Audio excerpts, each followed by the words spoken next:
Get oh yeah. Morning, good morning, good morning. Wakey, wakey. January 31st. Let's get it.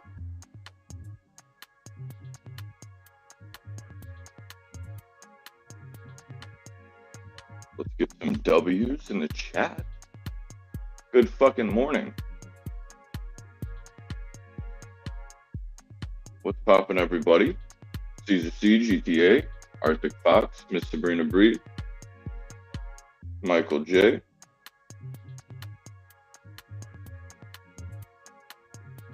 Little Dr. in there. Oh, yeah. Good fucking morning to you guys. Let's get this shit poppin'.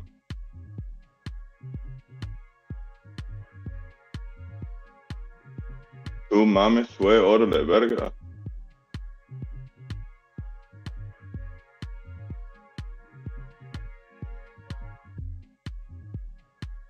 Hopefully everybody is having a beautiful Wednesday morning.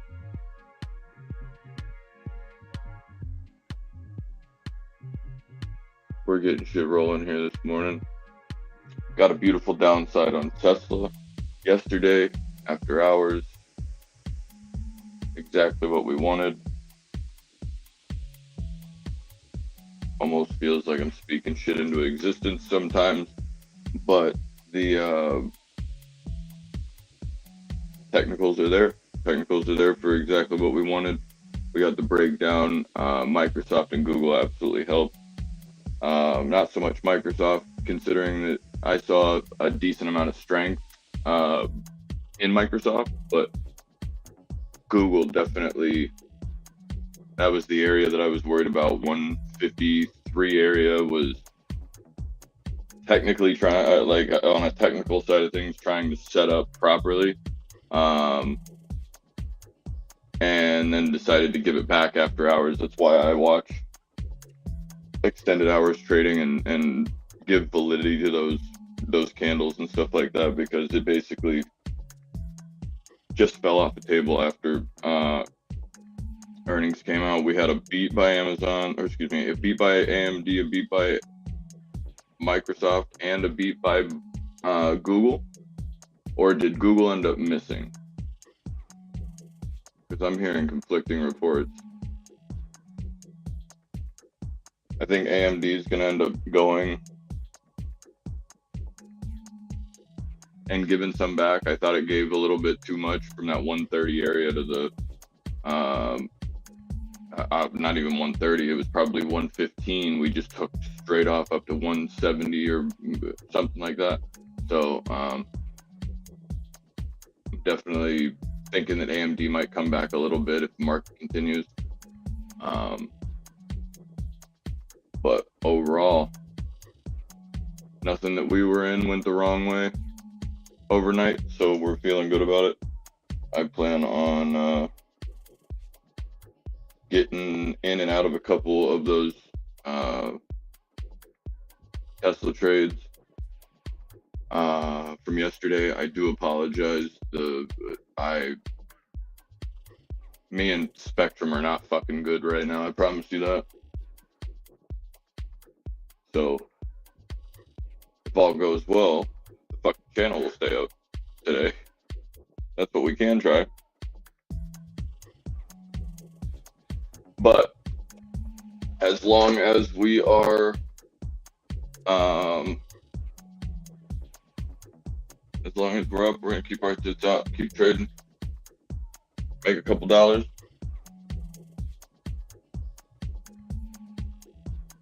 And see if we can't go and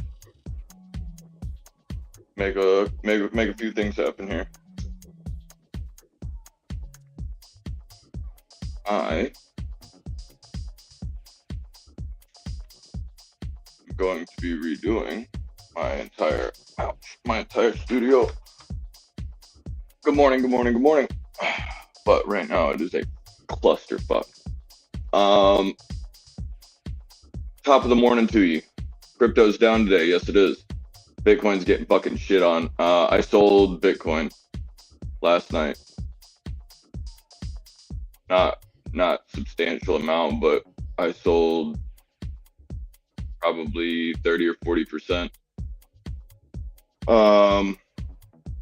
I mean, that's a substantial amount of my Bitcoin holding. But I'm looking more into ETH and a couple of other new projects and stuff like that. So I want to have capital so that I don't have to go and come out of pocket for it and shit like that.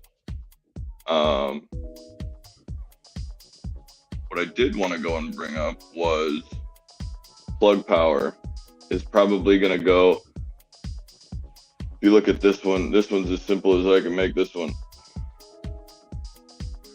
Plug power might squeeze, and we might end up seeing like an the $5 push right here, the same one that we've gotten rejected from, 496 roughly. Right there. That's what I would be looking for. I want to basically go and see us try to continue to hold this $4 level right here coming into open. I'll probably be looking at options into that $5 area. Safer to do it probably next week. Just so you have some time on your contracts. However, I'm going to think that you probably get the move off of volatility. With that being said, plug power is kind of in that EV space. So there's a little bit of validity to if we do get the bullish movement through plug power, we could potentially see it. Lucid's got a lot of strength right now, much stronger than I think Tesla is. However, this is the problem for Tesla today. It's right here, 198-ish. Nope, that's not right. I apologize. 190.53 into the 189.20. 189.20 is kind of a little bit of a like an exaggerated top. I think we're going to try to reject right here off of that move to the downside yesterday. Right there. No. Why did you do that? Right here.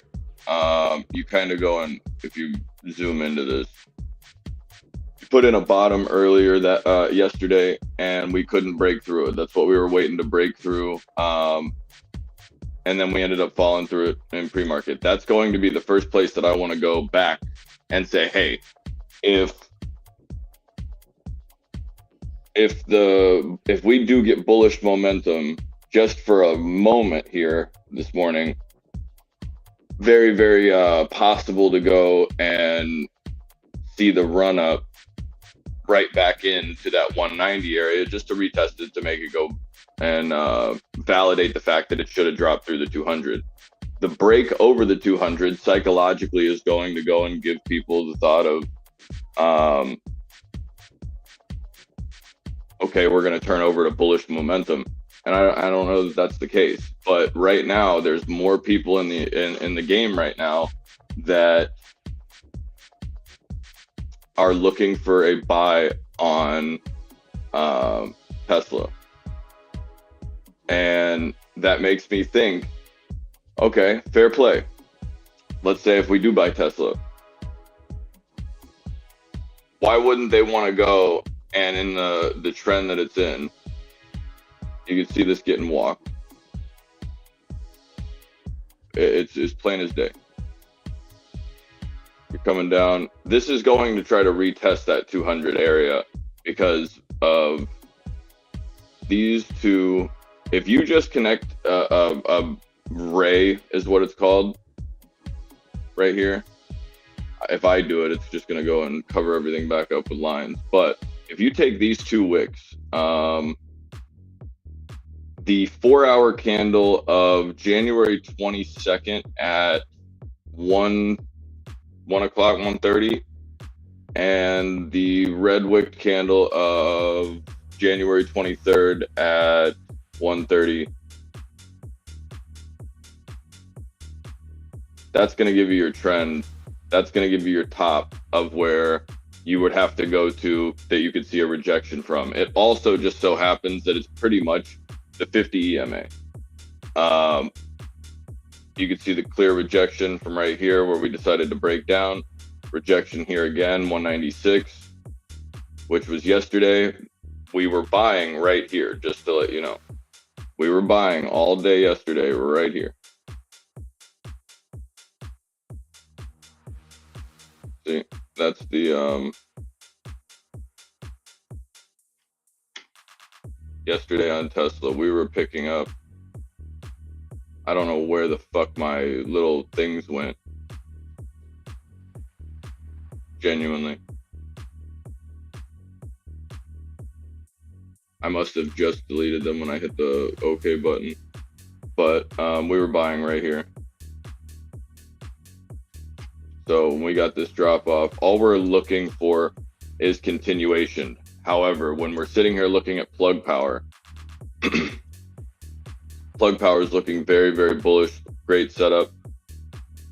Problem is that we want Tesla to continue to keep going down, considering our puts are at 185. I still hold the 185s. Those are going to probably be up 200% or so at open. I think I'm going to go, when I was looking at the option earlier, that closed at over 100%, or very, very close to it. We had 56 contracts, or we purchased them at 56 a contract. I want to go and see Tesla mark down and just try to like almost flash into that like 181 area and try to go and act like it's going to bounce. Because what I'm going to do is, if I see Tesla coming to the downside with any type of velocity, I'm going to exit my position in my 182s, or excuse me, 182 and a half. If Tesla goes to 182, I'll be out of those while they're in the money regardless, out of the 182 and a half. However, I'm going to go and be waiting for Tesla to get back right into here for a potential short again. If Tesla really wants to, we could quite literally just go and repeat the high of the day yesterday.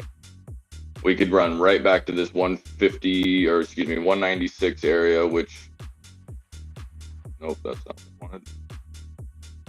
Right here from that pre-market issue that we were talking about. These two candles, this said no thank you, and then we got the third rejection off of that pre-market high that we tried to sustain. It didn't want it. It got rejected, and we were told no right here at 196. So when you're sitting here looking at this, you're seeing a little bit of resistance here. So you're seeing a lighter red, but it's still a big fucking resistance, period. There's no mistaking that. So it's definitely a point of needing to get up and above. But I think you're probably gonna, if you do that, you're gonna try to get through the structure, that 192 and a half, 192.27. Problem being though is that with my puts on Tesla is, if plug power decides to run to the top side, I'm going to go and assume that maybe the EV sector possibly gets a little bit of bullishness. If it does get bullish, you're going to end up going and looking at a bunch of assholes thinking that fucking Tesla's go time. Tesla's going to be fucking go time until it's not. Like, I'm telling you, there's a very, very good possibility that, yeah, I basically deleted all of my fucking Tesla charting from yesterday. But you're looking at a support that you're trying to go and create here. So if we wick down and happen to go and catch the inside of this from pre-market, it also correlates with the pre-market right there before we started moving. So we broke up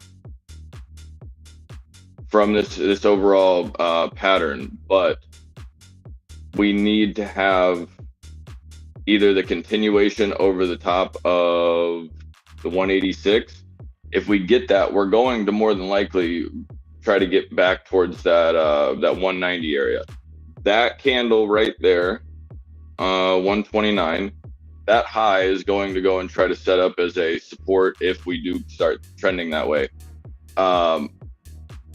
I would prefer that to go and happen after we try to go and scare everything to the downside. But I'm looking to see if we can try to hold that 183.70. Microsoft is one of the biggest holdings that is in the S&P 500 and the NASDAQ, that kind of shit.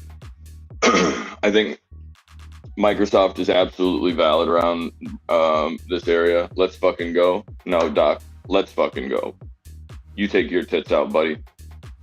Papered my my 485s SPY puts, even though closed down, will open nasty.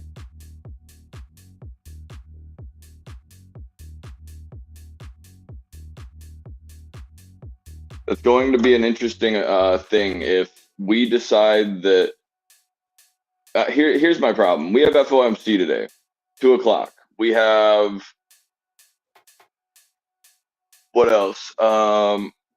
We have data. Let me see if that's actually come out yet. Hello, so sorry.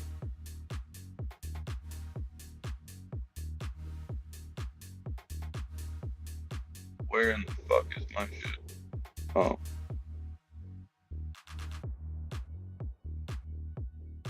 But yeah, keep an eye on the plug power. I think $5 is probably going to squeeze here. If we can hold 4 pre-market or like this 389 area, I would really like to do that. The $4 right here is the key. So anywhere that I can go, see how we set up right here on the inside of this red wick, or excuse me, the inside of the red candle right here over VWAP, and then we got the run, got rejected, but didn't go and give any more back. This is creating a bullish momentum going into open here. If that's the case, plug power will more than likely start to go to the top side. If any type of momentum gets behind the EV space, large buy wall on Tesla with 10K. Keep in mind, Arctic, on Tesla, you're easily able to see a spoofed order, which is effectively an order that's going to go and be placed several times over and over, just in case anybody else doesn't know, or anybody doesn't know for that matter. Spoofing your order is basically putting in a lot of orders representing that you're going to go and buy something or sell something or go some way, and then they end up going and retracting the offer or the order simultaneously, like within millionths of a second. They can go and put in all kinds of shit. So by the time that order gets or goes to get filled, they're already out, and it kind of just leaves everybody hanging. The calendar is letting us know that we have the federal territory. What the fuck? What are you doing? Get your shit together. Thank you. We have the Fed's interest rates at 2 o'clock. We have the monetary policy statement. FOMC conference is at 2:30. So we'll have data going into 2 o'clock. So here's just quick thought. Going into 2 o'clock, you're going to see a move happen. That 2 o'clock move is going to end up going and being worth fuck all.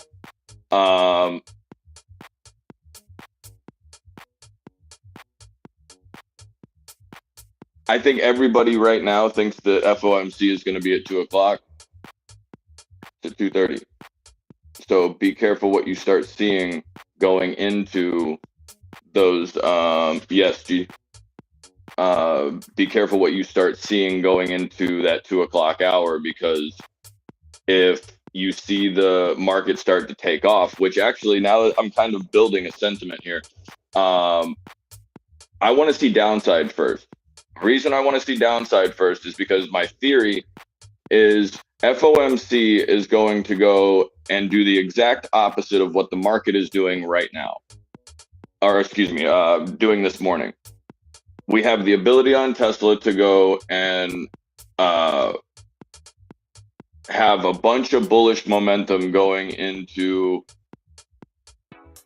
FOMC, but it would make more sense to burn as many people as you can to the downside, go hit 181 or even lower than that if it really wanted to get going. But running this to the top side is going to go and take any investor that actually has a brain and isn't crowdfunding their fucking analytics or something like that.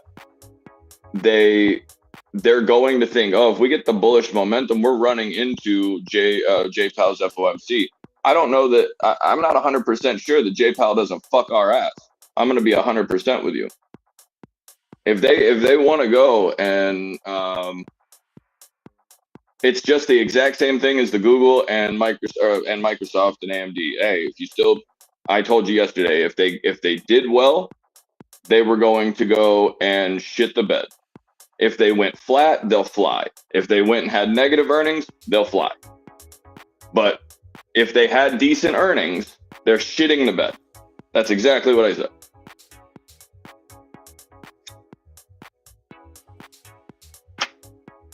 Breathing treatments all around.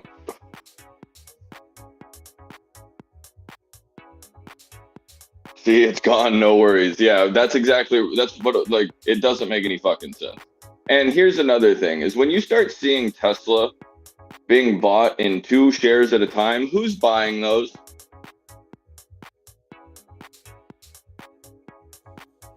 Who the fuck is buying that shit? Because that's not a hedge fund. That's not a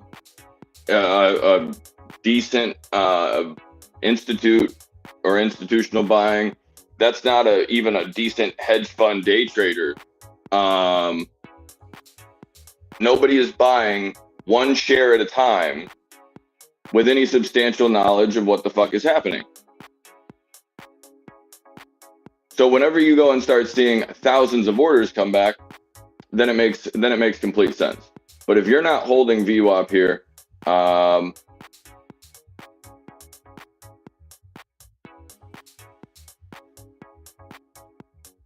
you're looking interesting going in. But yeah, I am going to go and effectively be looking at plug power. See if we can't go. I would like to see a downside first. The reason being is because if we can get a downside first, retest, they're gonna try to go and make this look like they're gonna bottom. It gives every single fucking Tesla bull or Wall Street bets guy just a one little moment of Tesla could go to the upside. Just talking to him in the back of his head. Yeets half of a fucking mortgage into Tesla right here when you have no idea what the fuck you're doing trading Tesla in the first place. Don't get into it and test it right in FOMC. But if you're willing to go, how long can plug go? I think about $5 is where I'm going to be looking into. Nope. I'm talking about this fucking game or this thing. But I'm going to be looking into the 457 and north through. I don't even know where that was, so I'm going to fucking delete it. You're trending here, and all you're looking for is to structure up here, G. And I think that $5 ends up being your run that you get, like your wick off situation. But I would prefer to have this break to the top side, I want to see it come back, settle into that like 389, even the $4 area. If it holds $4 and decides to stay above that 396, I'll be taking it to the upside. But I want to make sure that we hold these areas first. So, but yeah, I think absolutely $5. We got rejected from it several times over and over again a while back, but it's got a 30%, 25 to 30%. No runners over 100%. On pre-market, is that what you're saying? Wow, that's true. But yeah, with about a minute going into the pre-market here, I'm going to be keeping an eye. SQs are up over. If you have SQ12 calls, make sure that you're going and being smart. You're looking at kind of a little head and shoulders situation here. If we decide to go, that's my theory, is I think we're probably going to run up first, but I'd rather see going to the downside first, because then when FOMC comes out, they can run it up real quick and scare a bunch of people into not getting in for the move, and then shit the bed again and probably open it at like 177 or some shit tomorrow, something stupid like that. But we're getting the run right here in the market, trying to get green. We're going to be watching this closely because right now Tesla's trying to make the move to the upside. It's going to be about if you're going to be able to hold into the downside here. But I'll show you how the volatility on these contracts right here. We purchased these for 56 yesterday.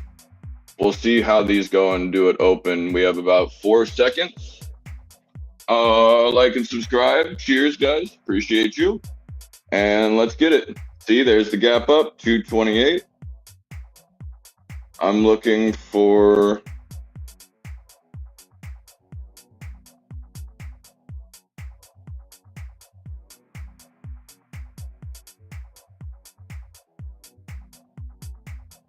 So I just went and got out of a couple of my Tesla 182.5. I'm looking over, seeing plug getting to $4. My puts are up 100%.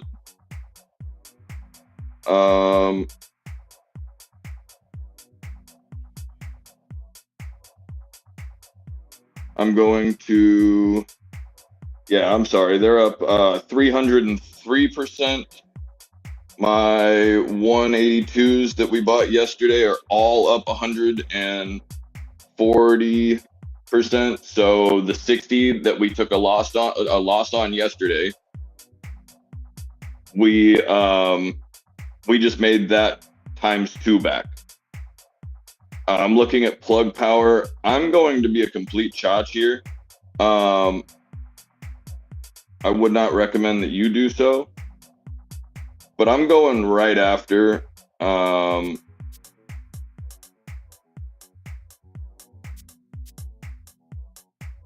going right after that $4, 450 area. They're up already 200%. I'm going to go and probably look.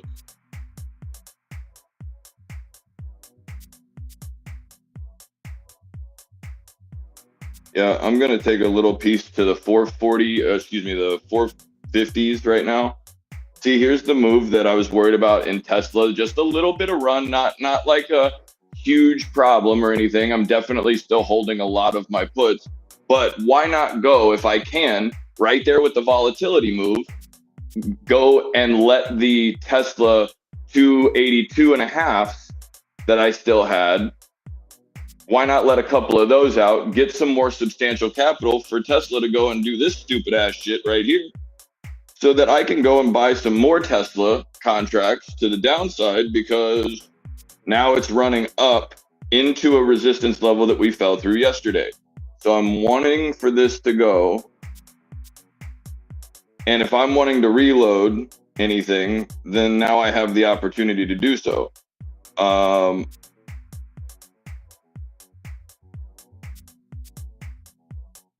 Now we're at the 200. I think that you break the 200 to the upside on Tesla here. And then I think that you go and flick yourself into the 189.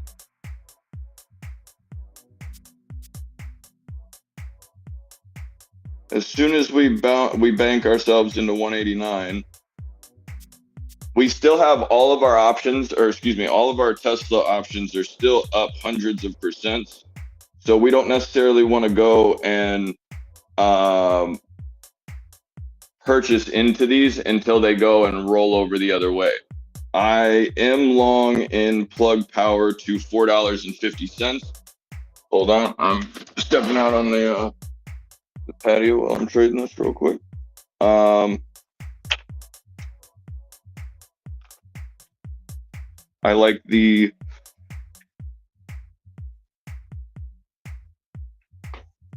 I do like the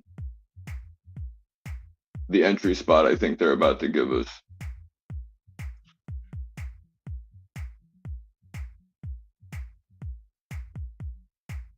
So so now my 182s are basically back to where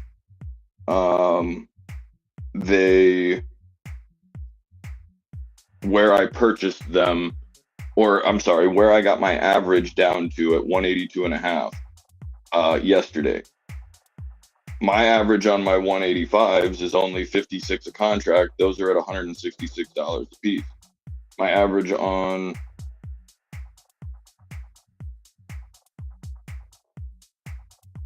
so the fact that it's running up right now, all we need is the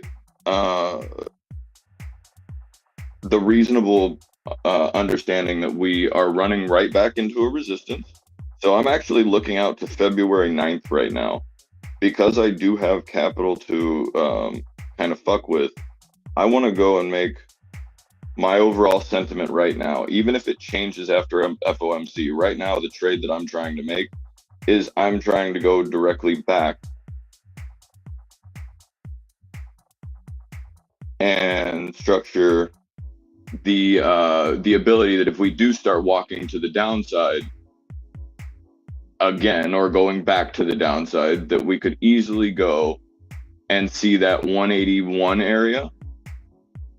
So I'm looking at that being even a possibility today.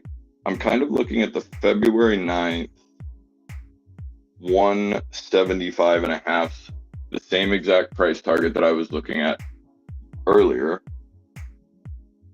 But we realized that it was not in a good fucking advantageous spot for us to be. So we ended up restructuring, taking a 60% loss to restructure the money and put it in a different location, so that we did not go and fucking lose if we did make a move the way that we did. And now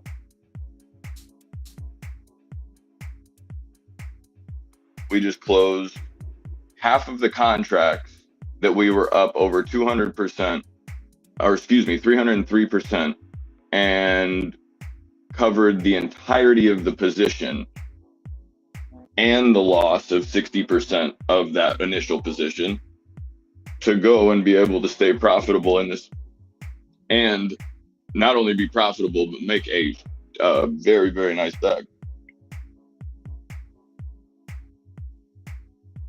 So let me, I did see those 175 or 177 fives just a second ago for a little bit of time there. Go to 145. I'm gonna let those kind of chill for a sec. Those Tesla 182.5 are still above my buy, or excuse me, above my what's the word I'm looking for? They're still above my average, excuse me. So I just went and let a little bit more out at 120 a contract. Like I said, I have an average of 103 on those 182.5 and an average of 56 a contract on my 185s. I'm looking for the 185s to kind of come back. so that I could purchase them again, which means that I would need Tesla to just make a little bit of a push, just a little bit of a push so that I can go and get in with a little bit of volatility swing and intrinsic value over the top for me. I've made 84% on this little trading account that I made between yesterday and today. So that's definitely looking very good. Let me see if I like plug holding that 104. The Dow is way too fucking high.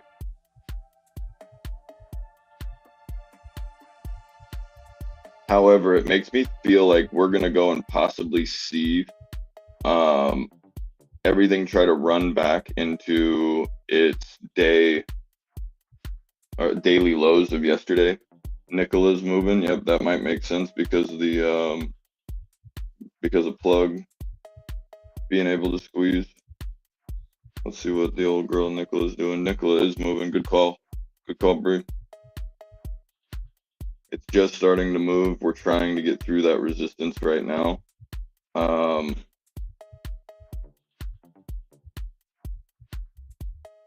Somebody's got a shitload of dollar options.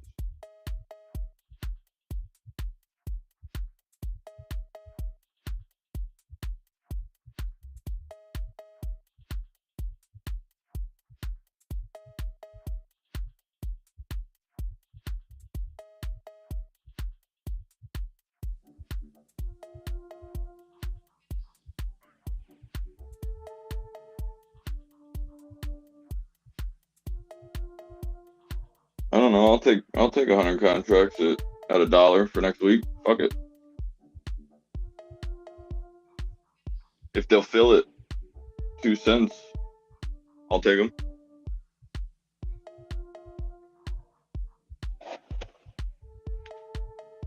All right, let's get back to the fucking. Ow, bitch! Fuck, that hurt. All right, now, technically speaking, what are we looking at? I got a few at 450 plug hole. Hey, I mean, whatever you want to do, shit. She's just taking a fucking swing this morning. There we go, starting to move on plug power towards the upside.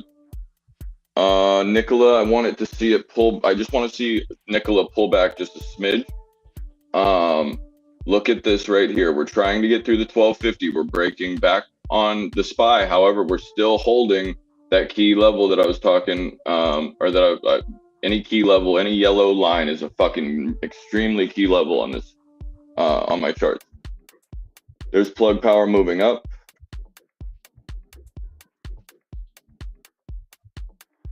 Tesla's starting to move up, so I'm kind of looking at potentially looking for another position. So, yeah, now my 182 puts. Look at these 182 puts. Now they're at 90. My overall cost basis here was 103 because I was able to go and average down from, I think we originally bought them at like 150 or something like that. But when we were buying them yesterday, we were buying them so low for $20 and $30 a piece. Or excuse me, those were the 177 and a half. We were buying these for 50 and 60 a piece. SQs are trying to come to the top side. Here you go. Here's your move on plug. Nicola's probably going to try to go with it. This is the bullshit here is like, I'm already up 20% on plug. We got in for 6 a contract was our average. We're up 50%, excuse me, in less than 12 minutes. Yeah, I got you, G. Make sure you like and subscribe with your grandmother's lips. Tell her I said hello. This is too fucking easy, guys. Like, nobody should be broke. In 2024, we should not have any fucking problems having any type of issues making money here. It's just about common sense and where you structure yourself. But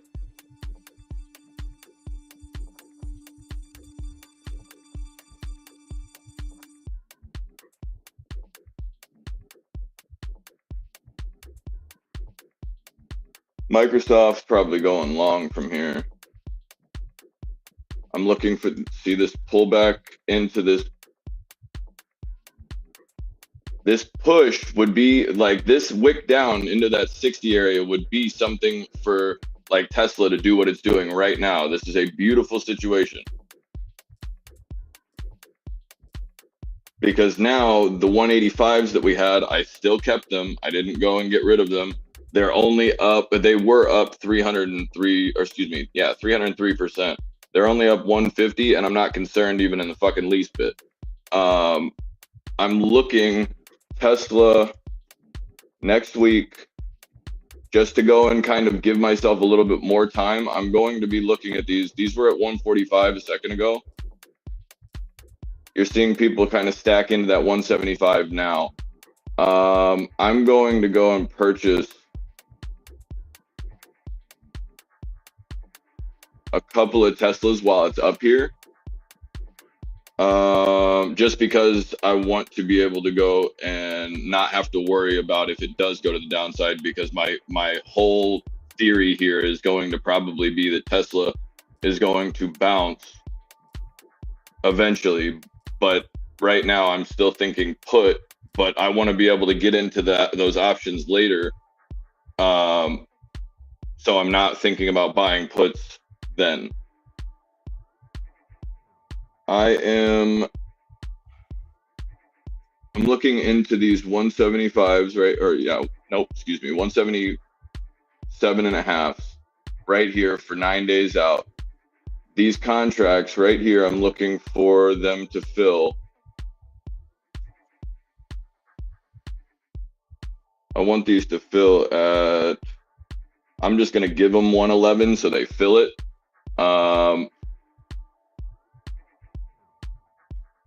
But I want to see this kind of wick down real quick to fill me at that 111 area. I'm out of fucking Microsoft for a second because that's gonna come back. So plug power is starting to try to go to the top side. Tesla's over 190. We're looking for a short into that 190, 191 range. So keep an eye on that. Those Nikola, I don't know what the fuck Nikola is doing other than not filling my fucking order. I just need that. Yeah, that's what I need right there. Pull back just a smidge. I want to go and pick up these Nikolas for next week. For $2 a piece. That was the last order. Yeah, did it fill? Oh, well.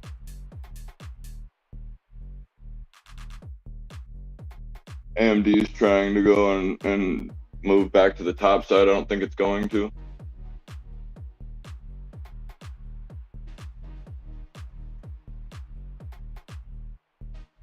Chicago PMI at 46 was expected at 48. That's not good.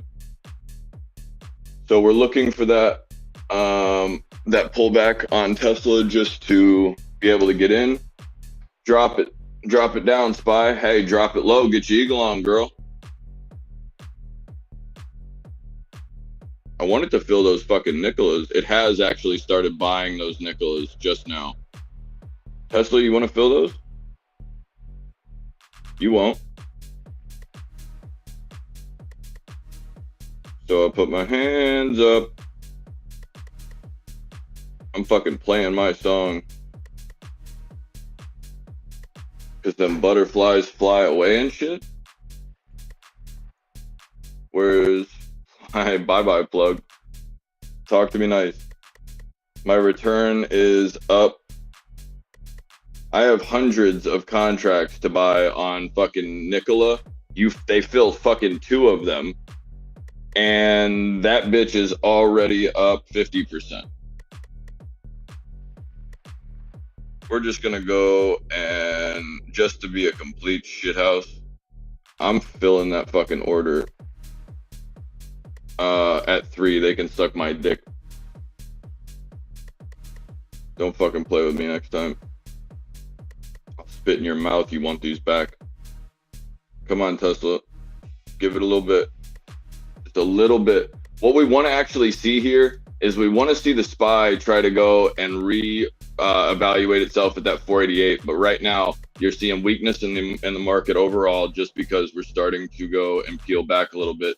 Those options that we picked up, the 450 calls on plug, are up 66%, moving very, very nice. Super fucking duper, buddy. Arctic, you don't take your goddamn tits out, we're gonna have a problem. Tesla, or excuse me, SPY's looking for a potential bounce here into the 487. They're trying to really fuck with people on Tesla right now because Tesla. I even said this to one of my buddies, Garrett, the other night or last night. I said Tesla is the only stock that doesn't do what you need it to do until the market decides to go and shit the bed. And typically Tesla always goes and trends with the overall market.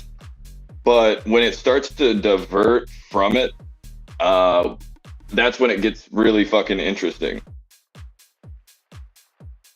The thesis that I have behind that is if you go back and watch when Tesla decides to rip, Tesla rips without fucking the SPY even needing to move. So it doesn't really matter a fuck. If Tesla wants to move, it doesn't necessarily have to have the SPY to continue to go with it. It did go and run adversely. So now you're going and seeing the SPY do the same thing.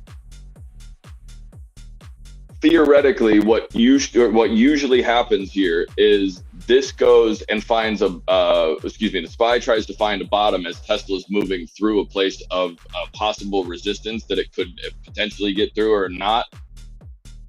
The SPY bottoming gives it basically the a foothold to keep. It gives Tesla a place of substantial structure to move from, because if Tesla's already up over a resistance area and SPY goes and hits a support area, then the SPY starts probably moving upwards off that support area, and Tesla continues to usually go right through the resistance. Plug power, killing the fucking game. We're up 20-30 cents already since the fucking open buy at right underneath that $4 mark. Called that shit. If you weren't here, sorry you weren't fucking here and watch this, but it's not like I'm going and putting this like little buy signal here when I wasn't doing this shit. I bought those. Those are up 100%, by the way. Just now, I just saw them. We have an average of 6 on those 450s. They're at 12 currently, and we purchased those at 9.31, as a matter of fact. So.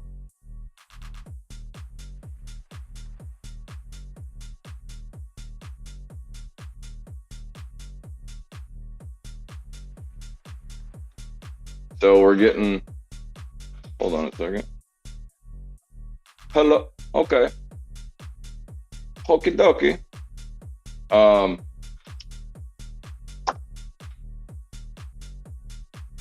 So this is kind of the thesis that I had here that's kind of showing and playing out. We're watching Tesla try to go and build bullish sentiment for the shitters around it to want to go long. The SPY is coming back and doing a very, very good job of trying to go and lead me to believe that there's a possibility that we could find a bounce. But I think the bounce is going to go right into the level of resistance, take Tesla back there as well into the 191 area, and then shit it back down. So I want to go and be able to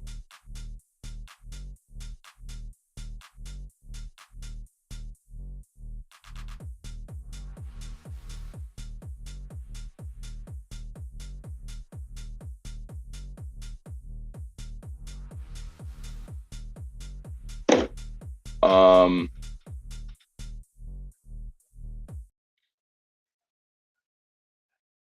we're looking beautiful. Google's down 6% though. I did just get a little thing on Nikola, or I guess a little like notification move. Fuck, I don't have it in here yet. Nikola. Yep, Nikola's moving.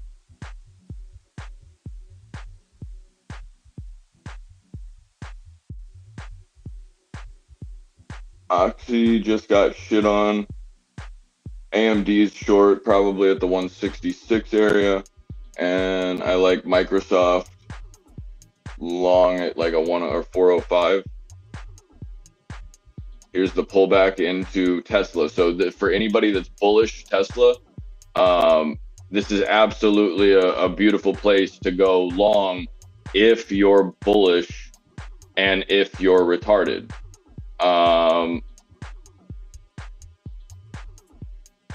There is an absolute argument that you see back into the 190, back into the let's even say the 200 area. However,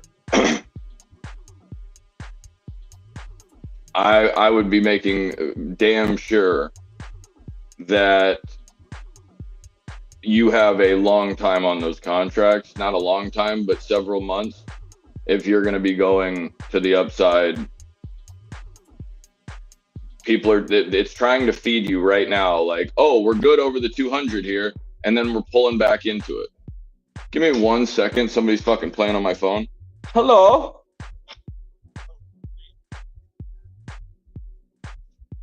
Yep.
Fuck off of my phone.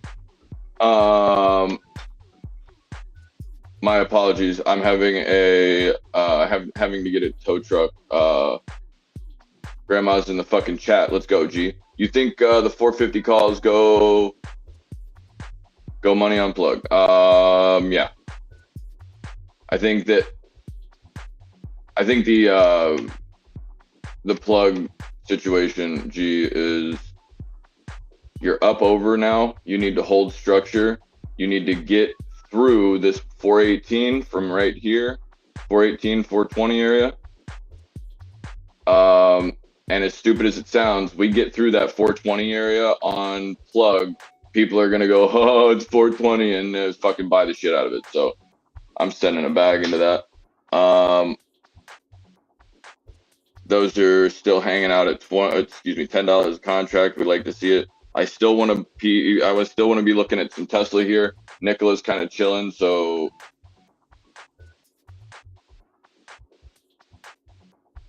I have an average on my Nikola contracts,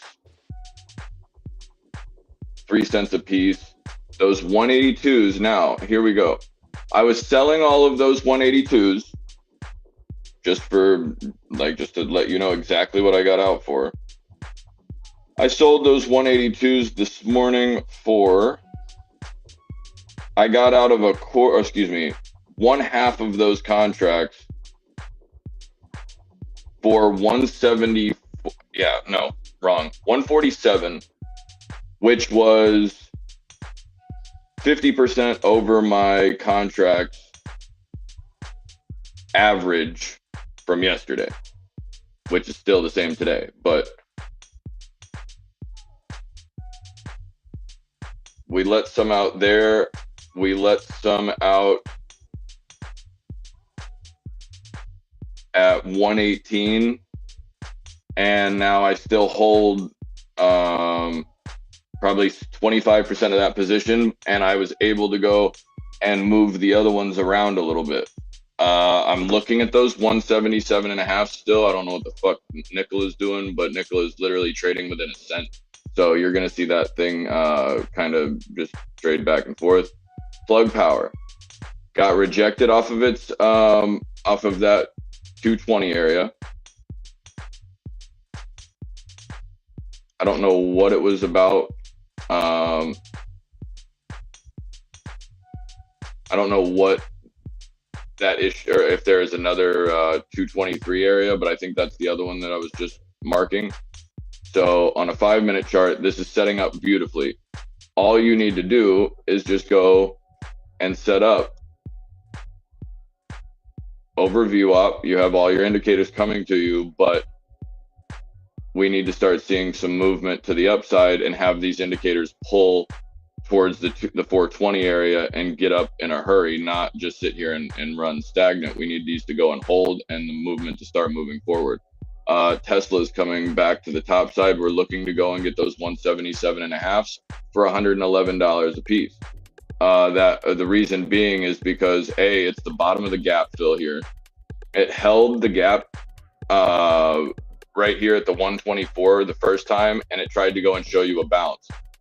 I think that was basically, like I said, to go and get everybody who is bullish on Tesla the potential of trying to go and they bought the bottom here, so that's the reason that like these contracts went up, but it was also correlating with the top of that 190 area, so people were going and thinking, hey, there's still an absolute no fucking way these contracts are going to end up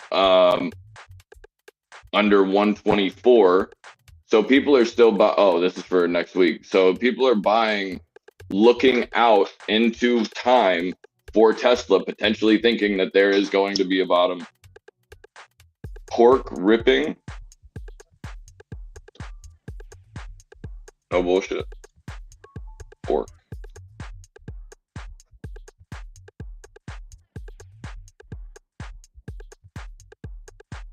Fucking retarded.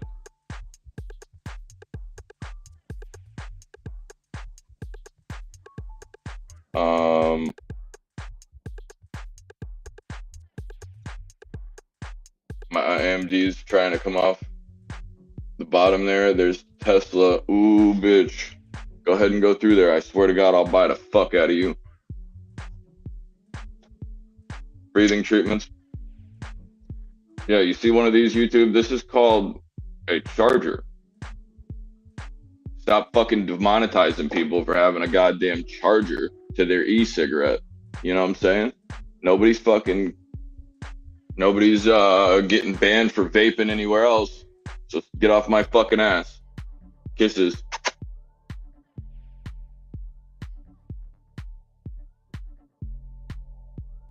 Looking for Nikola to hold. Panini, not right now.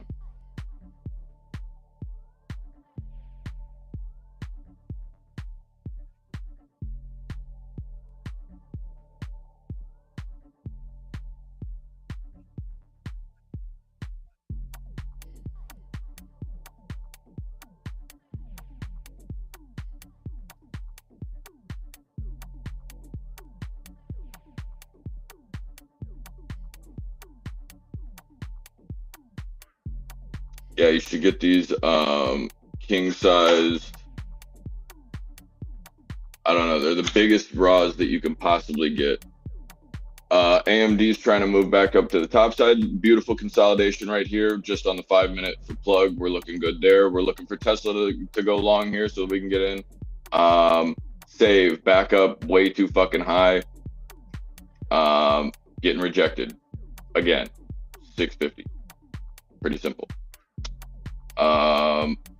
SoFi, told you that wasn't going to hold $9. I told you that wasn't going to hold $9. I fucking absolutely 100% mentioned that SoFi was not holding $9 on my grandmother's fucking grave on Fo and M. Dead ass serious. Fucking shitter. Stupid ass SoFi. Get fucked. Beautiful consolidation, beautiful move. We ended up not having to come all the way back here. I would just like to see continuation through this area on plug. Beautiful structure, beautiful bullish momentum, looking very, very good. Tesla kind of doing the same thing. So remember from pre-market, whenever I was telling you that I think that Tesla probably goes to the upside first because of the fact that plug looks very, very good. If plug is looking good to me at 420 and there's bullish momentum there, even at 400, or excuse me, at $4, I was telling you that if the EV space decided to move, that it was probably going to give the fucking shitters in Tesla the validity to be able to say, oh, Tesla's going to the moon. But Tesla's going to the fucking moon. We're going to go buy some calls. Yeah, you're about to get fucking shit on. Fucking idiot. You're going right back into resistance. Now, Tesla wants to go and rip through 195. Shit, yeah. Yeah, shit, yeah, it's moving. But, like,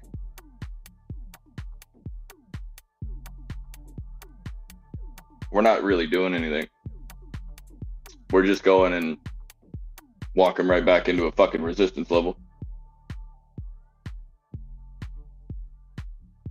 Raw makes 24-inch. Yeah, no, I think Element does too.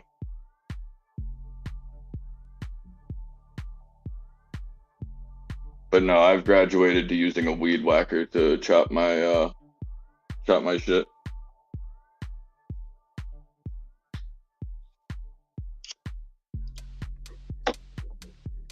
These new fast acting chargers. Woo! Get off me.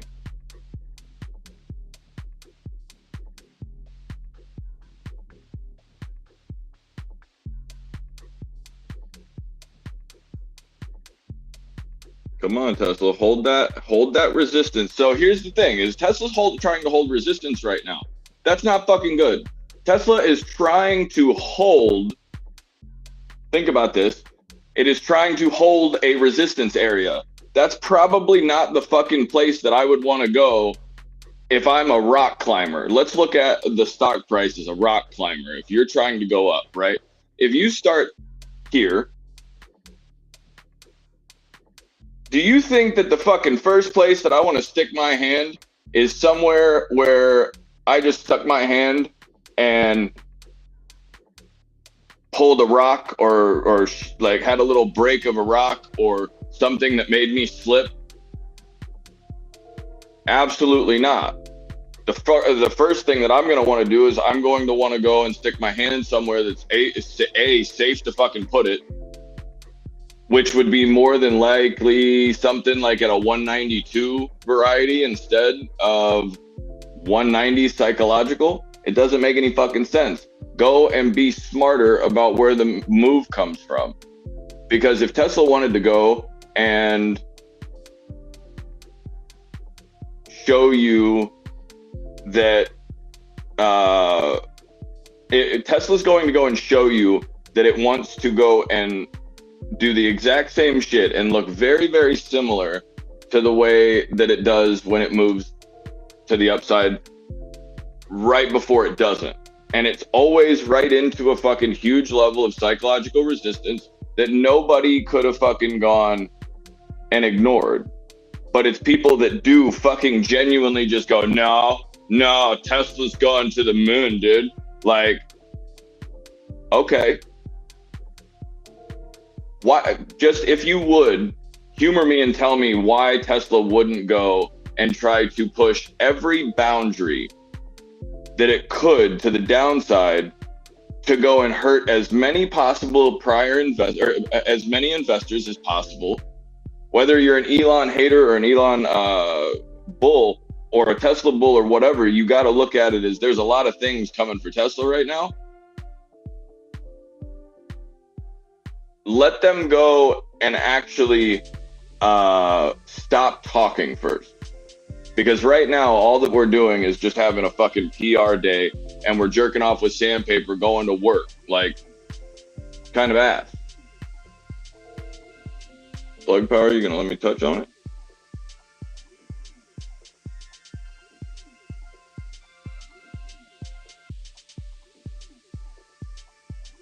Intel pulls back.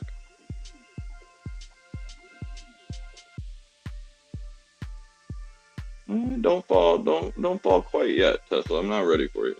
But like I was saying, the entire fucking Tesla's entire stock price right now is basically holding on the fact that we hold VWAP here. That's it. Where the fuck are you? What? Hello? Adonde? Thank you. You have 100% runner now here, Arctic. I saw that you got one.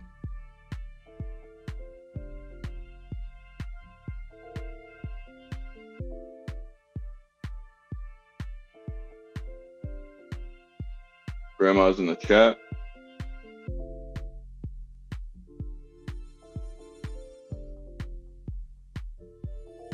I'm gonna be probably filling position here very shortly on Tesla.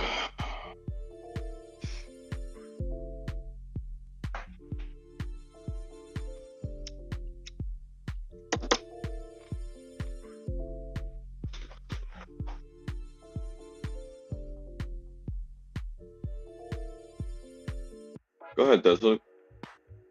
Go ahead. I'm very aware of what you're doing, babe. Do you? I'm very aware. You know what I'm saying? Like, I'm not even concerned about it. Plug is, this is exactly what I see happening on Tesla here very shortly, not right now. Plug's doing it early, so in my perspective, Plug's going to go and try to actually catch this bounce on the SPY. I think Tesla's going to miss it.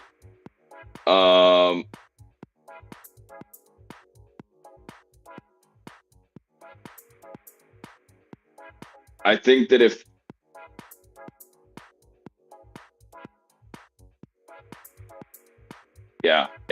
we can go and find that structure right there, 408 into that 400 area. That 400 area, now that I was taught, or the $4 area.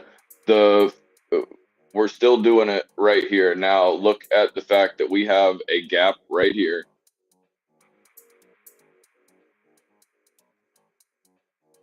Right here is the 50 period. We happen to go and would be holding the pre-market hold that we had from the move, and then another hold we got rejected earlier. But we're now going and still continuing this little trend right there. It tried to break it low and closed, and it immediately got bought up. This is where I'm going to go and look for it to hold. It could absolutely go and wick down and try to scare me real quick, but that's where I would want to be buying. Do you see the trigger right there? Watch this go and bounce. Like, it'll go do-do-do.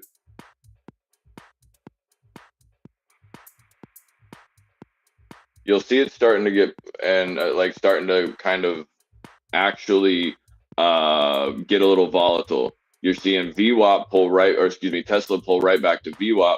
I don't know why I'm watching two fucking plugs, but the SQs.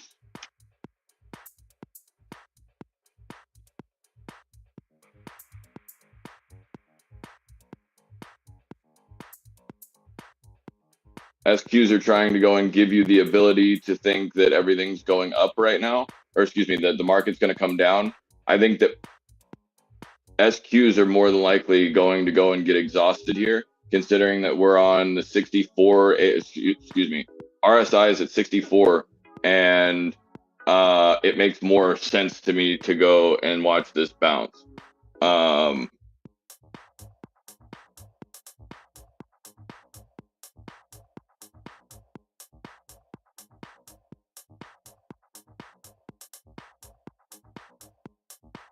I'm looking at a bull flag on Tesla though, for all intensive purpose.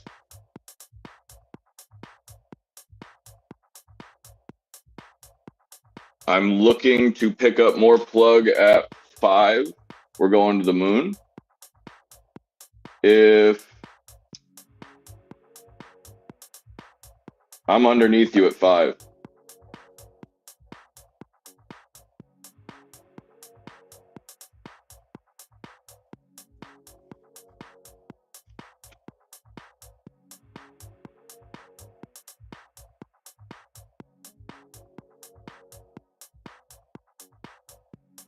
Got it. SQ is going to run, try to break over 250. It's going to dump the market really hard, really quickly, trying to get this break down underneath the 487. That's going to go and cause not only SQs to go and try to tap here,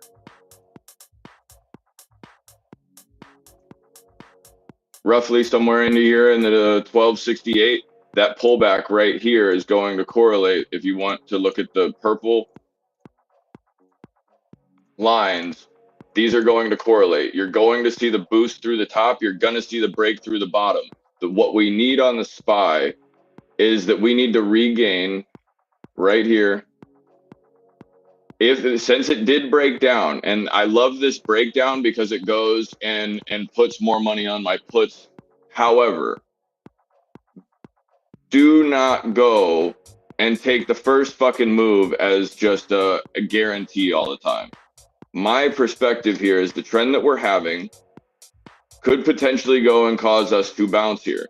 Look at Tesla going and bull flagging currently, holding a resistance area. I do think that there's a validity for a bounce on the SPY right after they go and scare everybody, come right back up. The SPY ends up going and probably running into that 490. Well, no, probably 489.50, and retests, gives people a really, really bullish sentiment going into like 2 o'clock, and then shits the fucking bed off of FOMC. That's exactly what I think they're trying to go and create, though, Arctic, is I think they're trying to go and create the SPY to look like it's going to go lower.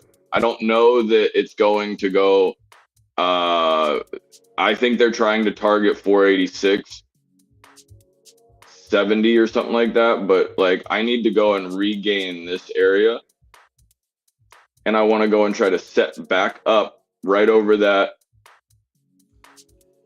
right here.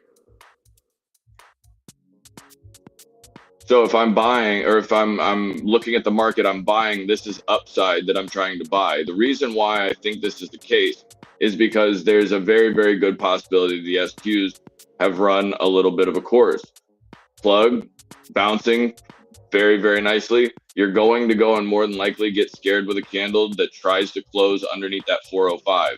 The candle that closes underneath, the 407,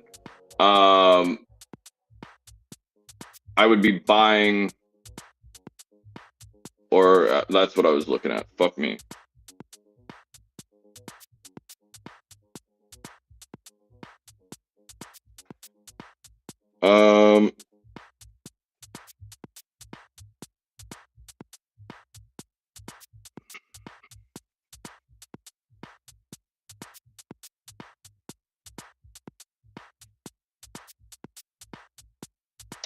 I still want those Tesla 111s.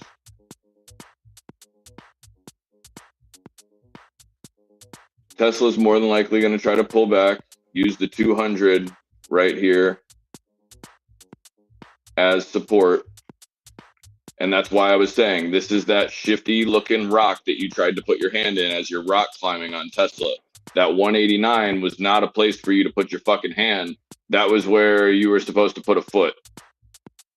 You need to be well and above that area and then come back and use the 188, 189 area on this red line where you could go and use that as a foothold after exhausting your move to the upside. But to go and try to like just barely fit your fingertips up in that bitch, that is not gonna work. That's just not. It's just not. Plug coming off the bottom. I would like to see plug go and pull back one time for me so that I can add, but we still have the 6 shout out to Drake, but we still have the 6 contract. $6 contract. Excuse me. We have 450 calls, or excuse me, 450 calls, but we have them purchased at $6 or 6 cents a piece. Buy 458. Put for oh, good shit. Break it down. Let's go. Drop that ass. Bust it wide open, and I tell her bring it back.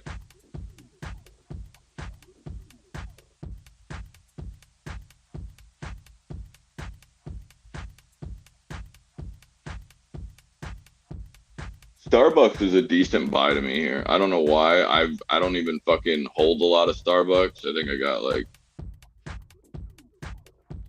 maybe 50 shares or so. Like I would never go. I think that's like it was a very maybe it has a dividend. I don't know why the fuck I own it, honestly. Anyway, I think that's a decent buy at the 94. It just seems like it's got too much fear into it right now. I want to see that move back through this little brick wall on the SPY because I need the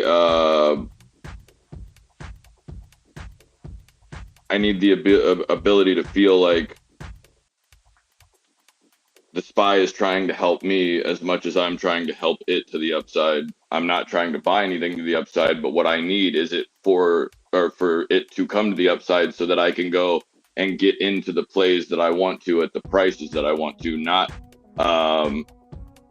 evaluating when the price gets there and, oh, well, now the SPY's dropped, so now, well, should I go and buy the SQs? Well, like, you should have had a fucking plan prior to this position, this situation.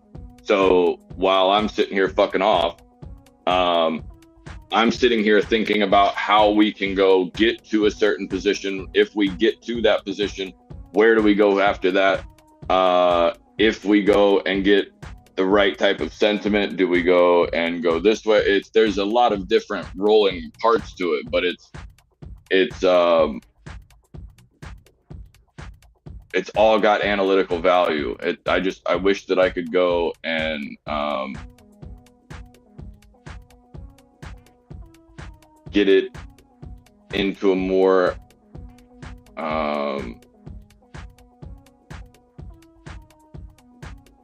what's the word? I want to say appetitable. That's not a fucking word, but like a more consumable version instead of it just being me being a fucking retard. There's plug. There's plug coming back for you, G. Hey, one time for the one time, make sure that you go like, subscribe, share the video to your grandmother, let her know what's popping, and definitely make sure that you go and give 423 a little Sammy Sosa's on the way by. Can I get a, oh, yeah? Let's go. You're not having a good time. I don't know what the fuck you're doing. You're doing it wrong. I'm letting you know. I am making sure that my vape is getting stocked with brand new vaping equipment, juice, whatever the fuck it is.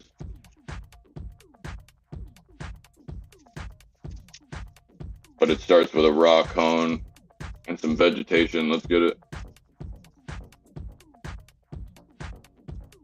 SQs, why are you up at 1255 when the market's trying to come back and pulling back heavily? Why are you only at 255 right now? because of the pre-market.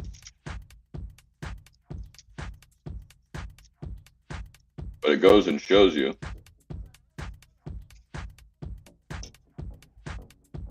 Tesla trying to go and be a pain in the ass again. Cheers, Mr. Fox.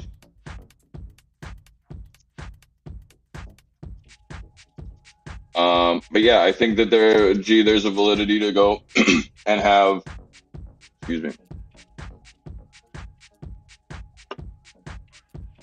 I think there's a validity to have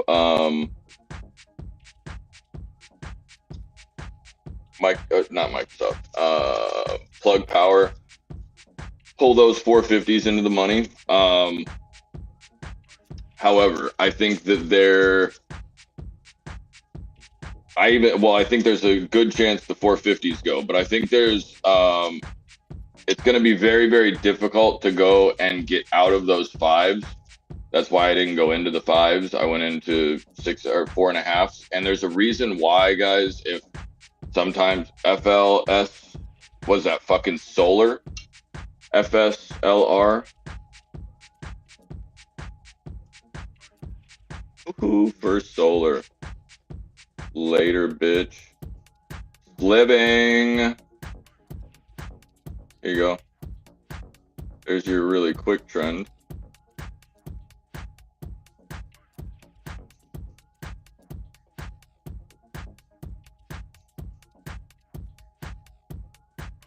Starbucks just bounced, by the way, so I actually might have just unknowingly called a very nice bounce on Starbucks. I'm not in it, but I'm looking to go and purchase a few options on it, and I'm talking like very, very long leaps, but there's way too many fucking females and males for that matter. I don't think it's a sexist thing, but there's way too many fucking people drinking that bullshit. You want to go and take over the world, you fuck with people's Starbucks. You'll see people go and absolutely crater. AMD is sending it to the downside. Go ahead and make sure that AMD doesn't get up.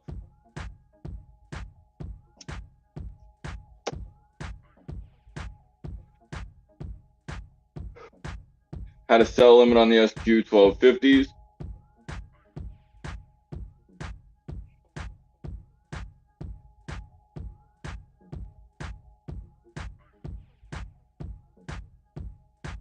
Had a sell limit on the SQs.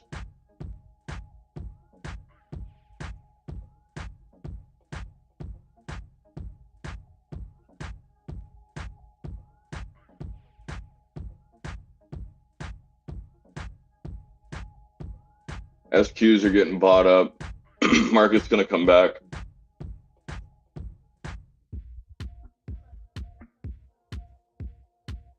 This is going to have a candle, Arctic, that probably goes and shoots this gap right here. The problem... What the fuck? I don't want those options, thank you.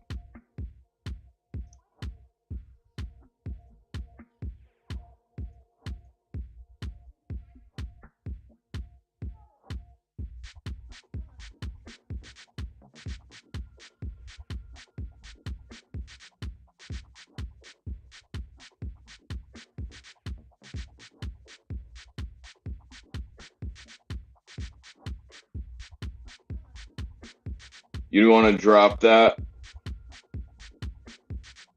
maybe $2,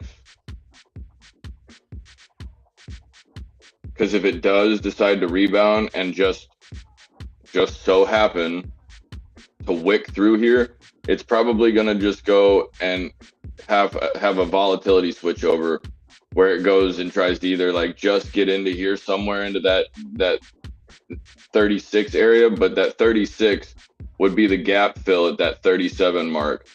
If you had to, like, I think that's a great idea where you're putting that contract, which is obviously the resistance here and the gap. But I don't want you to miss it because of $1 either. You know what I'm saying? Like, I would rather, if you're looking at that, if this does decide to go and break, that's staying over the money right now. So the calls are actually in the money. You're looking for it to move back through. So you want, this is a fucking put. What the fuck am I doing? My apologies. Why is, okay. That doesn't make any fucking sense, but whatever. I don't know why it was just on both, but it said calls. So I go and click on the fucking thing.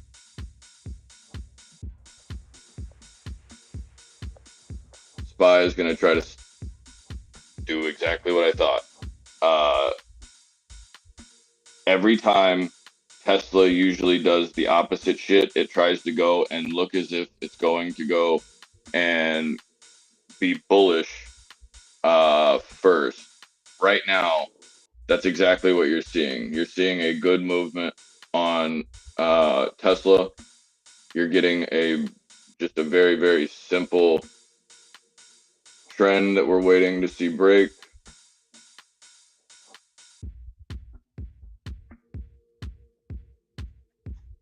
Very simple there.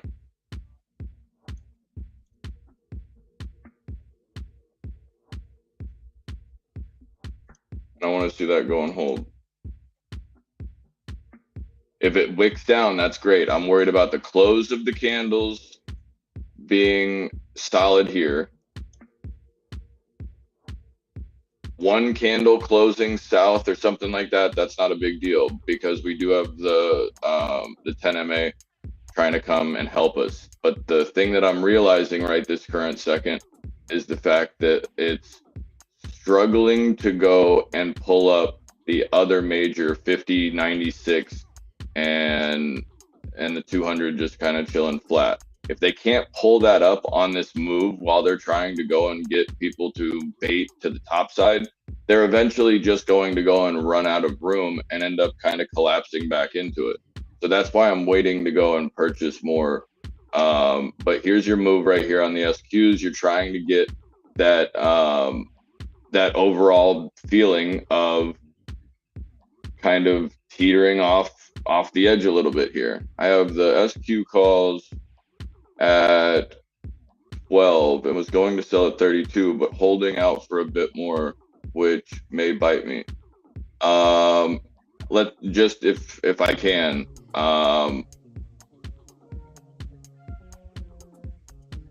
SQ's up 5%. That's nasty gains on calls. Yeah, we were pulling it up yesterday.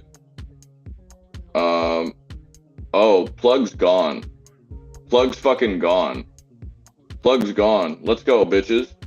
Let's go. Let's go. Get there. Mahalo. Suck my dick. You're getting the same shit right here on the SQ. You're getting a pressure. You're getting pressure into the SPY. So imagine you're just like you're trying to drill down into something and all of a sudden you hit a big fucking rock and your shit is not going any further. Why could that be? Because the fucking thing's a lot harder than the shit that you're trying to plow through it. Pretty fucking simple. If you can't go and get through the floor of whatever it is, find a bigger fucking tool. But if you don't have a bigger fucking tool, you're gonna need a day, some labor, some asshole to go get you the fucking thing, all kinds of stuff, just to go and eventually get right back to the area that you were at to then go and break through to the downside. Watch this to go and potentially hunt people right here for the stop hunt. See, look at Tesla. Why would that be moving to the top side in the same instant? Like, as soon as the SPY puts the brakes on, takes a shit. Why the fuck?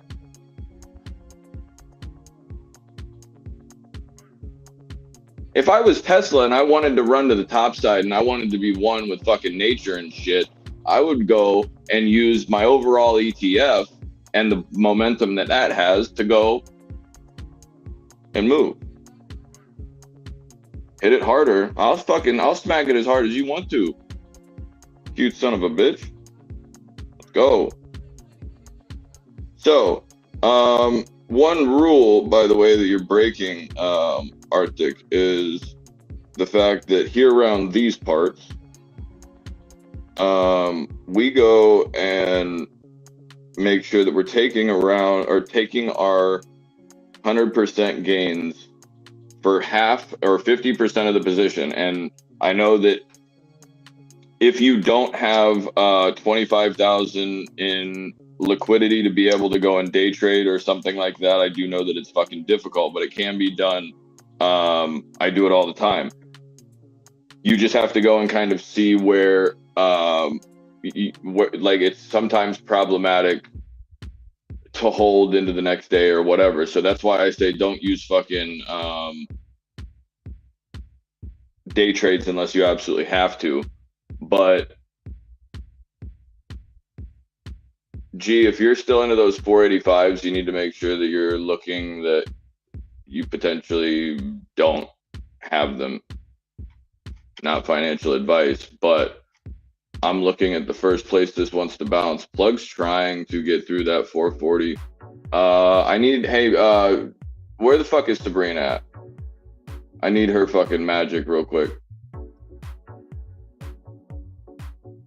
No, I don't think that it is. So here, that's what I was also trying to say with you, Arctic. You got exactly what you needed on those contracts. It's actually a beautiful play. I respect the whole fucking thing. It's a beautiful fucking play. Great hold, great ability to like pull these and know that when you didn't get what you wanted here, you were still holding VWAP. You did a very, very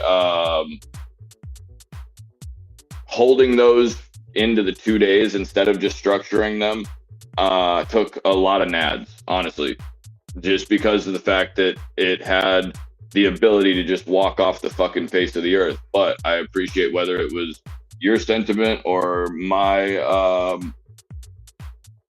my sentiment, maybe, I don't know, whatever the fucking case was, that is a great hold. That's 300% real quick for you.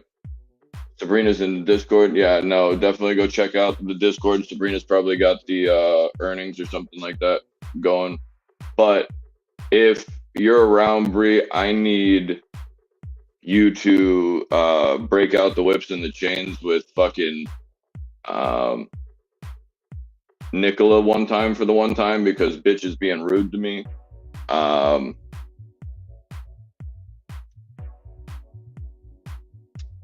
This contract is coming right back to that 460, or excuse me, the 46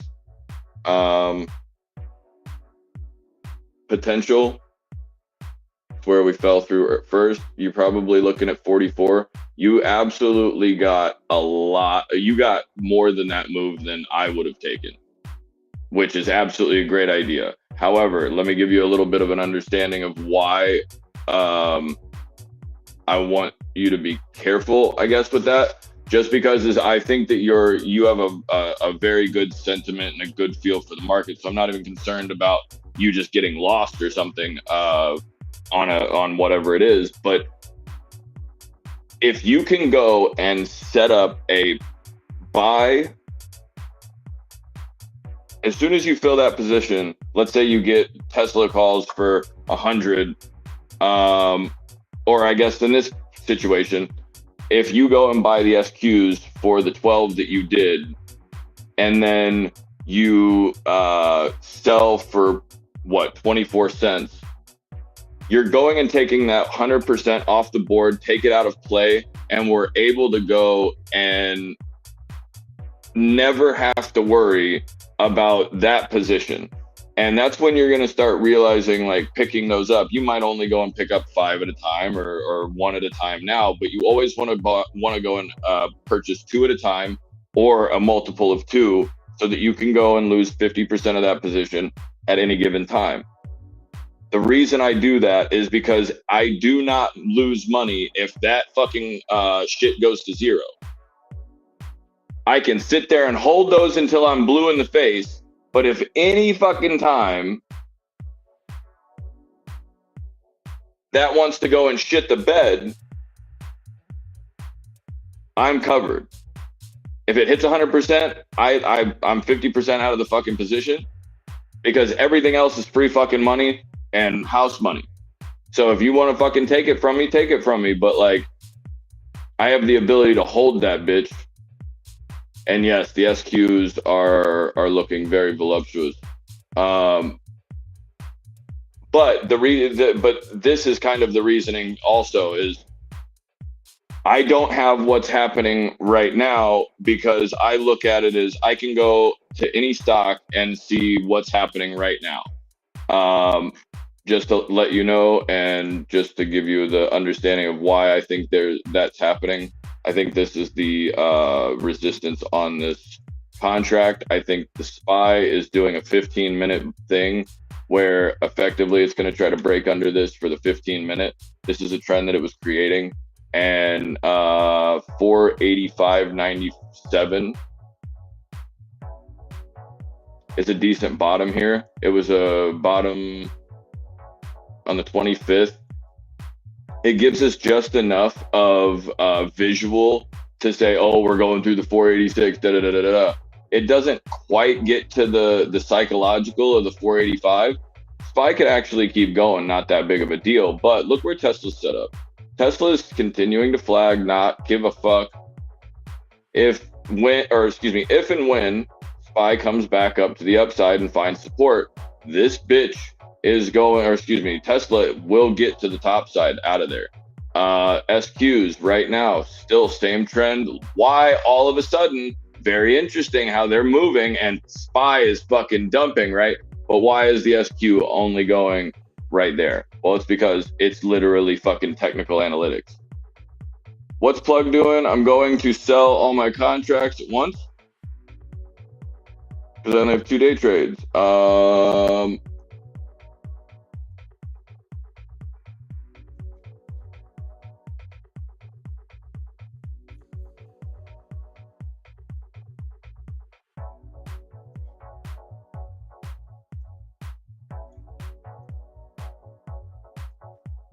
So we did this the other day.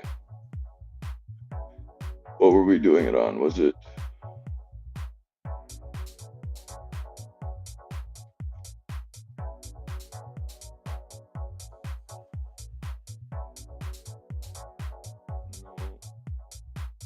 Oh, it was save.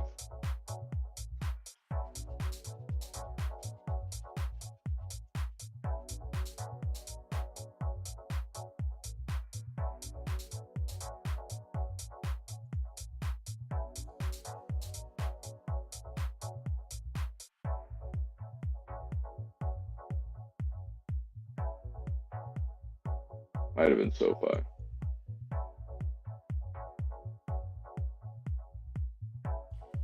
You're getting a move right now on Plug. I think that you're looking at the potential of getting smacked in the face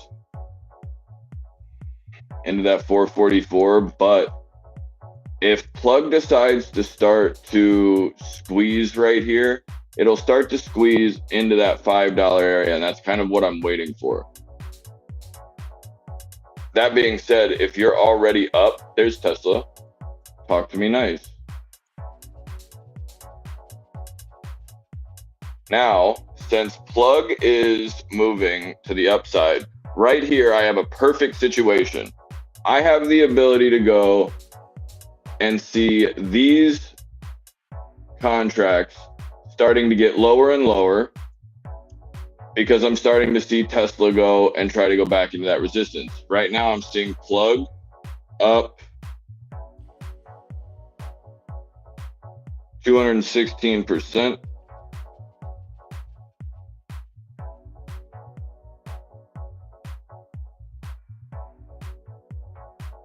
Hello, what the fuck? You. I'm looking at Tesla to give me a buy position here. I'm going to more than likely, I already have made 200%. I'm going to watch this go and test this at 450. And if it squeezes in, then that's great. But I can live with this going and only making me 200% right now.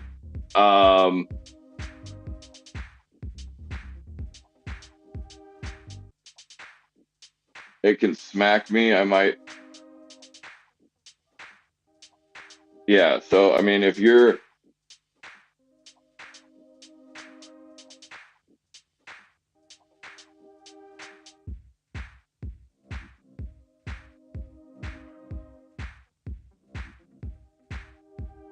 I'm out of 50% of it right now. Just got out at 16 a contract right there. So that was 6 into 16. I'm holding half of it because I genuinely think we go and retest that 430, or excuse me, the 493. I'm not going to go and risk my fucking position that is expiring in 2 days for the potential of breaking up over the trend line that has quite literally fucking stayed intact for 30 days. Nope, sorry. If it wants to go and break that, then I'm all for it. Like I'll fucking jump on the train when it goes and breaks. But like I'm gonna take my 100% and I'm gonna let this do one of two things. I'm gonna let this walk right back in to that 389, or I'm going to go and wait for this to break out, give me a technical setup that I like. SPY might be getting actually touched pretty well here, but right now Tesla's looking very, very good. But right now we've made capital from plug that we are able to go and just walk right into Tesla now as it's sitting here waiting for my buy, my buy that I was putting. What we put it 111.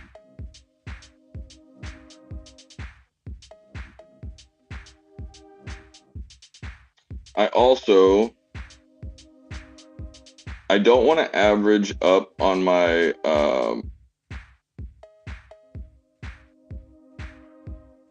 why am I not in the stream? Am I not fucking streaming?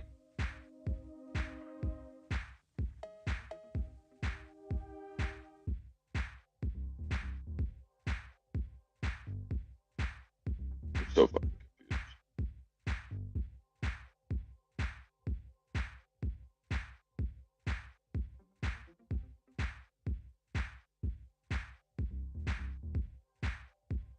Okay, appreciate you, Frog. Frog.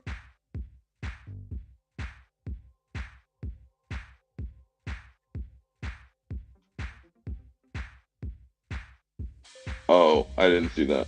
Walmart was another good one, Bree.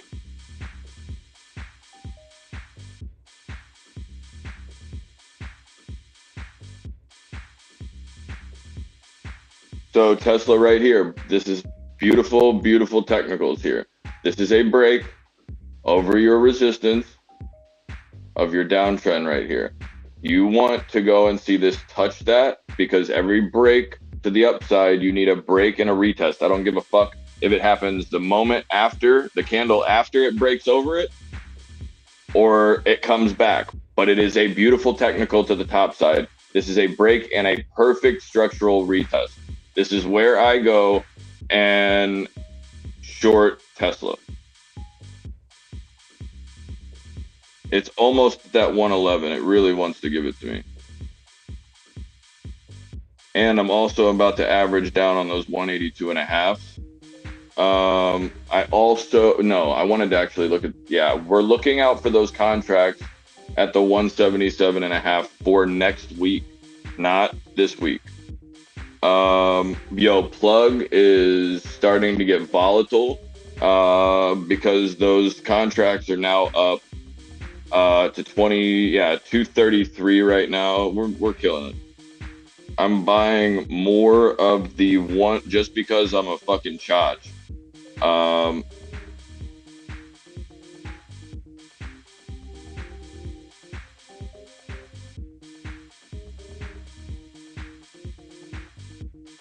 first of all, where the fuck is Nicola? Because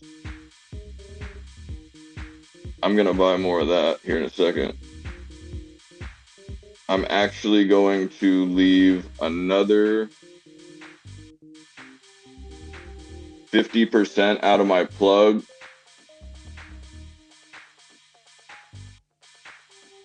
because I only took a little bit. Well, and what I mean by another 50, I'm sorry, that would have been what, I would have ended up out at like 300% and then just now out of 25% of the overall purchase that I made earlier. That's now, so 25% of the entire shit that I owned prior, or when I got into it this morning, I now hold 25% and I just sold 25%. I'm looking for Tesla to go and just walk right into that one, or right into here. That's all I want. Like, just go fill the gap, you dumb bitch. Spies trying to bounce, not happening. Those SQs are probably going to go and give you a buy here, Arctic, if you wanted to go and restructure that.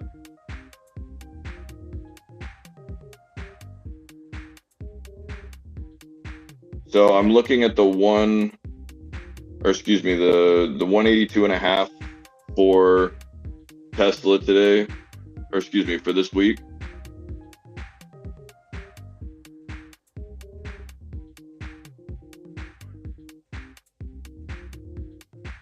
I'm actually going to just go and probably flat out buy the, well, shit, do I still have those? I do still have the 185.5.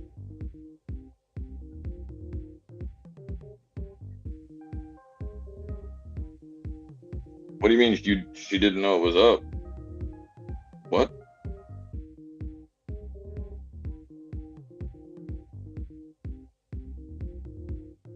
Oh, I got my fucking Jamar Chase of 25. Oh shit, I got my Jamar Chase card. See, this is that area we were talking about earlier, guys. Tesla's starting to try to push right back in to that 191.17 is what the number was.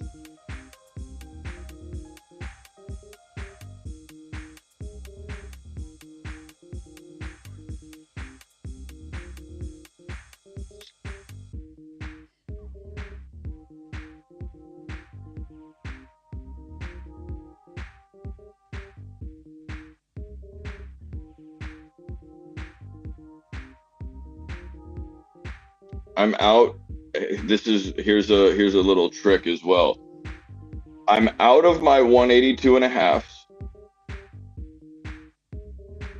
because I'm going to go and buy them again. And the reason is because I do not want to go and want to accidentally sell those again today, so that I have the ability to know, like, don't fucking go and accidentally day trade those if I if I'm sitting there trying to sell a bunch of shit off. If I have the ability and see Tesla just starting to make money, I'm going to go and look for the area of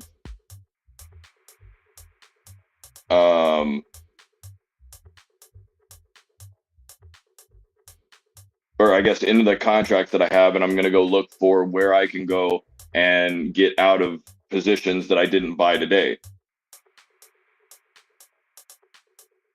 So I'm going to keep my 185s, sell my 182.5, so that I can rebuy my 182.5 right here up over the 200. So then tomorrow, I know that tomorrow I have the ability to go and purchase those, or excuse me, sell those tomorrow, as opposed to thinking about getting into it tomorrow and then having to sell it tomorrow. I just really want those 170s to fucking fill. You know what? I'm gonna take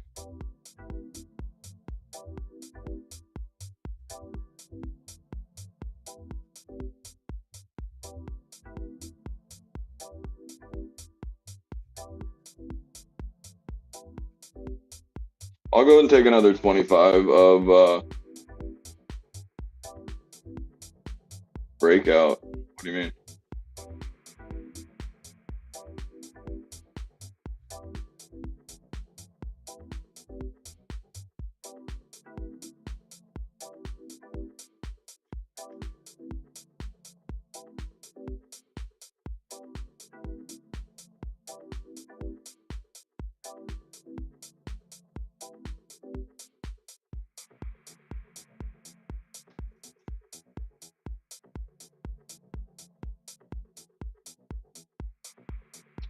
Give me 1 second. I have to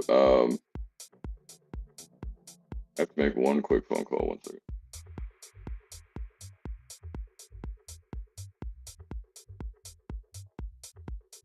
I did just fill those. I just bought 50% of that Nikola.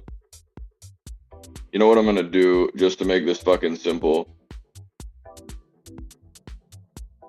is I'm going to go and pick up right here.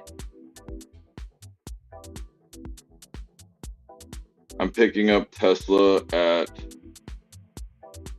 126 a contract on those 185 puts for this week. I'm still waiting for the buy to go off for 170, or excuse me, a 111 for the 177 and a half for next week. I am completely out of plug power right here. It's probably got a little ways to go. I'm not sitting here and going to go and fucking fumble back and forth with it. I can't be bothered right now with that bullshit. If it doesn't want to fucking move any further than it's going right now, I'm gonna let the fucking volatility just sit there and do its thing. Give me 1 second.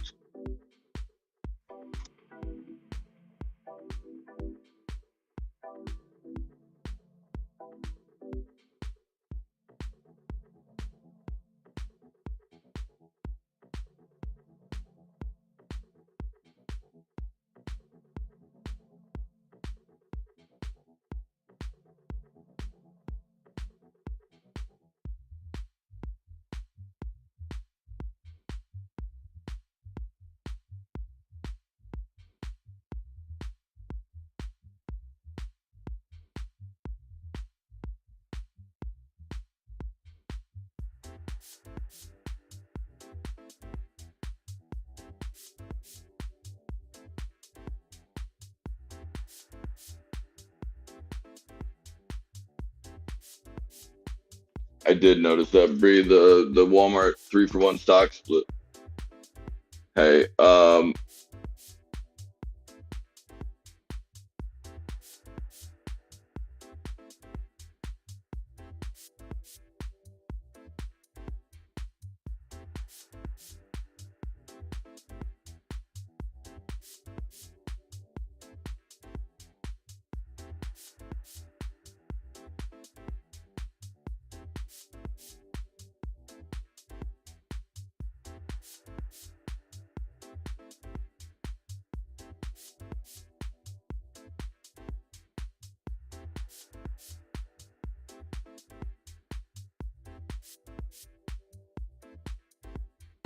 sorry about that, guys.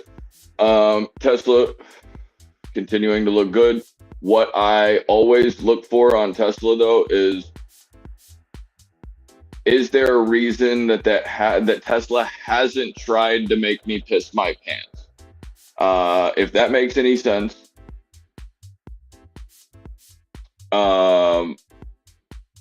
good.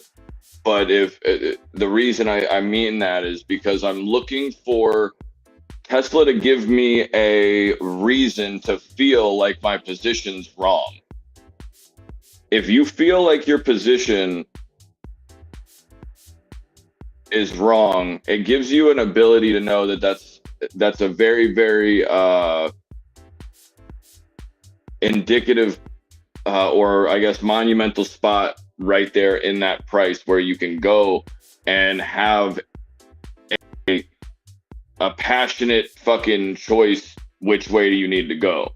And that's what I love about these areas is like psychologically, more than often they go and they try to get you to go and make you feel like my position's incorrect, because more than likely you're going to have some investor want to be right on the numbers, or right on like the, oh, I just went to 80,000 or 180, like,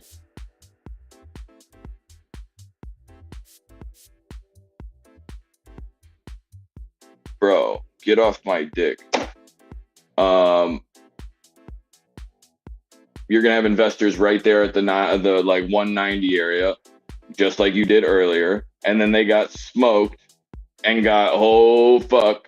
But the right choice is to go calls right now, because you were having the ability for the very, very short term of maybe an hour, maybe 2 hours, maybe 3 hours it takes you to get to 191. But right now, the 200 was very, very clear to me after just charting it out.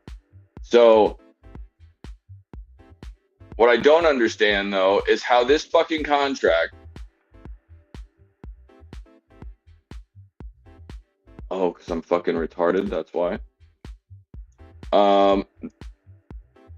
Tesla went and retested and moved. Now what we're going to do is try to go and use right here as a structure at 190 or 189.98. It will go and try to go and wick through that level, but it will more than likely go and hold and close candle.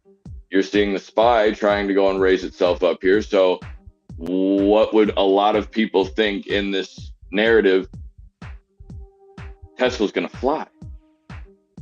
If the SPY is gonna bounce right here, Tesla's gonna fly. Yeah, well, Tesla was fucking tap dancing all over the fucking SPY's grave right now, while Tesla's basically leaving the homie at the fucking start line, while he's getting fucking bodied. Like, Tesla's just running off, having a great fucking time, owning the company or selling the company, like profiting off of whatever these two were trying to do together. It's saying, nah, fuck you real quick, deuces. I'm going to go and just take the fuck off and leave you. Well, the SPY is not going to go and like that very much. Tesla more than likely wants to go and freak you out, make you feel like you're going to like, you're in the wrong sentiment or the wrong side of the trade. And then as soon as it does that, goes the original way that it should have gone in the beginning, or in this case, it was continuing to go to the downside. But correct me if I'm wrong, we dropped $5 fucking after hours. I'd give Tesla a little bit of a, just a little bit. Yeah, Sabrina, Arctic was talking about that earlier. That shit was moving. But I'm looking for Tesla to not go and just stop here. I want to see continuation, because I want to see it try to psych everybody into that like 195, 200 area. Right now, I could be selling fucking calls into the 200 like it's going out of style, bro.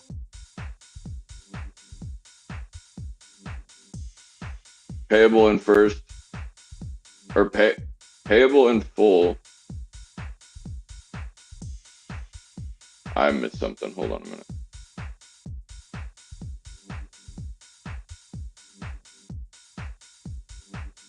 Oh shit. Okay, the GSC. Okay, I see. Give me the loot.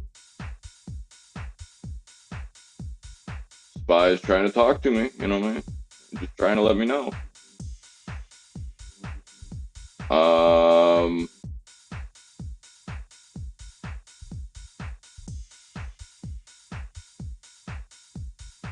Looking very, very nice on Tesla. If you were to go and just like get a flat out rejection, this would not be trying to hold here above this green candle and look for this area to now become structure. So you were looking for this place to be a very, in the pre-market, you were looking for this to go and be a structure of saying, nah, probably not. Because I was telling you guys, there was a a bullish sentiment to go in, but it's bullish because we fucking dropped $5. It's probably more than likely going to go and want to try to take a fucking walk. Boeing's moving back to the upside. So you can easily see the market trying to come back as Boeing's starting to move. Now, let me tell you something. You've already broken underneath that 488. Where are we going to go back to? It was a key level. I even thought that there was a potential that you could go and run to either the day highs on Tesla,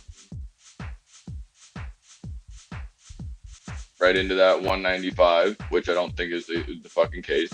I think at best you might do 192, but you need to go and do it sooner than later. You need to be able to get over the 196.69 and continue to go. So if we can go and continue to move through that, we need to, there's no question, we need to get above 190 to be able to substantiate saying, hey, we were good at a place where we dropped through yesterday. But you don't get your ass whipped, come back the next day and expect a different fucking result.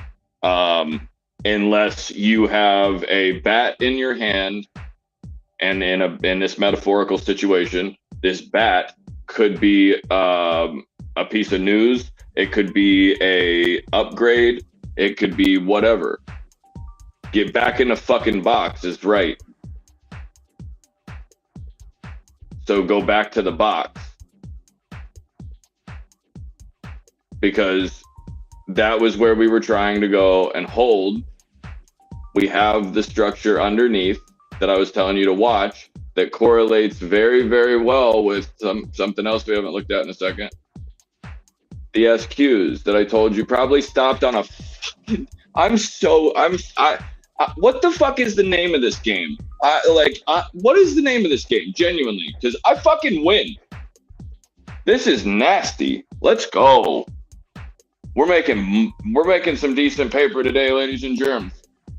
Make sure that you like and subscribe if you have not already. I appreciate each and every single one of you greatly. I am going to step out on the patio for 2 seconds and then come in and have a chat. Excuse me. The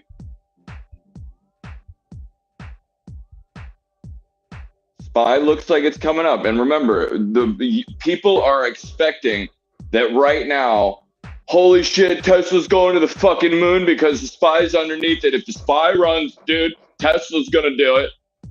All right, dude. Hey, listen. All right, dude. Hey, shut the fuck up. Because you watched the SPY get fucking bodied this morning. It's doing the same goddamn thing that Tesla did yesterday. They're just like they're on different sequences. I guess sequences. They're sequentially off. And what the SPY is trying to do is pull up to wherever it is off with Tesla. That's when you see moves in the market.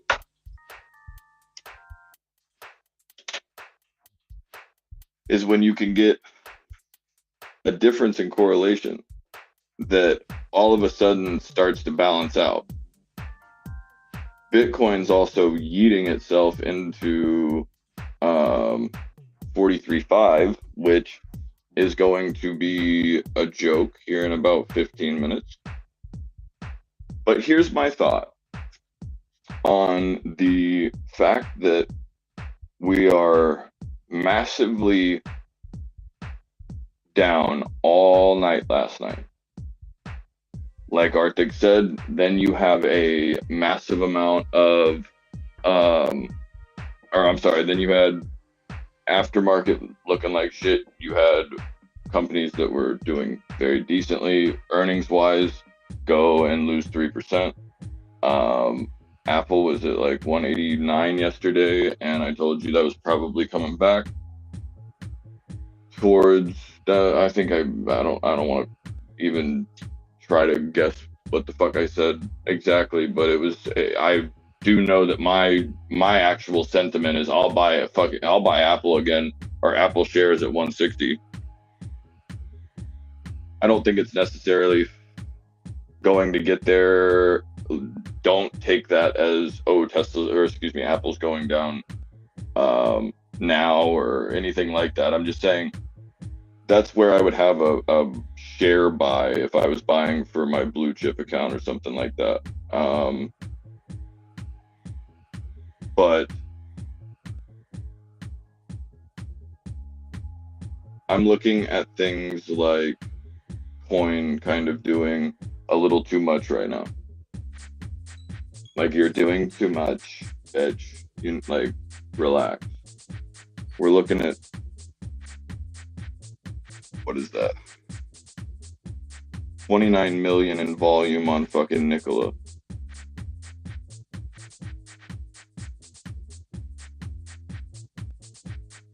If you go look at the 1 hour chart,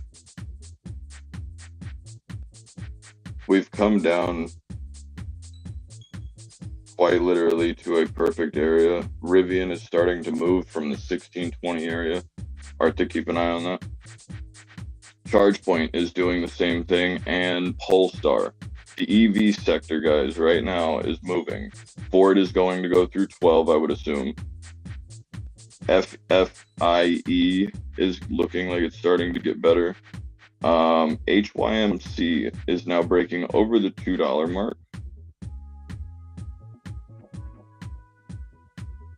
Western Alliance is down 3%. I saw JP Morgan.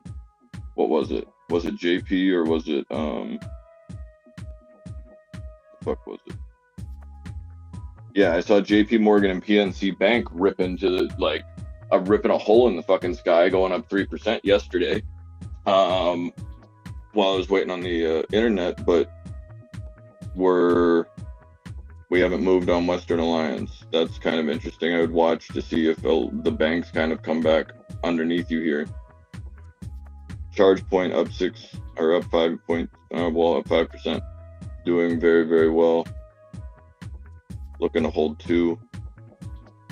I'm kind of looking to get into something. I just don't know what yet. Those Tesla 185s are kicking it.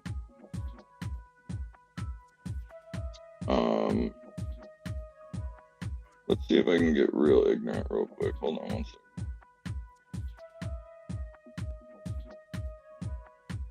Once again,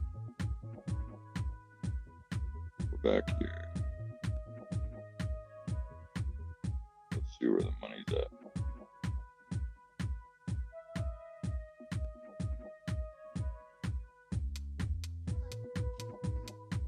So the implied volatility right now on Tesla is fucking cute. It says there's 45% IV. IV was lower last year than the current level.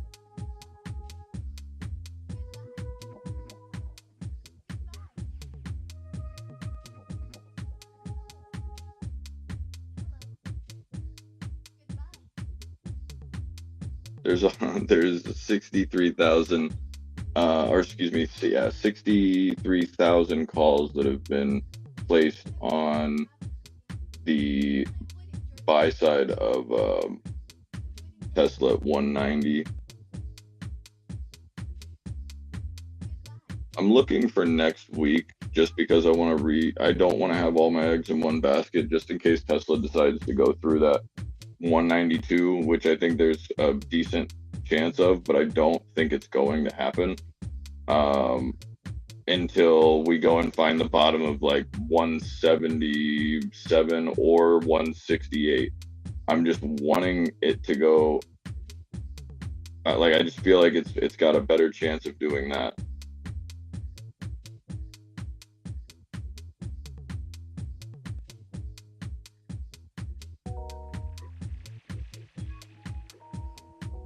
But if it does right this second, I feel like I've set myself up to benefit either way. It doesn't really matter. Um, I just see a very, very good amount of open interest for the next 16 days or so that it has Tesla kind of 170 area.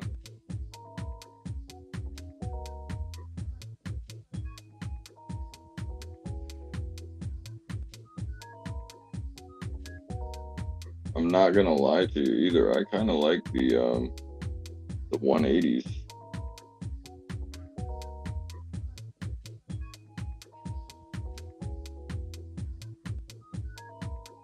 So Arctic, if you would look at those 12 fives now.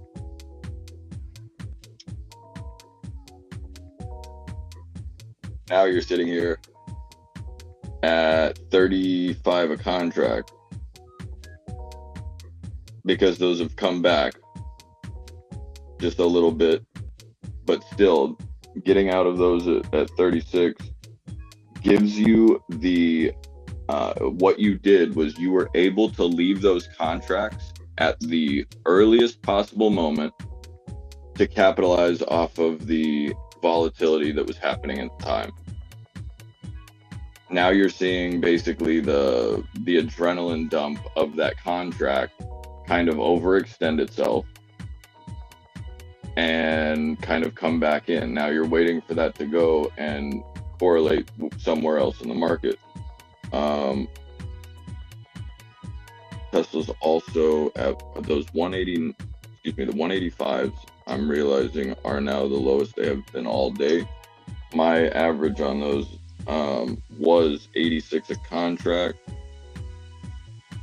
I just bought equal position, so I now have an average of 93 a contract. I did average up on those just because I also have a buy at the 177 and a half for next week, but I'm trying to fill that at 111. I'm actually going to start filling those for 116 a piece just in case the market does not want to go.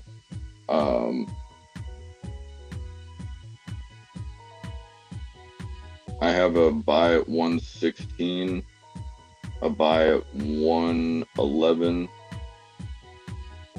and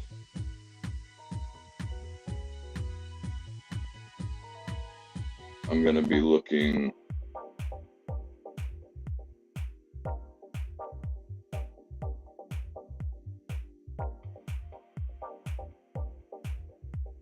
I'm hoping Neo comes off this $75 area. So that's kind of what I'm looking for right this second. Give me 1 minute.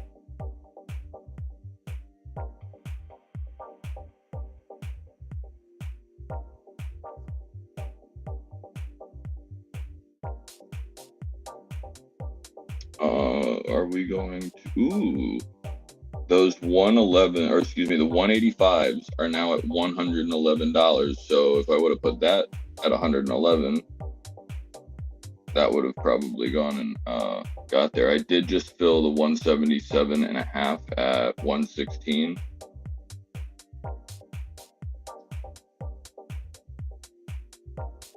And I also have the buy at 111. So I've already filled contracts for Tesla for next week. And also Nikola for $1 for next week that I've been filling at $1 and $2 a contract.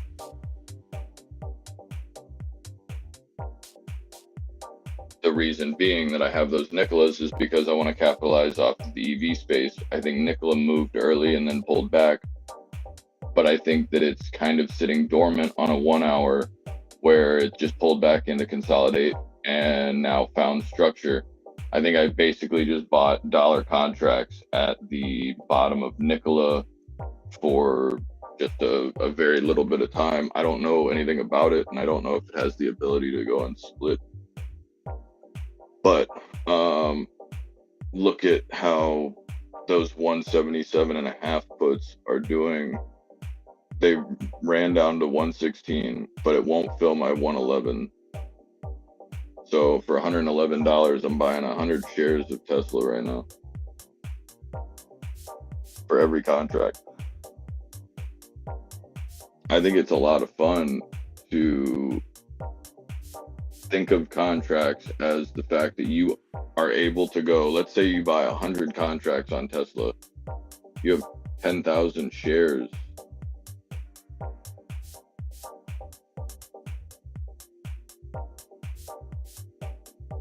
That you're able to go and account for on Tesla for what? Less than the price of one? Less than the price of one Tesla share, you can go and have 100 contract, or excuse me, have 100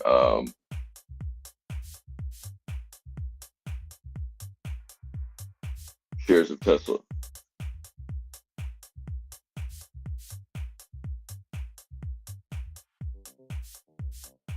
What else in the market is kind of doing it?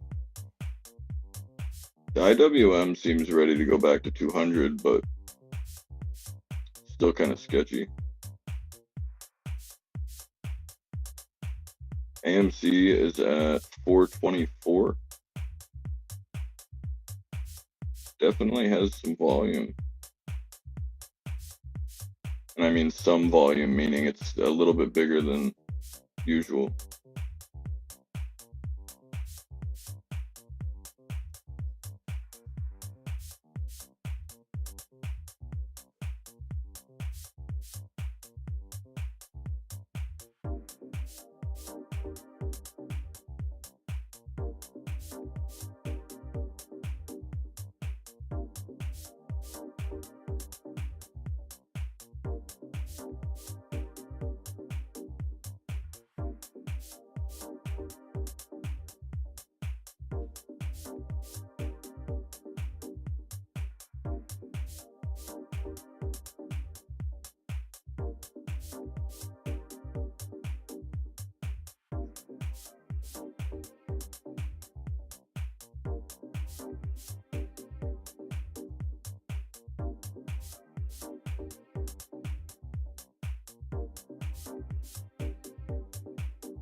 If we break AMC at 430, we're more than likely going to go straight up.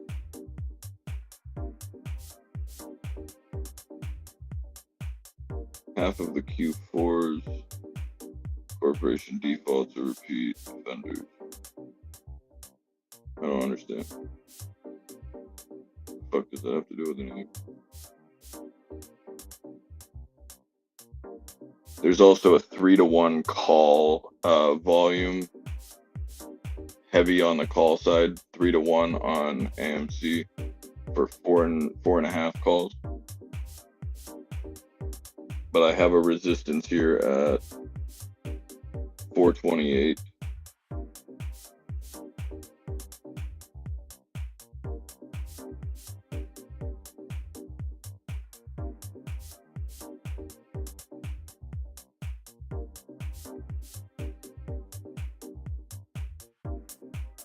Coinbase looks like probably not happening. Rivian looking like if I try to go get some more. Boeing continuing to go, it's up 6%. Ford is trying to go through 12 now, like I was talking about. DocuSign looks like it's going to try to go green too, over that 62 mark.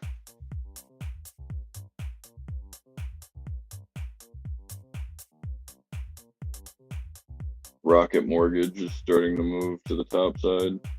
I wonder if Zillow's doing the same thing. Also, Lightning Motors. Lightning E-Motors is now under ZEVY. It's 4 fucking cents. So, we could absolutely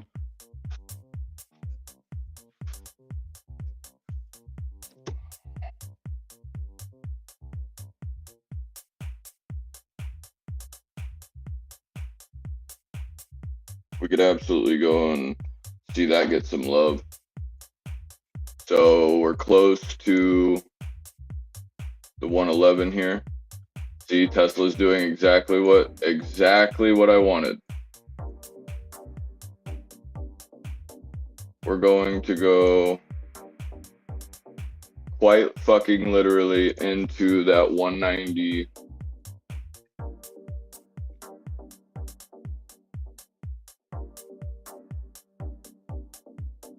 I think it's right here and right here. Yep. High, broken. Yep. So we're trying to break through this here. And I think that this is problematic, which makes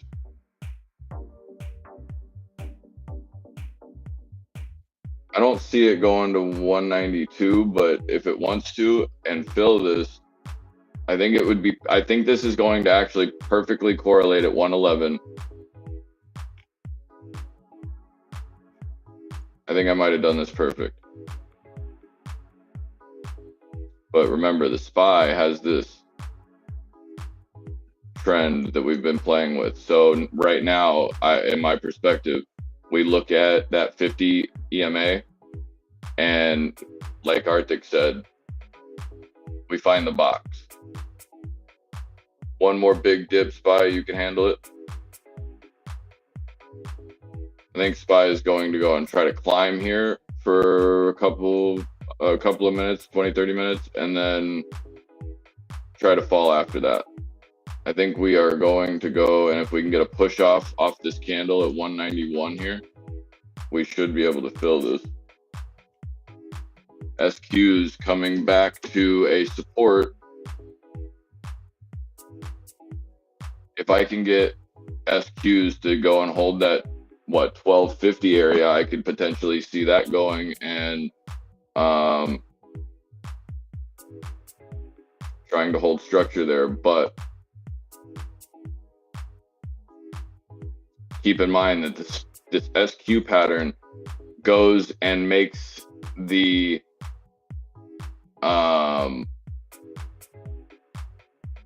it makes the SPY effectively, the pattern that you're in is going to make the SPY shit the bed after hours, or not, maybe not even after hours, just like it's going to continue this downtrend if the SQs continue theirs. So you're seeing this trend, right? Very, very clearly. You're going to get one side or the other. But we did fill right here. I'm glad that I went and at least entered this position at 116. It would have probably been 5 minutes, 10 minutes ago. But it was right within this candle at 116. Tesla immediately pulls off. I mean, that's fucking absolutely brilliant. SQ's going to 13. Let's go. I see. That's kind of what I'm talking about. Reason being is because your support is right here. If you can see, your support is right here. You double top and then break it and then go and restructure. You're looking to go, what in the fuck is all that? No, thank you. You're looking right here at that wick and this wick. You're looking to now, which is, it's going to be yellow because it's a very, very key level. You're now looking at a bounce perfectly off of it. SQs are now, look at the momentum. If you don't understand how the Qs work, the Qs don't usually go and gap like this. But the fact is this is nothing other than strength. That is green candle wick that does not fall any further than that green close and continues to move high. This right here was the little green type of move to the upside that it was trying to create, but this is trying to go and get back up over an area that it does not want to be at in the first place. But the overall market right now being heavy, you're needing the fact that you have this little downtrend right here, these two green wicks. You see what's happening. You saw the breakout right there with the little tiny purple wick right here, right next to my marker, or my cursor. It broke out because what happened was it ran and double topped just for the 5 minute or 10 minutes that those two candles are, but it still broke out of that wedge, but it double top. This goes and lets me know that we had the momentum to go and at least get through this paywall, if you want to call it that. But now I'm still going to think that there's some unfinished business here because there wasn't a definitive answer here. We got bodied twice from wick close to wick close, or those two green closes, and then immediately doubled at the same fucking price of 156. I wouldn't go and be surprised to watch this go and try to make a green candle and try to fluctuate somewhere between this, but it'll try to hold this candle right there at 1259 over the top of the red candle and the two green wicks that it's got over here at the same time. You have bullish momentum from the double top that you break through. Once you get through, you have a lot of velocity to the top side, and then all of a sudden get shit on. That's not how it works. Tesla's going to look to go and set up a support here to try to keep going. But as that happens, you're going to see SPY try to trickle down the purple fucking line. Right on. Thought that was the gap.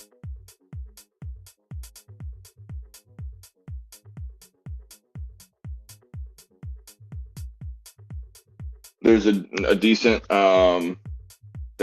play for a long in Apple right this second, but I would be careful with it. But my sentiment has not changed on that Tesla or on my Tesla puts. I'm going to be holding these. Yeah, the 177.5 is up. We purchased it at 116. Those are Arctics. Yeah, these were the SQs right here at 12. Those are the contracts by themselves. So even on the contract perspective of things right here, Arctic, you're still holding that 33 right there where the wick top of this red candle is. And you're moving to the top side because you don't give anything back on that 33. And then you go and do it again right here. So you're going and seeing in the contract, and because you're a call here, your sentiment of this contract, the people that are buying it are purchasing that contract thinking that that's the right fucking decision to make. So that decision that they're making is giving you the sentiment of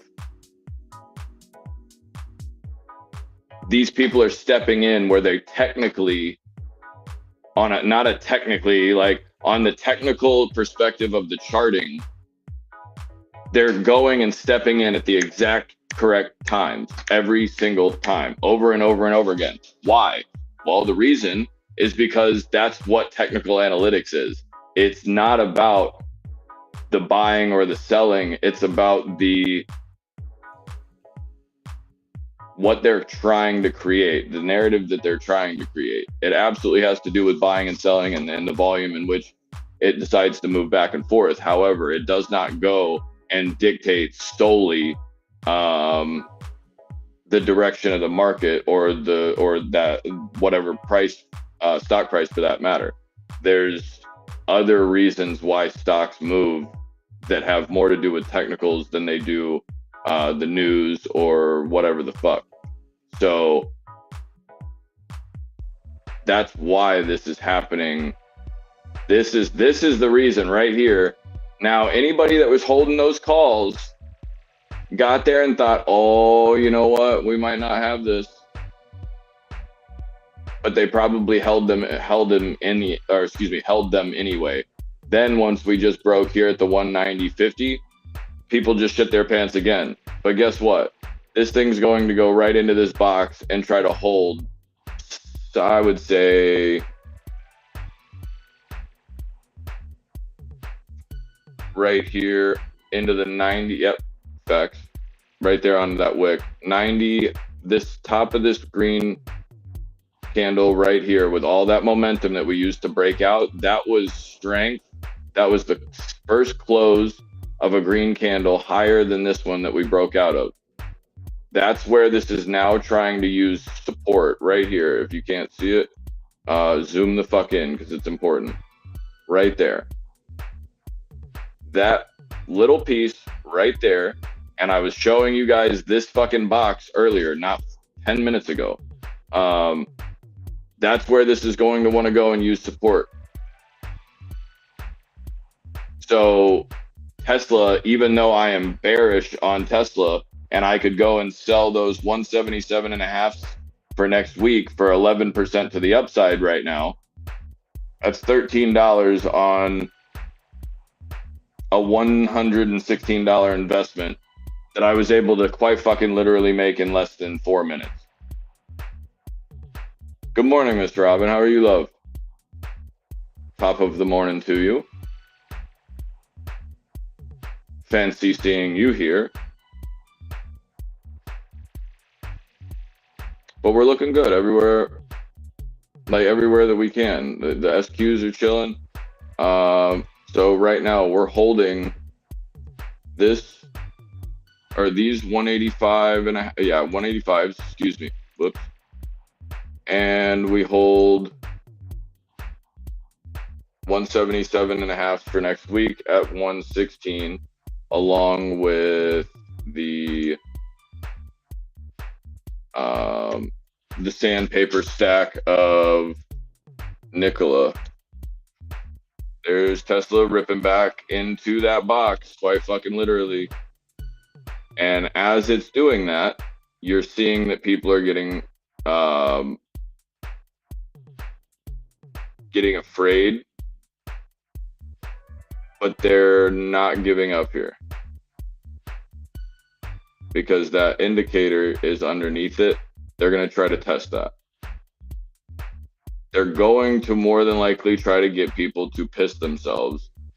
I don't know that this goes to VWAP. I think that they're going to bait it to VWAP. There's no way, like right here, this is a bait in my opinion. And Nikola is trying to go and pull underneath that. See, look, Nikola's doing the same shit. It's trying to go and say the EV space is a little heavy right now, and I don't know that that's the fucking case.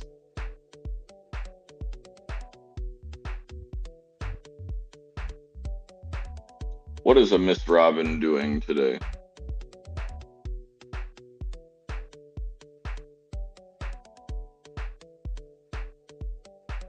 On the low. So I'm gonna sit here and wait for Tesla to go and continue.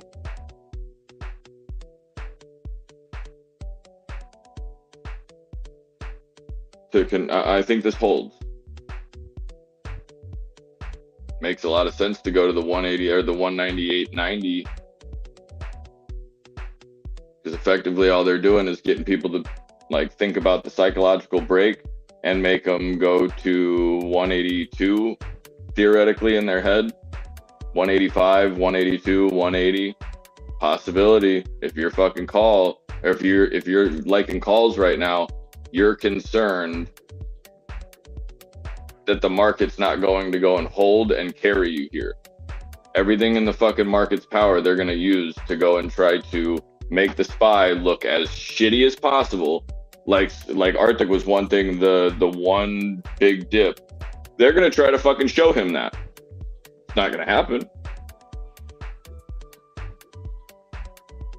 Because because the only way that I guess in this situation, he should be going and looking at this position to be getting out of another position, not to go and get into a position on like a false fucking move. Because regardless of this going and holding right here, I told you that fucking candle is going to go and figure itself out. But that's where we're having the battle right now on Tesla. But the fact is that There is no shot that we're not just sitting here and teeing this up for the SPY to catch.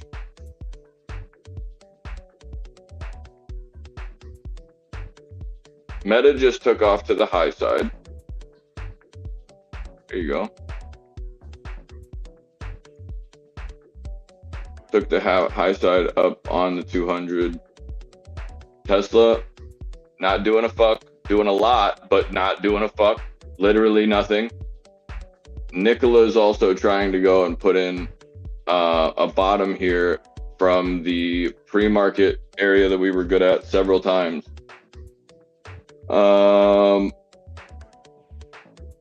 SPY is going to try to go and fuck around and find out. And if I'm looking at the SPY,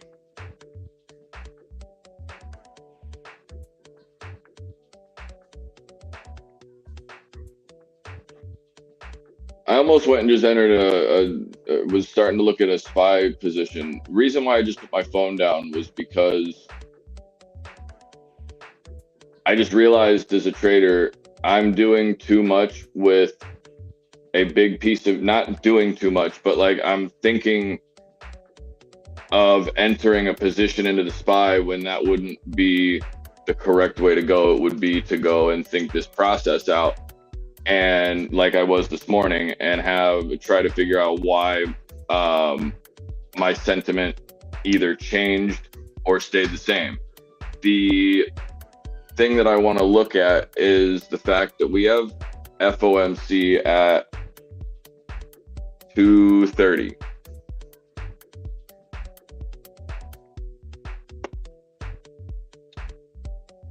That's called fake. That's called absolutely fake.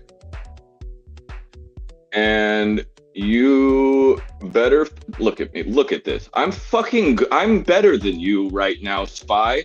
You're not doing it. You're not. I'm better than you currently. You already showed me that wick.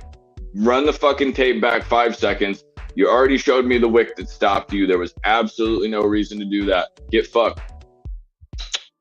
Peace. Go back up to the upside. No shot. Look at the volatility that just pulled them up. Get the fuck out of here. You're in the same buy spot right here. You went and showed people a rejection on Tesla and Apple and every other goddamn thing. Now you're letting Meta go. You're not slick. You're not. You guys aren't slick at all. Bottom of that wick, fair play. They're not. I'd be very impressed. Tesla's trying to push away from that area, but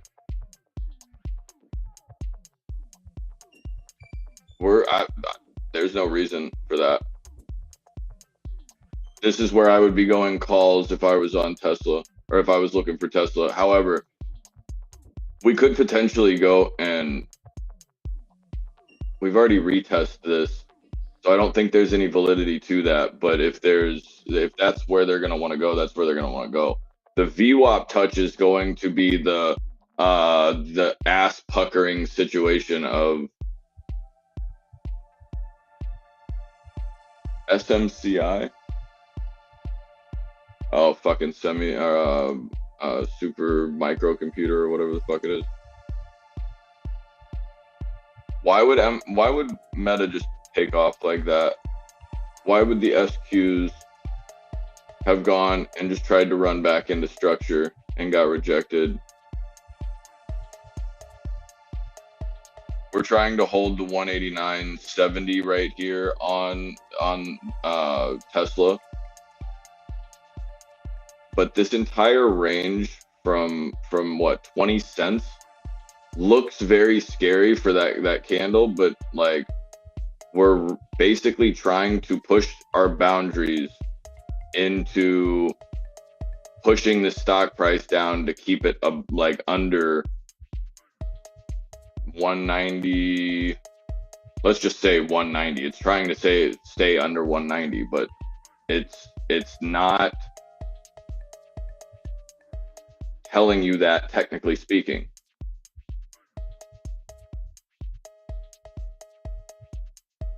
The SPY is getting a decent drop. Very, very nice. Very nice turnover. I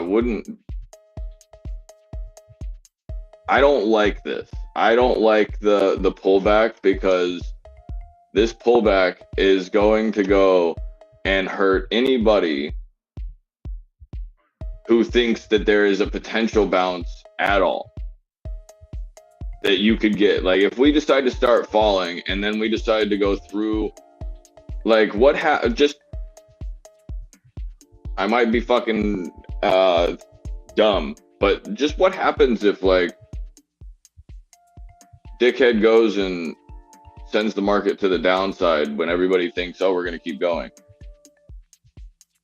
What happens if dickhead goes and, like, says, oh, you guys are fucking joking, right? Like, we have Microsoft pushing $400 and something. We have Nvidia pushing 615. Like, you better fucking hope that we don't go and start seeing these splits. But I would almost want to go and promise you right now that EVs are fucking hauling ass, right? Oh, no, they're structurally sound though. Right off of VWAP on Rivian right there. Beautiful pickup. $2 mark, trying to hold on charge point. It doesn't go, like, you have your indicators with you here. You have everything that you need. I could definitely go and see you pulling back into them, but it makes more fucking sense to try to juke people to the upside and then take this right back to the support you need to go to anyway. Because then once you're at the support, everybody will go and buy their contracts again or average down into them.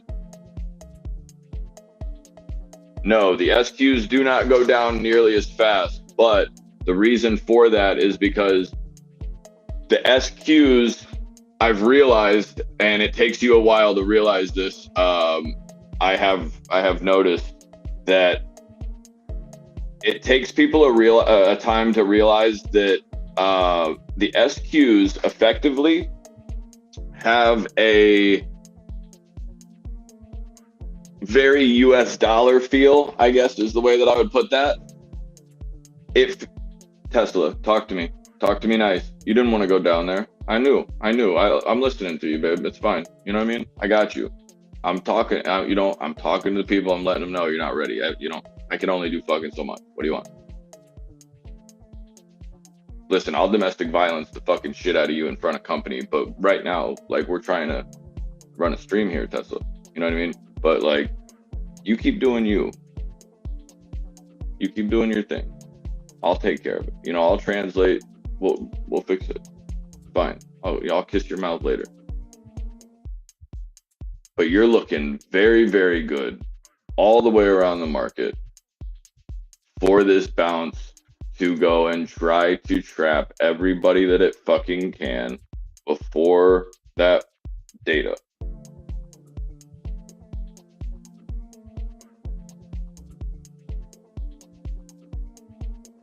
Here's my argument.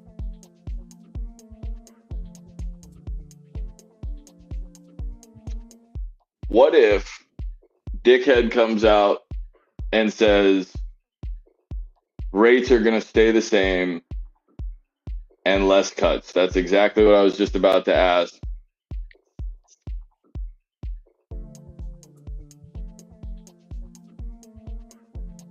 That's going to go and cause the market to run. Look how many puts were right here at 486 and 485, 480, 482. There are nice little chunks of 60,000 contracts for today that are being purchased. But look at this. 493 and 500 60,000 a piece. Where are those? Where I want to know where those are placed. There is a beautiful, beautiful green candle that we needed to see out of the SPY. Now, did we go and break to the downside? Absolutely. Should I go and give a fuck about that? Absolutely. Should I go and give it more validity than it deserves right this second if you can go and keep these or keep the candles that I see right now turning green? If we can get up and return ourselves back over 486.70 or so, then I'm not so much as concerned. However, I'm keeping a mental note of the fact that we did not have any trouble falling through the 486. Not one, not even a smidge. Not a guy standing at the door saying you can't go there. Not a fucking piece of yellow tape. Not a fucking person gave a shit that we went through that area.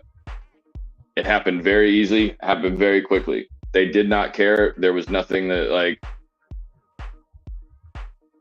there's no amount of ass cheeks that could have clinched to keep the fucking SPY in the air right there, is what I'm saying. However, the pattern is going to go and try to correlate with the drama that is Jeffrey, or not Jeffrey, fucking Jerome Powell.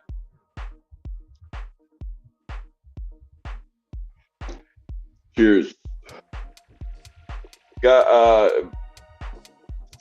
Talk to me about some Nikola. You know what I mean? Because I feel like I'm all over it today, and I don't mean to be an asshole, and I'm not sucking my own dick by any means.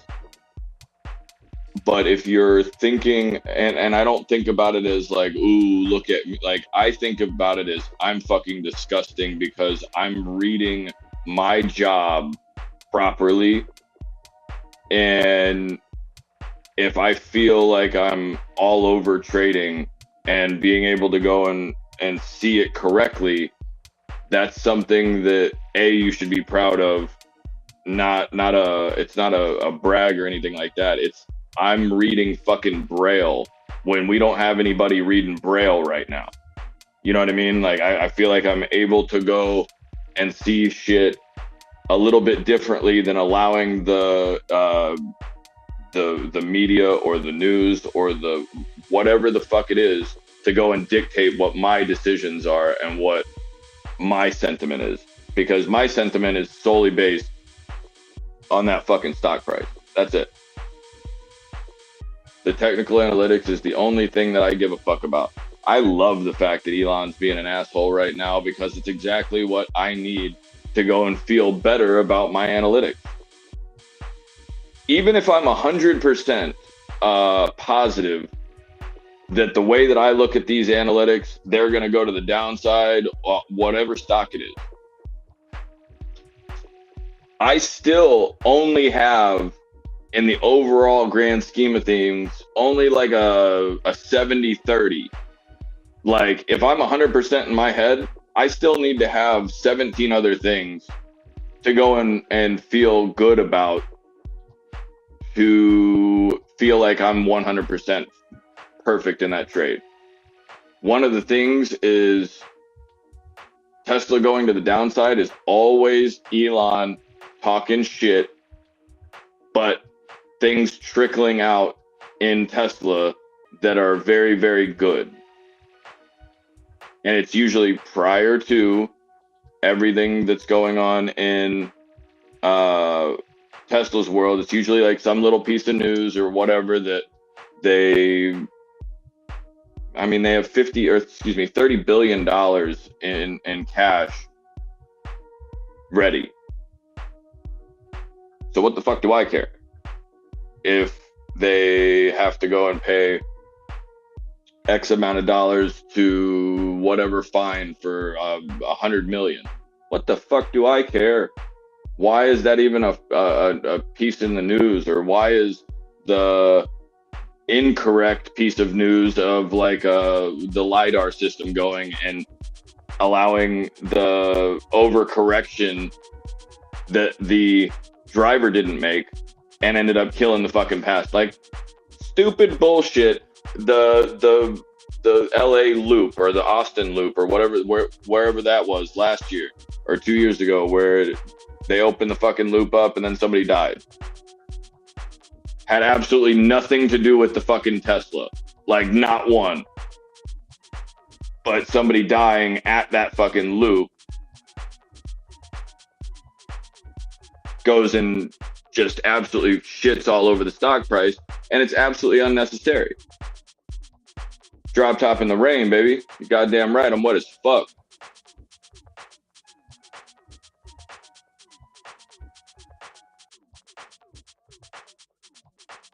I like that you were able to go and grab that 486 on the SPY.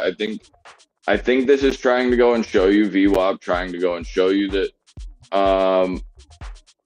you're trying to bounce. You need a couple of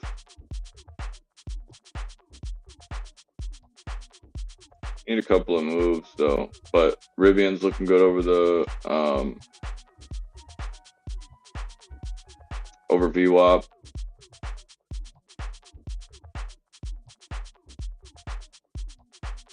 We're right back to 615 on the video when it was trying to send it to the downside. The overall perspective of watching all of these going and trying to move backwards and then getting abruptly stop and immediately this right here, this shit right here is, I don't want you to play. That's exactly what that translates into. It is, oh shit, I do not want to play with you anymore. I don't want you to be able to play. No, you can't go and borrow my shit. This is, I want you out before you can't play. I want you out before you can't play. This is me going and saying, didn't you see everything in the market? Didn't you see what I did to you in aftermarket hours? And you're going to come back and try to, no. And that's getting smacked in the teeth. Knowing that this guy, this little stock price had the ability to say, I have a little foothold at 608. If I can challenge at 615, this stock price is trying to fight back to get to the indicators that it wants to be at.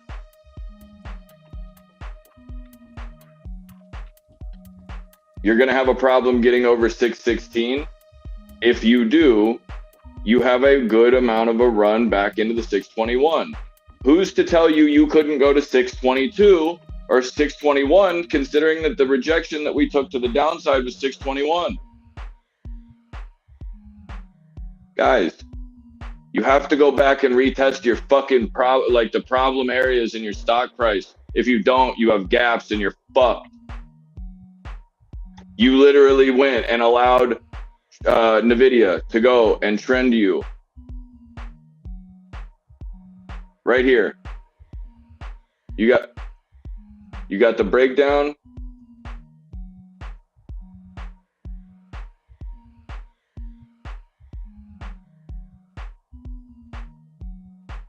There is a train of fucking police going towards the school. I don't like that.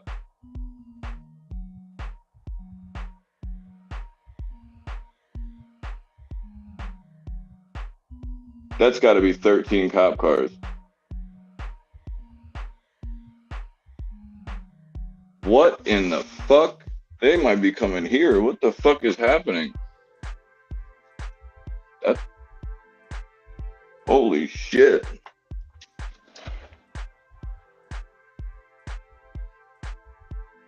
Okay.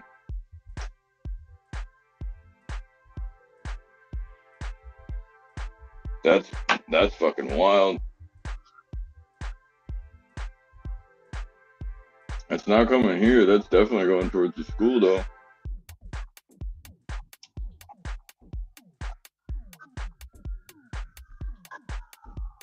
Damn. I don't know if you guys are able to hear that on or through my mic, but Jesus Christ, that's a fuckload of sirens. Hide my stash. I'm fucking legal here, baby. Every single one of my shit's got a diploma. I could smoke a fucking joint on the sidewalk outside the fucking.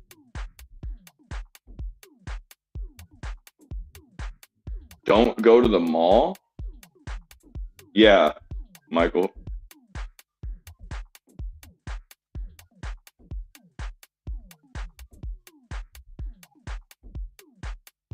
What in actual fuck?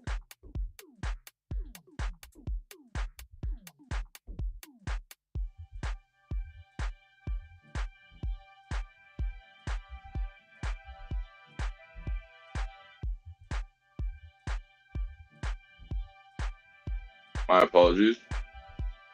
We will figure out what the fuck that is about here shortly.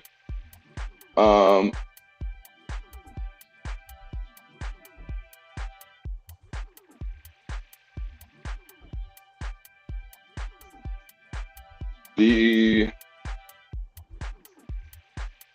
market's looking good. I think that we're gonna continue to bounce. I like it.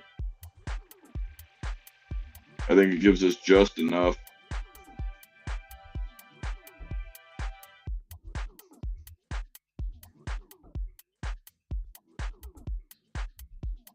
Rocket Mortgage looks like it wants to keep going too.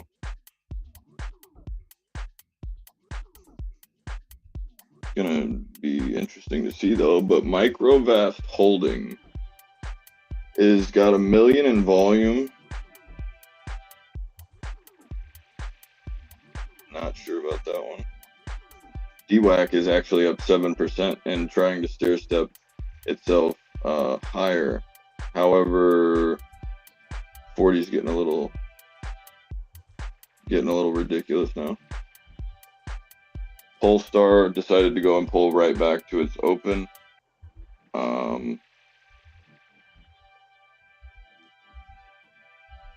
Ford ended up making the move into that 1295, pulling back to 1291, or excuse me, 1190. Yeah, 1291.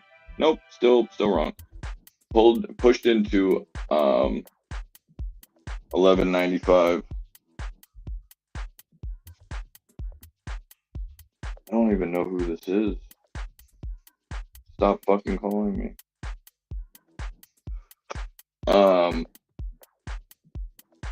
Charge point looks strong, trying to hang out around the $2 area. Penn as well, looking strong, going back to the upside.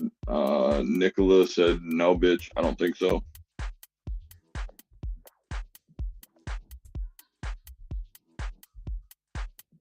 You have Mara and crypto in general looking pretty solid and trying to go and consolidate sideways and fuck with people as much as possible, which is good. Netflix looks very, very similar, but Netflix is also green.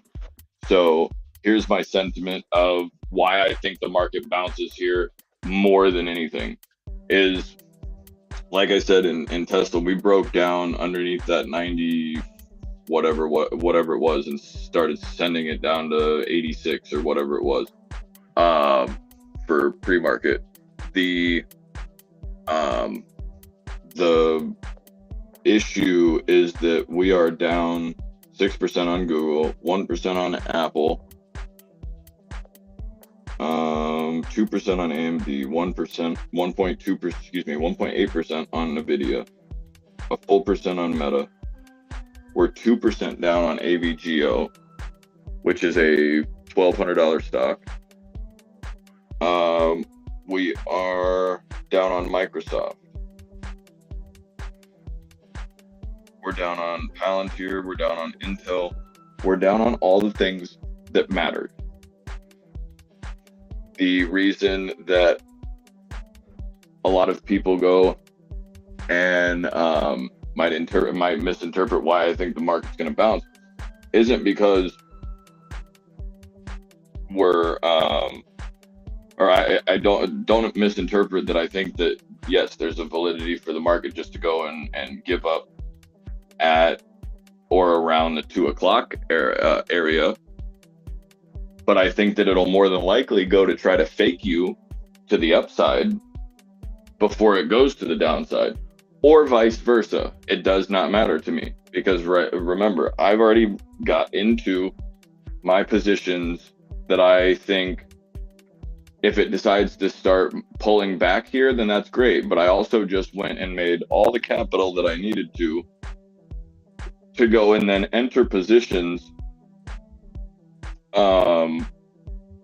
prior to FOMC coming up. So I might have the sentiment that we come down, but if I see that we are getting a little pressure that might be a little bit better than I thought we were going to get, or if we get better news or something that's just a little bit different than what I expected, I still have the ability to go and make the proper adjustment to it. So I'm going to go and look for those type of things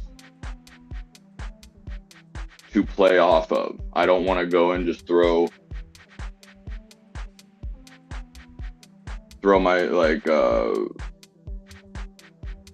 dick at it and just say, oh well, it could go here. The reason why I'm setting myself up on Tesla is because I think that Tesla's genuinely at a really, really hard resistance area to go through.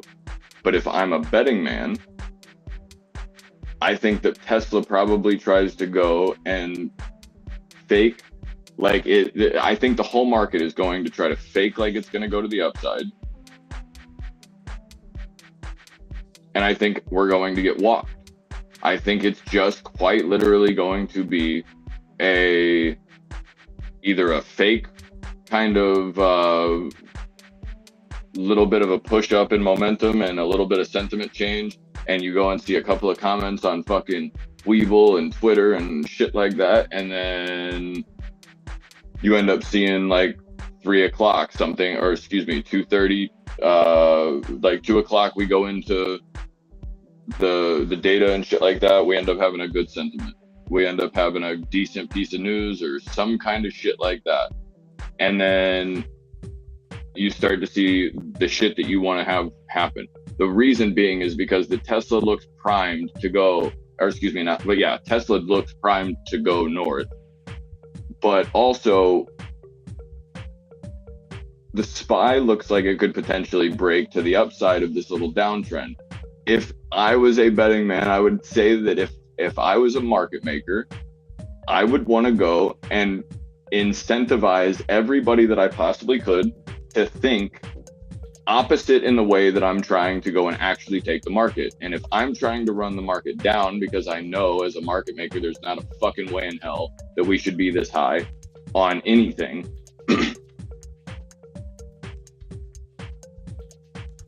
I might want to give people the most incentive that I possibly can to get into positions above me so that I can walk it right back. So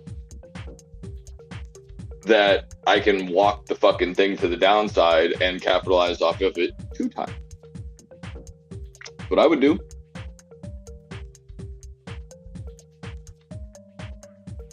Plug's trying to go for you.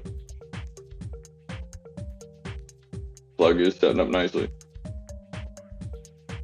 You're getting it right here. If you don't see it, you should see it. And if I'm lying, I'm dying, guys. This is the only fucking trading setup you ever need to know. This is literally, you can make millions of dollars with this trading setup right here. You need a break of your downtrend. That's it. But you need a retest. It's right here. Your break happened right here when you closed up on this candle from outside. Sorry, we're off just a smidge. You got your break right here, which is the break off of these 2 trending candles right there. You then get the break up and a retest, and you're starting to move higher here. Don't be surprised if you get capped here and they try to show you a double bottom. or excuse me, a double top. What's going to end up happening is they're going to go and try to pull you back, more than likely to go and retap that 437, but this is getting volatile at this point. So they're going to go and see, you have 160,000 shares that you're running into, G, at 450. Absolutely could go and squeeze. I'm not telling you it can't. I'm just letting you know the possibility of a lot of insinuations. What happened?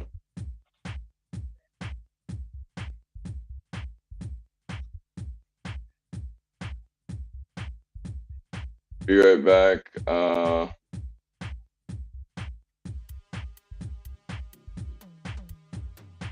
Fuck no. No, thank you. It's the base department calling.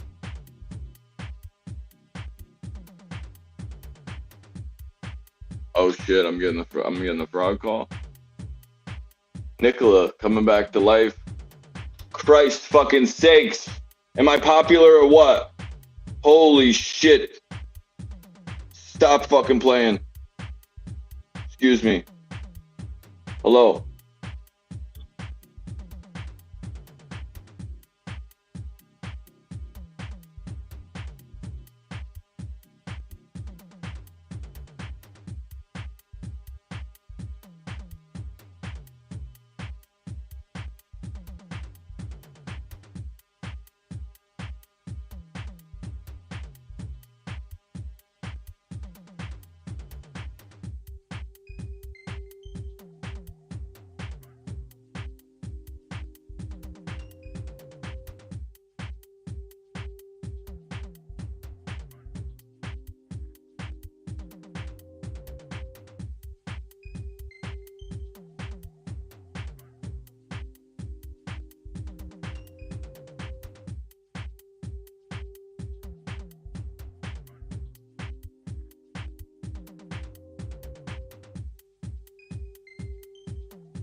I'm back.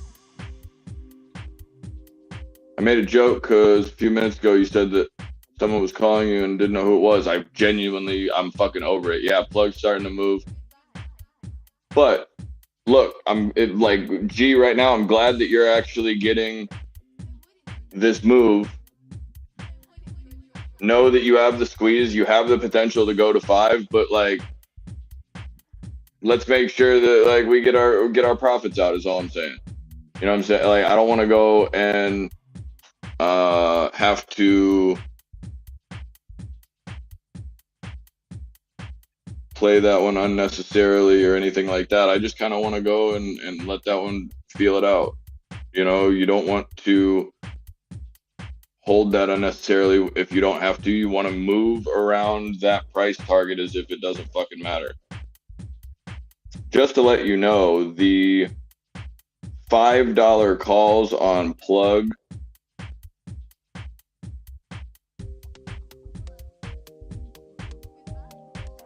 weren't those at like $1 this morning?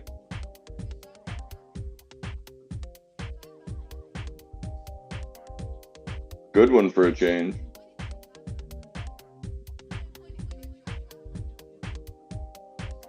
Good shit. Caesar's also back.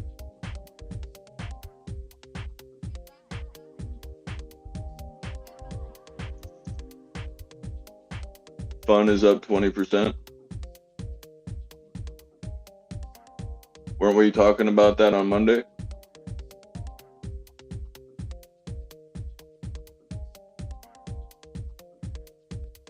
GTA, listen to me. Take your profit and sit the fuck down. Very simple.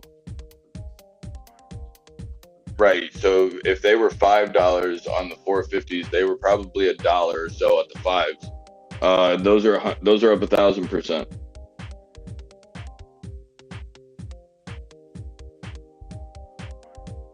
Those, if they started out at $1 this morning,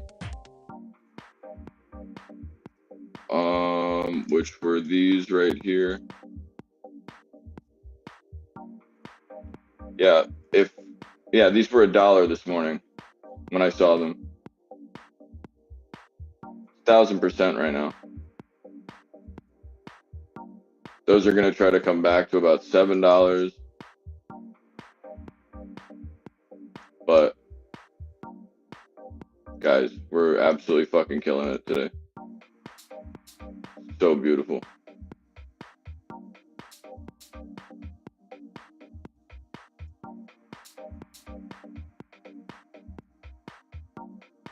Beautiful, beautiful touch. Like I almost got it. It didn't want to go through that 112 at all. I wanted to see that 111 buy, but we did get the 116. That's what I was kind of worrying about the entire time. Damn, man. I got 21. Good shit.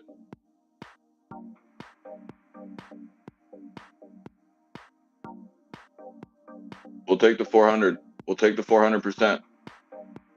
Arctic was laughing earlier, like, yeah, just a 200% note. Like, guys, if you can do that every day, it is not about like, just fucking humor me. Take 30 days out of fucking your shit up with trying to go and hold anything for more than for 100%. Set your fucking limit and fuck off.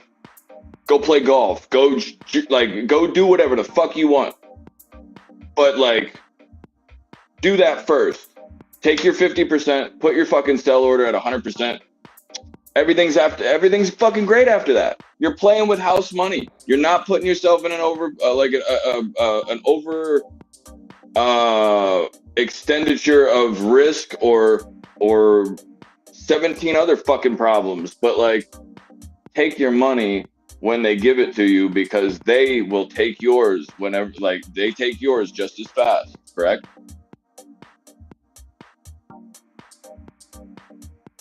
There's like, it's very, very simple to go and try to get greedy. The disciplined fucking man is the one that ends up going, and I'm not saying, man, don't give me that progressive bullshit, but like, the disciplined man is the one that ends up winning here. It's nothing more than that. That's as simple as I can make it.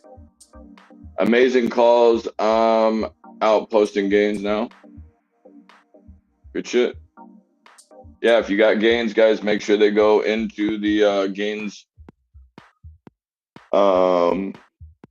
section of the Discord. Post them on fucking Instagram. I don't give a shit what you do, but just show the channel some love. What's going on, Doc? How's everything? I saw you saying, damn, man. I know I'm looking good today. You know what I mean? I'm feeling good today. I'm keeping the body guessing. I got my tits out. And that's all you really can do. You know what I mean? You just got to throw the dick at the market one inch at a time.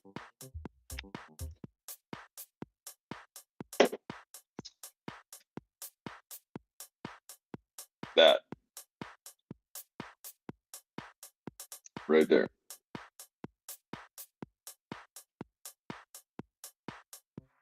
If it's dead on fucking balls accurate, like Marissa Tomei would say, that's fucking almost dead on balls. I'm positive. What you got was a fake breakout right here that got walked back in. but overall sentiment wise, when you're looking at the micro of right here, you're quite literally just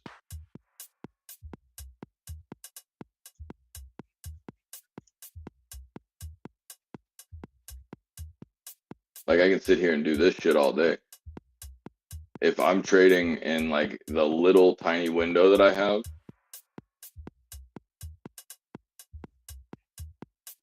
you're now pushing up above your structure right here. Everybody probably thought I was fucking crazy when I was talking about this shit coming back at the drop of 190. Oh, talking to GTA? Okay, no, I completely understand. You know what I mean? He's a good looking guy. He'd be even better looking if Tesla would give me my 111s, you fucking cunt. Excuse my French. Not really, honestly, don't care. That one was deserved right here. You fucking dickhead. Get down there and fill my 111s. You fuck. Where'd this gap come from now? Remember, we were looking at a gap this morning on this contract because I'm very aware what the fuck we were looking at.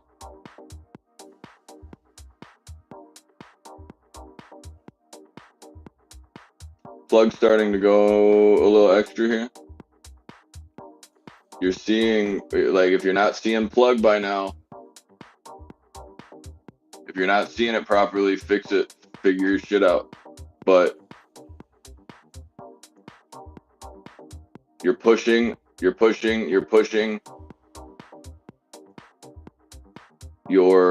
resisting here.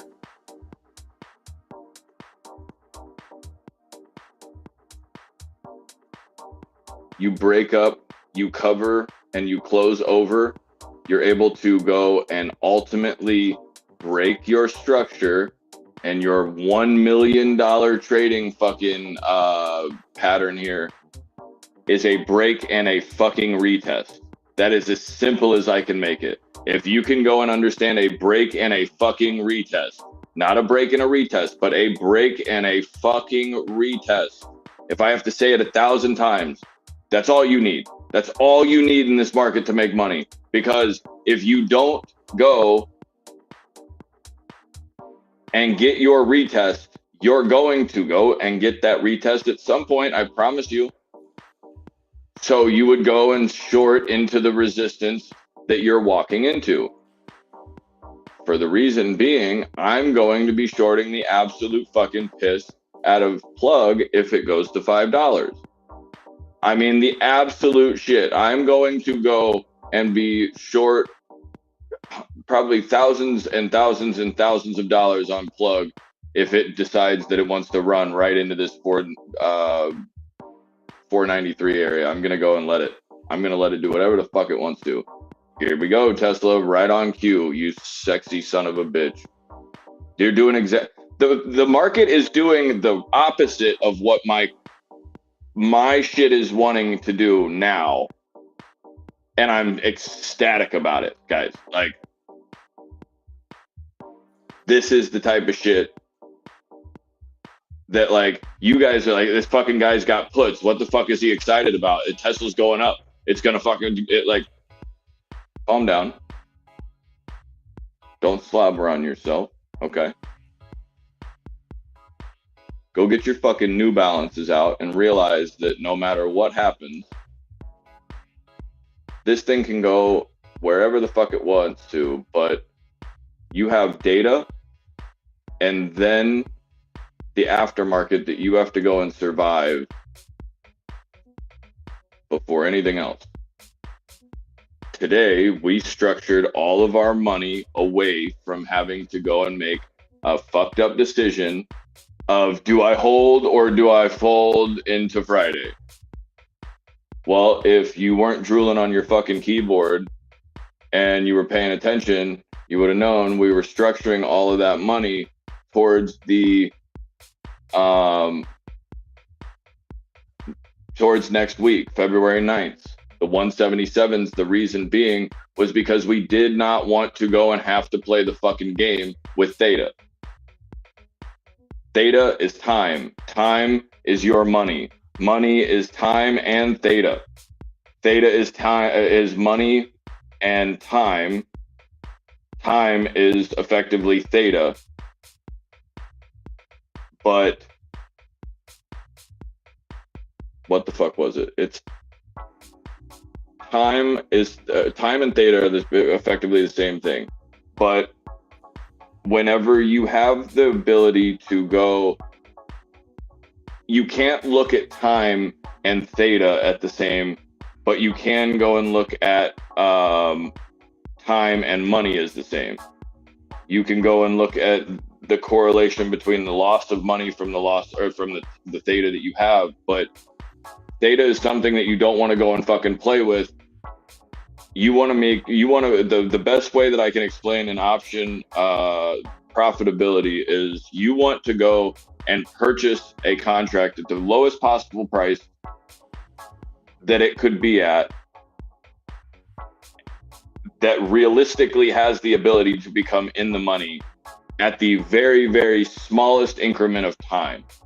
The quicker that you go and have the move and volatility, so let's say that you have a $40 stock price and you're trying to get to 45. If you have 5 days to do that, you have roughly a dollar a day to get there.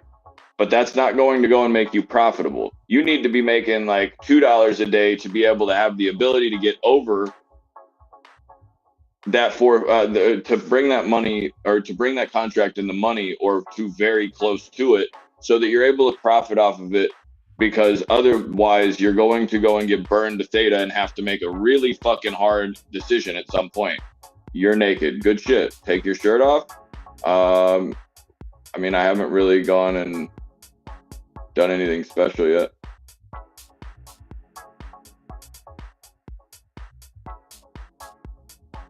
Go and subscribe to the OnlyFans. I usually give the first nip free. You know how it is.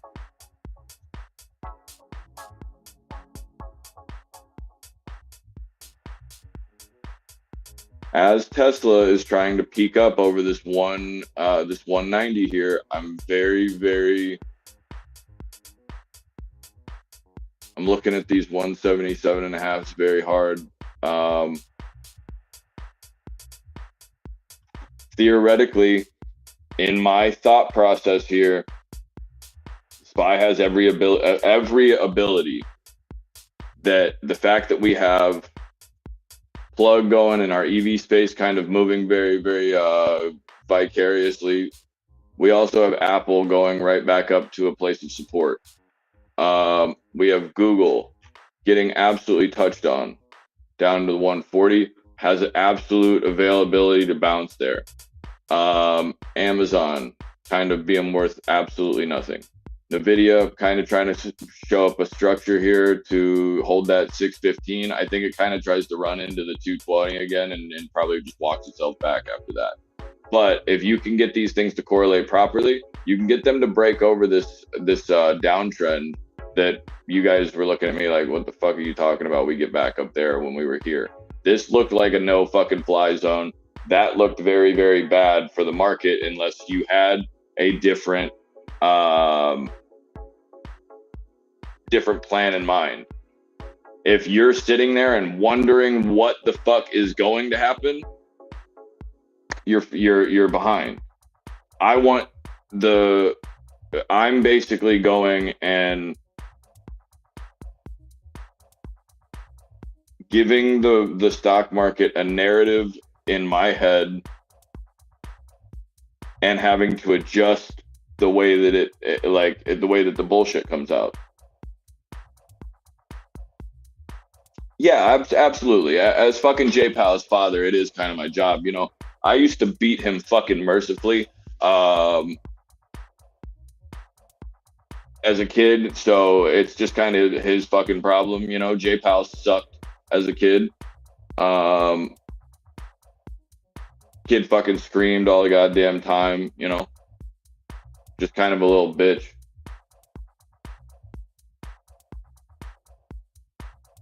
Told him he needed to go take a lap every once in a while.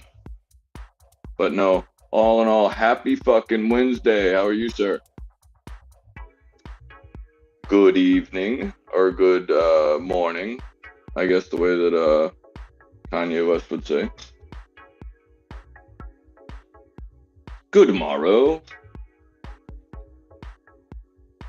Yeah, I'm fucking sauced and shit out here, G. I don't know if you've been getting your ass touched with meetings and shit like that, but whoo, getting fucking swifty. Shit, I'm looking better than she is. It's really not that didn't land as sexy as I thought it was going to, just because Taylor Swift's not that good looking of a broad. So kind of a shame that I just went and actually compared, you know, El Tigre here to a Taylor Swift. That just doesn't work. You're getting Swifty? Yeah, no. I'm teed up like a goddamn golf ball right now. I'm looking good. Don't forget to claim your free stash stock. Free stash stock. Oh, okay. Today's free stock is Uber.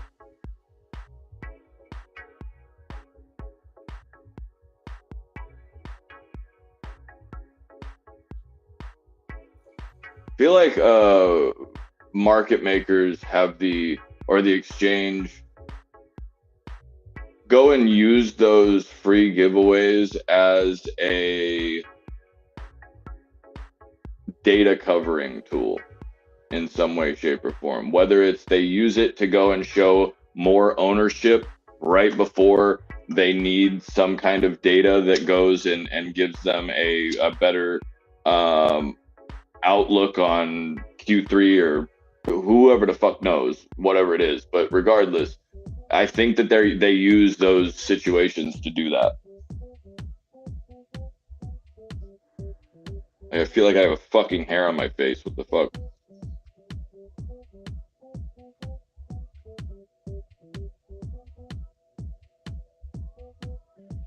Swifty Bowl. I'm tired of fucking seeing her on the goddamn game. I can tell you that. I'm not repeating that. Fucking annual. Oh, good.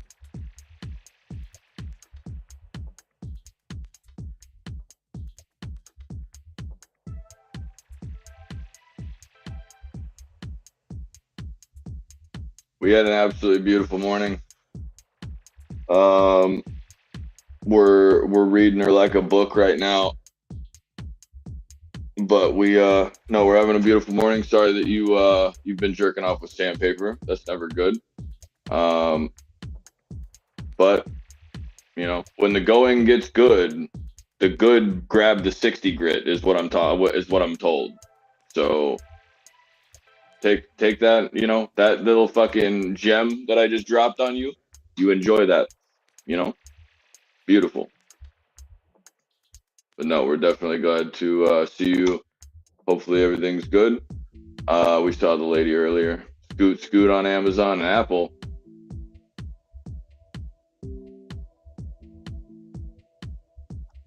Right. Microsoft, I actually like going into that 401. Amazon, looking for a bait, I think.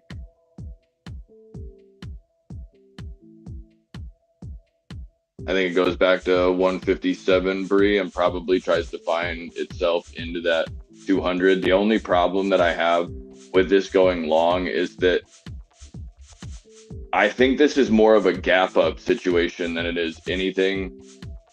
But I think that Amazon might be just a little bit heavy here. I think 155.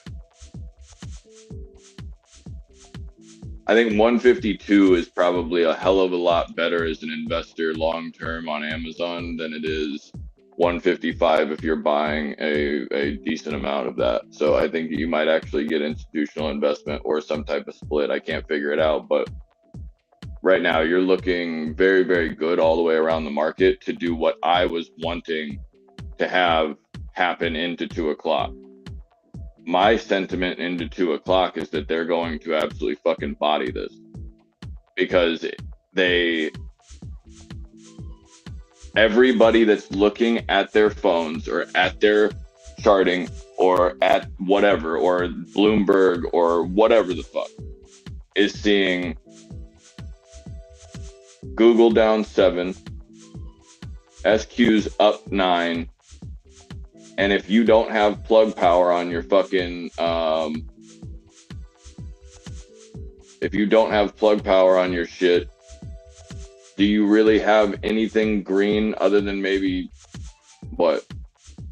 Spirit, the Dow, the SQs, and fucking Netflix that hasn't gone over 1%. Other than that, you have a bunch of shit that is kind of over evaluating itself. All of crypto is right now, because Bitcoin's trying to catapult itself into the ground. I think it's fucked up. You haven't seen, no, I haven't seen Taylor's fucking Swift's ass. Taylor Swift and I have the same fucking body type. That's the sad part, G. Like, you put a little bit of stacked fucking, like, upper body on Taylor Swift, her and I got the same ass, G. There's no shot. There's nothing you should be looking at. Nah, nada. I gotta call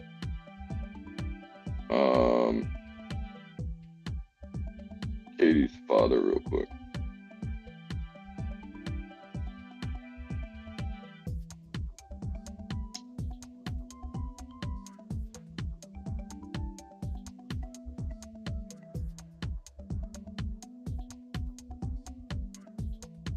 Hey, did you get a call from 118? Okay, cool. Okay, cool. Just wanted to make sure you were able to get into him.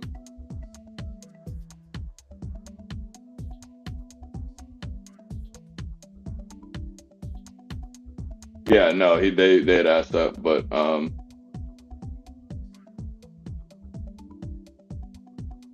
cool. Cool. Well, I will we'll talk to you in a bit. Yes, sir. Bye.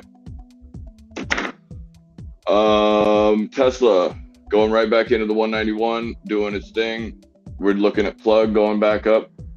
Taylor and Miss Pfizer are a PSYOP. Okay. Wait, I missed fucking something. Holy shit. Wait, what the fuck just happened? Oh, yeah, okay, Taylor. I'm absolutely. PSYOP is a that's actually very kind of you to not go and give your true opinion of what that is. Very, very, very nice of you today. Because I know that that's probably the nicest thing you got.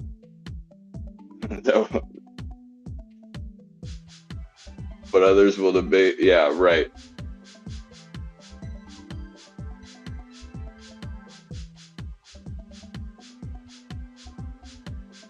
Back. Kermit the Frog with a thumb over fart box is better?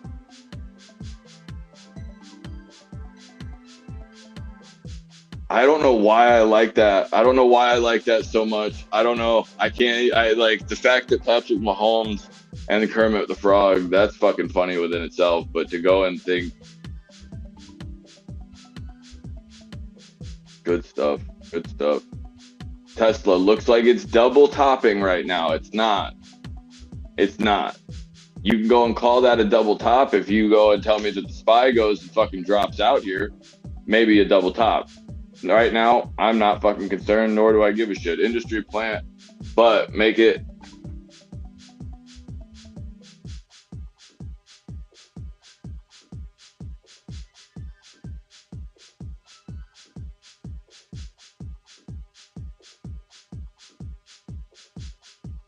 unfortunately, see, listen, Sabrina, not everybody can go and be as voluptuous as I am, but like I try to live vicariously through the fact that I got a little ass, but like I don't have a lot of ass. You know what I'm saying? So me and Taylor Swift probably look perfect. You know what I mean? Like if you go and just get me the same pair of pants, you know what I'm saying? It'll be like that's it.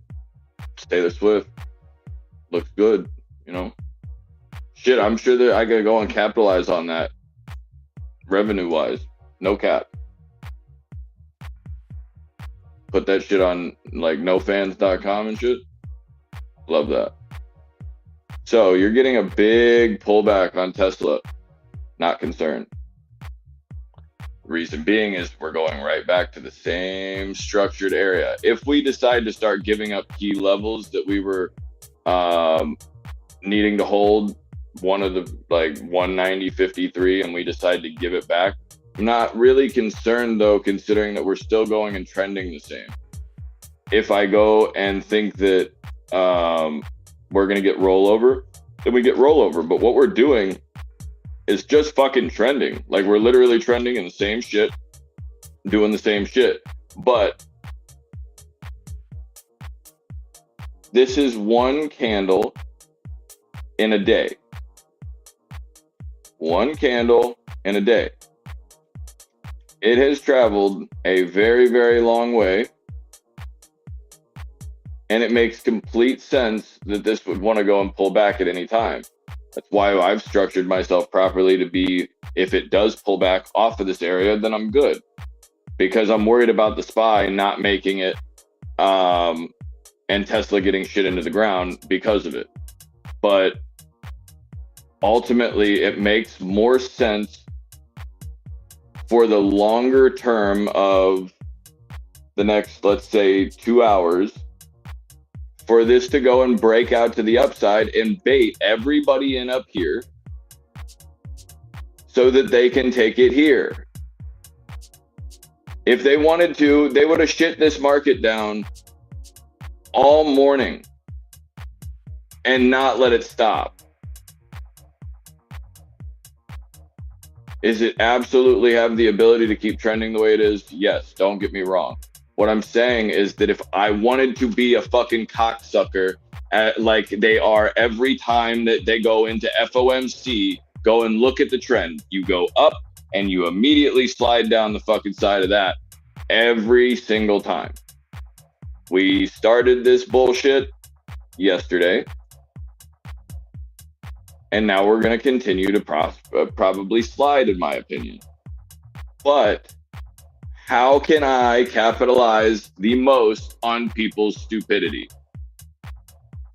As a market maker, I can go and make them feel something else.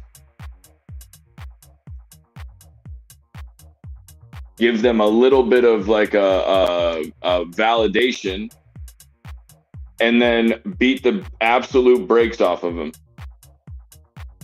That's how you take a little piece of a lot of fucking money right there.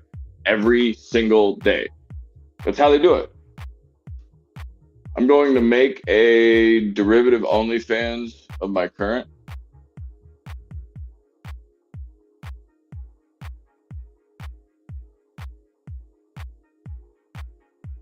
NVIDIA is trying to set up, and I think that NVIDIA looks very, very good. I don't think that NVIDIA is going to go. I have a hard time looking at NVIDIA at 633 the other day, or aftermarket. It didn't look right. I didn't like it at 2. Oh, big ass fucking green candle on Tesla. Look at that. When we were moving through this red candle, when we decided to drop down through it right here, and I was saying, not even fucking concerned even a little bit, that's me just whipping it out and just tapping it right on J-Pow's forehead. That's what that feels like. It's a beautiful thing. This is a game of attrition. Is that what it's called? Attrition? But it's the same way to say that this is a marathon, not a sprint. I'm not going anywhere. I've been here every day since this bitch started. You guys can show up every other day. I'm going to be here. So why not go and take the time to do it the right way one time? Just take a fucking minute. If you want shit to change in your life, or if you want the things that, or the things on the trading side of things to change, all you have to do is do something different. Clout Papanga. Like, heck fucking, like, look, if you have a problem and you're doing something over and over again and you're not getting the result you want, A, that's called insanity. B, maybe switch it up a little bit.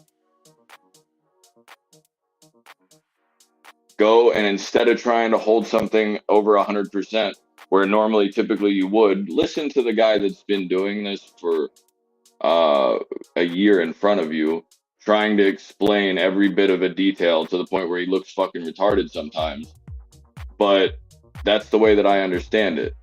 And it seems to be working, considering that I don't rely on anybody. I'm actually, excuse me, I'm relying on Tesla to not continue to get me as hard as I am right now, with the fact that that is going directly into the resistance of yesterday, 191.45. We talked about this morning, and oh yeah, my options just fucking filled. If they didn't, I was about to say, me and Robin Hood are fucking going. That a boy. Good shit. So here's what just happened. You just watched somebody go and be somebody with ADD, like a motherfucker. Wait all this time and be patient enough to go and tell you this is exactly what's going to happen. I told you that was this morning. I don't want to go and enter positions unless I can correlate them with a reasoning to be there. That's why you got the 111. I don't give a shit that it's going to 109 right now. I don't care if it goes to 90. What I've done is I've entered that position, and like I said, I'm not really worried about this one. This one is next Friday. So if I'm sitting here at next Friday and I have this problem, yeah, maybe I have a fucking concern. You have to make it through 9 days of the market doing what it's doing right now, pulling back 7 and 8% on some stocks and 3% on most of them overnight into conflict. And you're going to tell me that you're not going to go and potentially look at that area and think, oh, they could go and continue to fuck on us.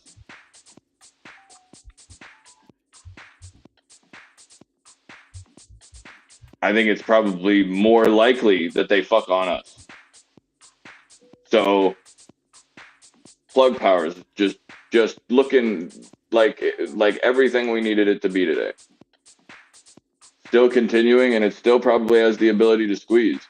But I don't see that fucking buy wall anymore. That was 137,000. 157,000 shares is exactly what it was. 157,300 and something shares, I want to say.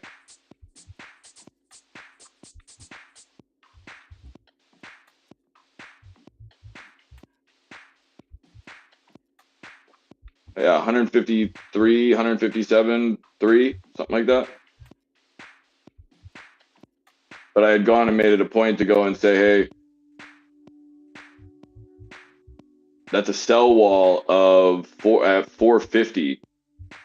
That was me going and saying, you take your profit here because you're getting pushed right here. You're going to just go and have kind of a little problem trying to get through this one or this 470 or excuse me, the 450 area. The reason why I'm telling you that is because if you can get comfortable with making the move from here to here and trying to capitalize off of grabbing that 100% there, and as opposed to trying to worry about this second move, let me explain what it looks like whenever you go and plug doesn't continue.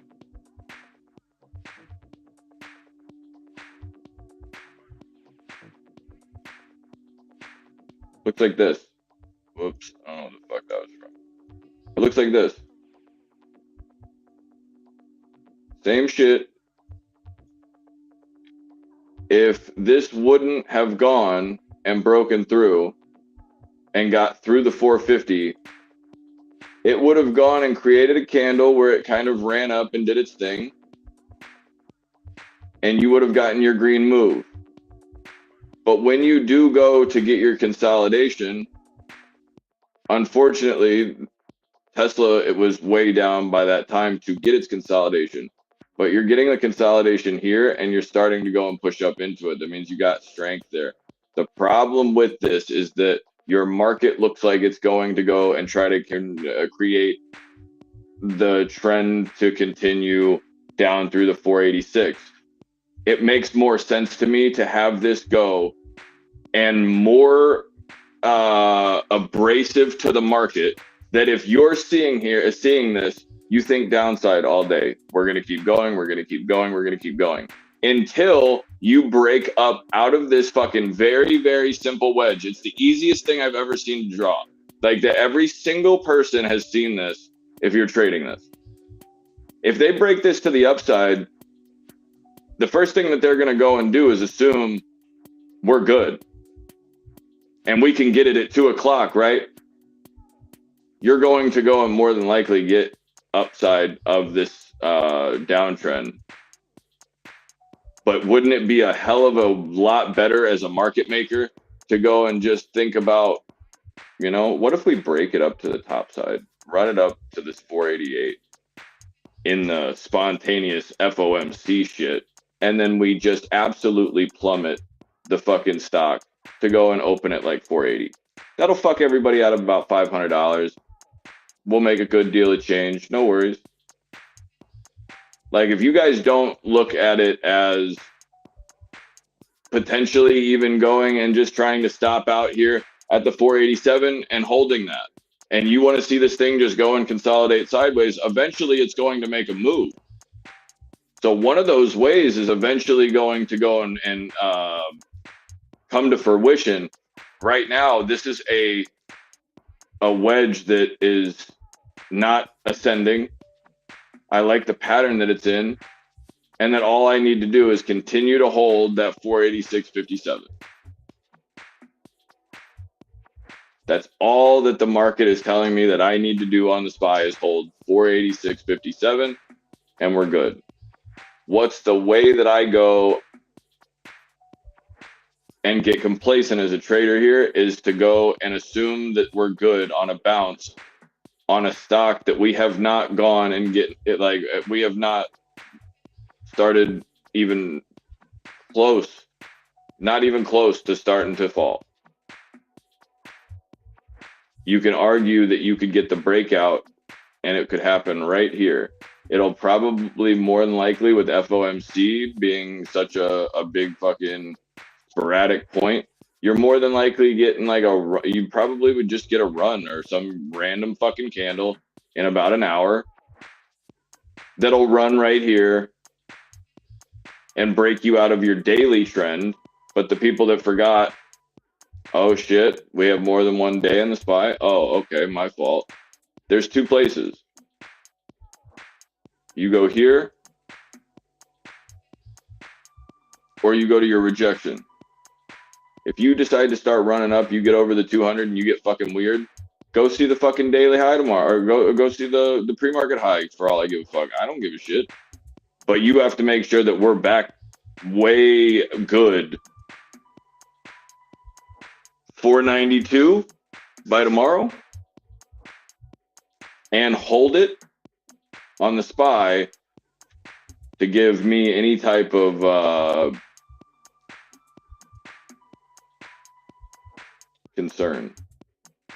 Purdy Hunter, what's up? What's poppin'? You're looking very voluptuous today. How are you doing, sir? Hopefully you and the family are doing well.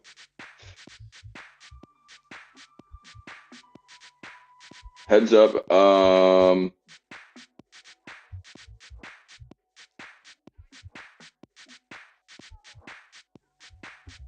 Beautiful. The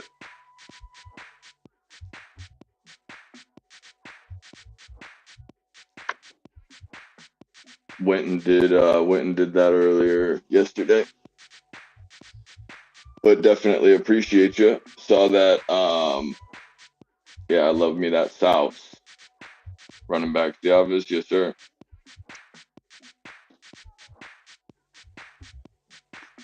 But guys, this is just a beautiful situation. If it works out to where J Powell goes and says everything's fucking good, can't I go and just replace the fucking position that like I'm not upside down on right now and just go to the upside? I could, but I think we're gonna have more downside. Why the fuck would I go and buy to the upside in a bullish sentiment with any type of options until I get a buy spot or into a support area that I want? You wouldn't. Nicola to the moon. I swear to God, Bree, if Nicola doesn't go to the fucking moon, I'm gonna smack its tits. Ooh, that bounce was called perfectly too. Let's go. We have $1 calls. Let's get it. Let that bitch run. Good shit, Bree. Great call. Bree was up my ass yesterday about buying fucking more Nicola right at the end before I went and shit the bed internet wise. And I ended up buying some and bought some today. So shout out to Bree for that one, and shout out to the plugs and the Polestars and the EVs for going and canarying that for us. Mr. Birdie Hunter, life is very, very good. We're hoping that everything's good over with you. Fam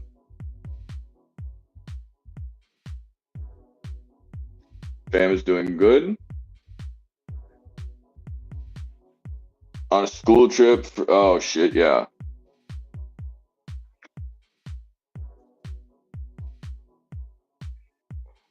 Bussy, love that. Very bussy. Working, but also enjoying the quality of life here. I like that. You deserve that. Hoping. Oh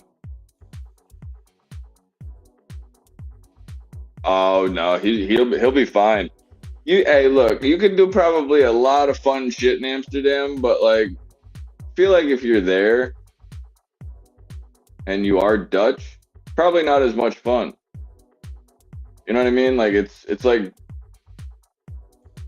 feel like that would just be something that's kind of like a tourist kind of thing. Probably knows a badass.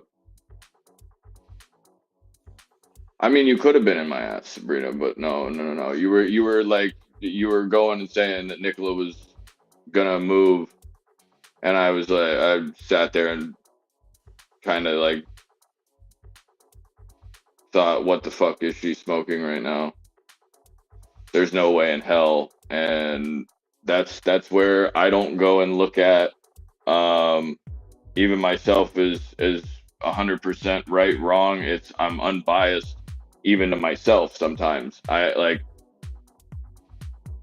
she knows much, much better about news and shit like that. So if I go and see Bree say it once and I see her say it a second time, and then I see there's another piece of news that's moving or whatever, and I can correlate that to the third time she goes, "Hey, fuck stick."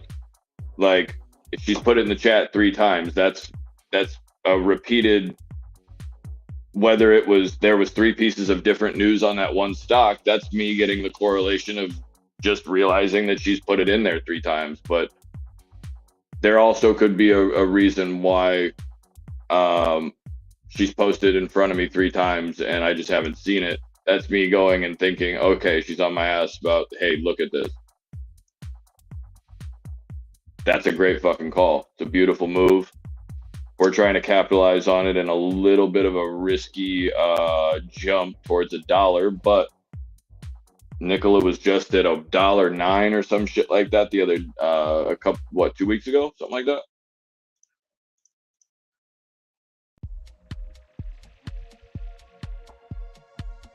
No, not a week ago, but 2 months ago. I feel like this was at $1.09. This probably got split, I think. Something right here got split, I believe. And she has gone and definitely found us a good buy spot. We have momentum, we do have divergence, and you're getting a lot of bullish indicators on your momentum and your crossing of moving averages. Here is the SPY going for the 50. Guys, just fucking humor me one time and tell me that we didn't go over this quite fucking literally an hour ago.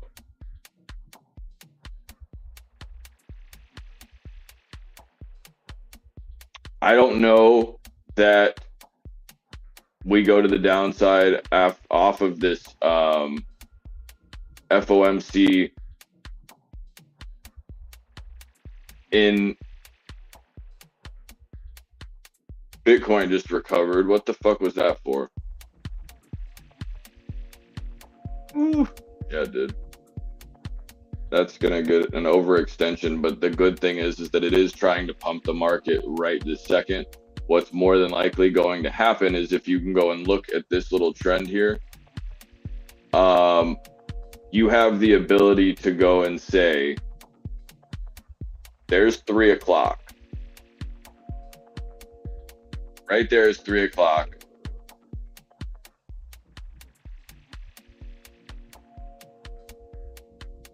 And that is 4.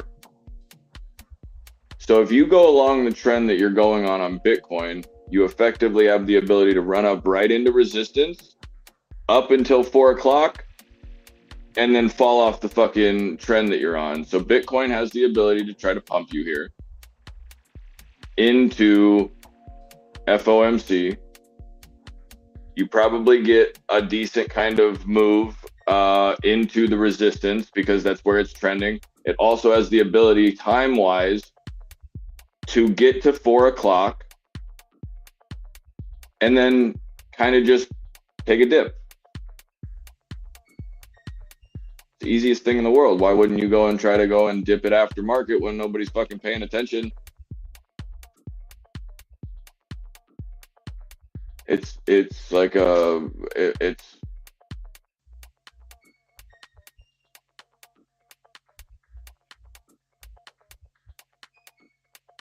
it's pessimism. It's pessimism. I am a pessimistic asshole. That's what it is. That's exactly what the fuck it is.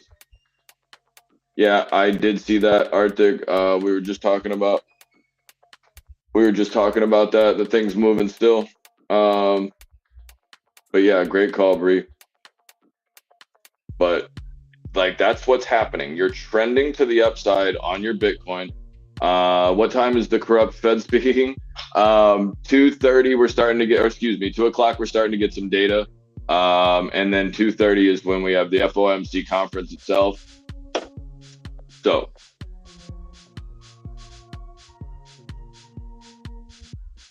Birdie, I believe, is in I don't think we'll say the city, I don't think, but I do believe he's either in Barcelona or Madrid, something kind of near one of those. Probably a little bit of like less busy, I would assume. Probably like an industrial town right outside somewhere. But finally lifting off Microsoft. Yeah, if you're looking at Microsoft, here's my thing. If you're looking at Microsoft to make a genuine purchase on it, I don't hate it. I've been buying Microsoft since I couldn't get myself to go and purchase it around that like 300 or whatever the fuck it was. I think I bought it at 350. But I have such a low overhead on my Microsoft shares. It's not really that big of a concern to me. But Microsoft is one of the biggest holdings in the S&P 500. It's one of the biggest holdings in the Nasdaq. It's absolutely something I think is going to be around for a very good time. But not to say it won't pull back. I just think that right now you're seeing the pullback of everything in the market. Microsoft could be one of the weird little ones that go and move like Tesla did, where it was just kind of moving like it wanted to. Microsoft got good. Jesus Christ, did I have a fucking stroke right there? Microsoft had pretty good earnings as far as I was concerned, and as much as I saw. And Kate?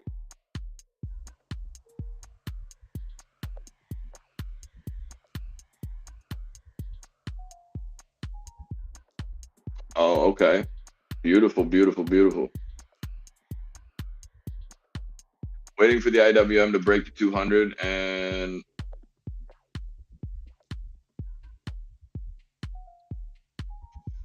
so you're banking on the 2000. That's actually pretty smart. That's exactly what happened last year, if I'm not mistaken, which was run the Russell 2000. If I'm thinking everybody knows that, I apologize. The Russell 2000 basically ran last year, which kind of boosted the morale for the smaller cap. Bro, this guy's got to get off my dick.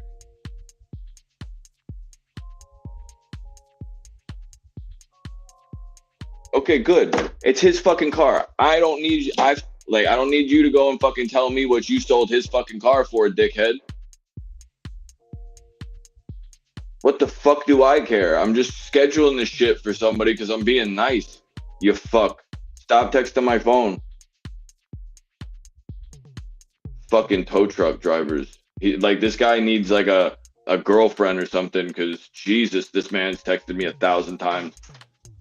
Just open a nice bottle of white wine. Beautiful.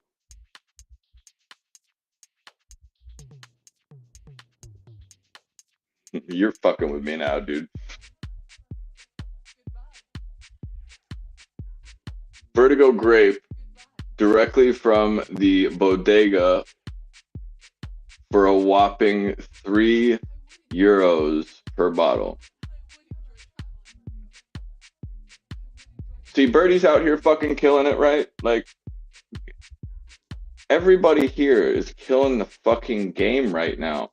Birdie's out here like touching people for probably really good fucking wine for €3 a bottle. That's got to be what, $5?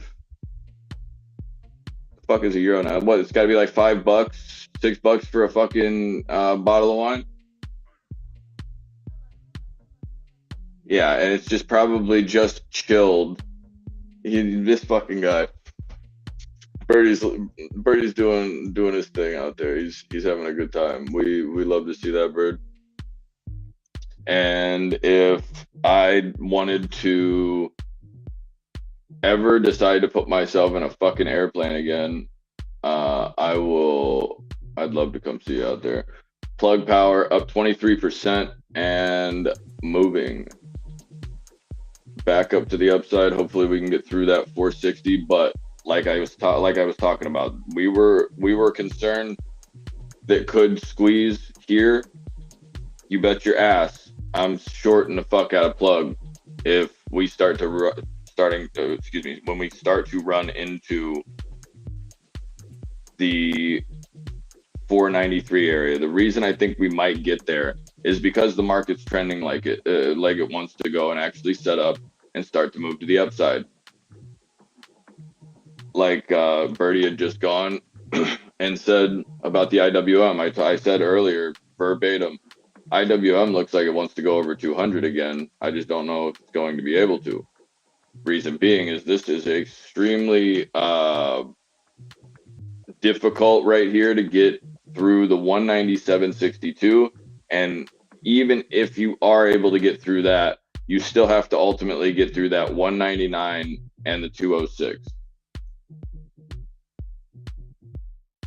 These are all very, very difficult places. What I'm also looking for, though, is for this to break up, and when it does get through these two areas, I want it to come back and set up support at that 199.91. Once it does that, I'm fucking game. I'll go long on the IWM all day, every day, twice on goddamn Sunday. Nicola? O donde perro? Where's my dog, bro? The fuck are you doing? Let's get it. This is strength as well. 96 on the RSI is a problem, though. That's a little problematic with another 150,000 shares. What is that? Fucking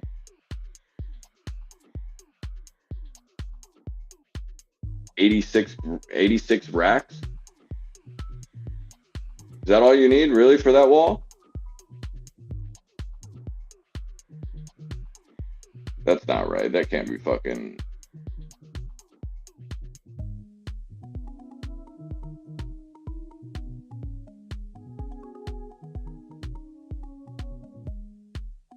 $114, excuse me. 114,000. Yeah, that didn't last very long.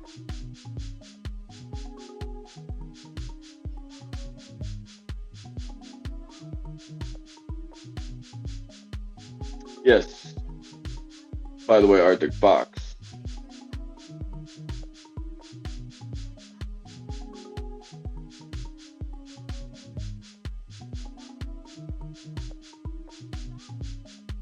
That's gotta be a fine establishment, sir.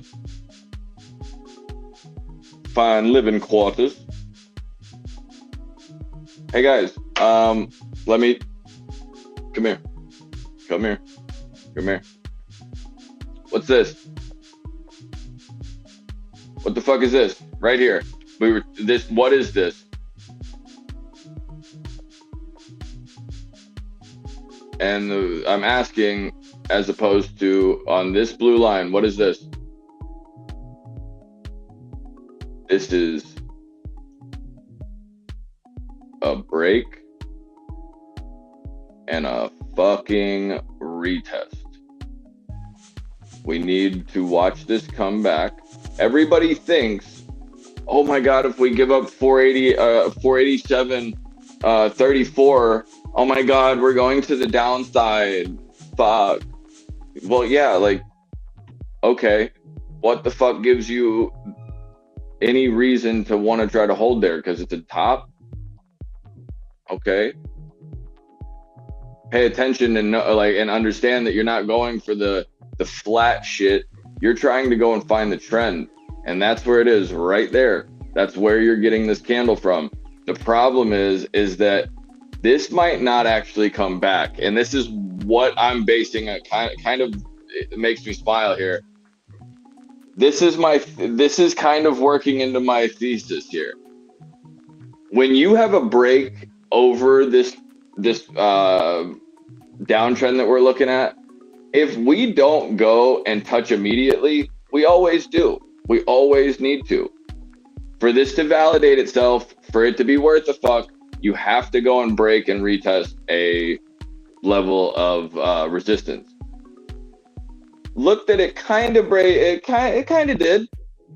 It also left a gap right here that it actually never came and retested this. That gap is going to come into play whenever this thing does not go and come back and retest. If it does, then we're good, and it doesn't really matter regardless. Also, Nikola is up almost 18 cents, looking very, very nice to the top side. Tesla putting in a candle that looks very, very nice, but keep your eye on that.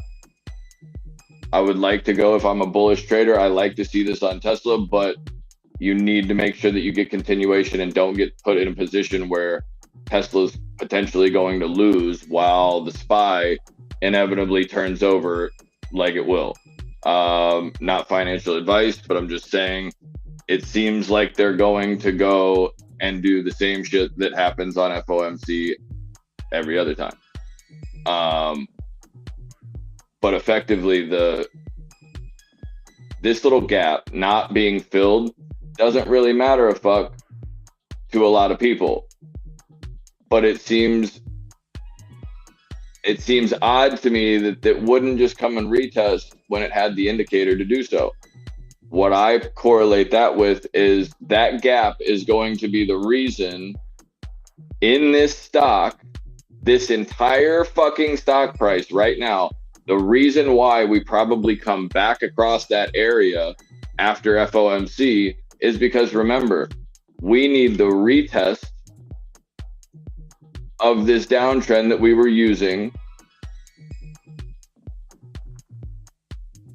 and it never did.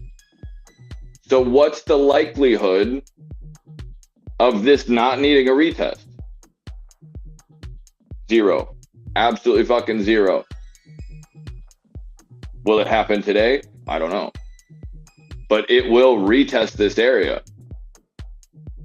Regardless of what the you think, it will retest that area at some point to go and validate either the stock price of 487.27, or that downtrend.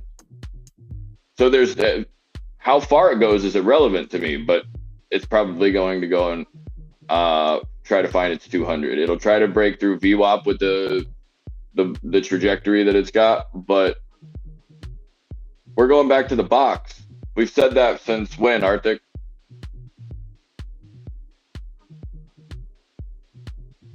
Arctic, I was asking Arctic earlier, and he might have even been answering something else or whatever, but man said put it in the box. Go ahead, Tesla, put it in the box, bitch. Wrap that shit up and go put it in my car. Then go back to your fucking kennel.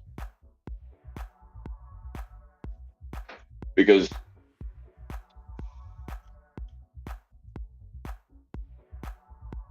zoom out. You have here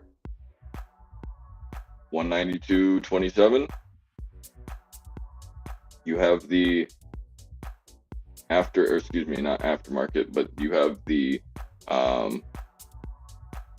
very, very high velocity candle from the last couple of minutes of pre-market a couple days ago. Where now you're trying to use this area of that 191.20 area as a structured support. We know that that's not fucking a place where you put your hand. That's the analogy I was using earlier. AMC is ready to move. I think it will rip as soon as the IWM breaks the 200. I think that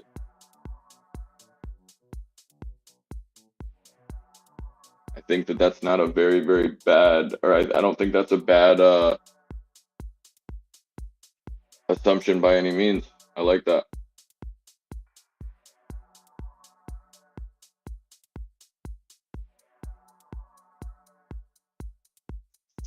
Oh shit. Yeah, open beam look. Beautiful closet woodwork. What year?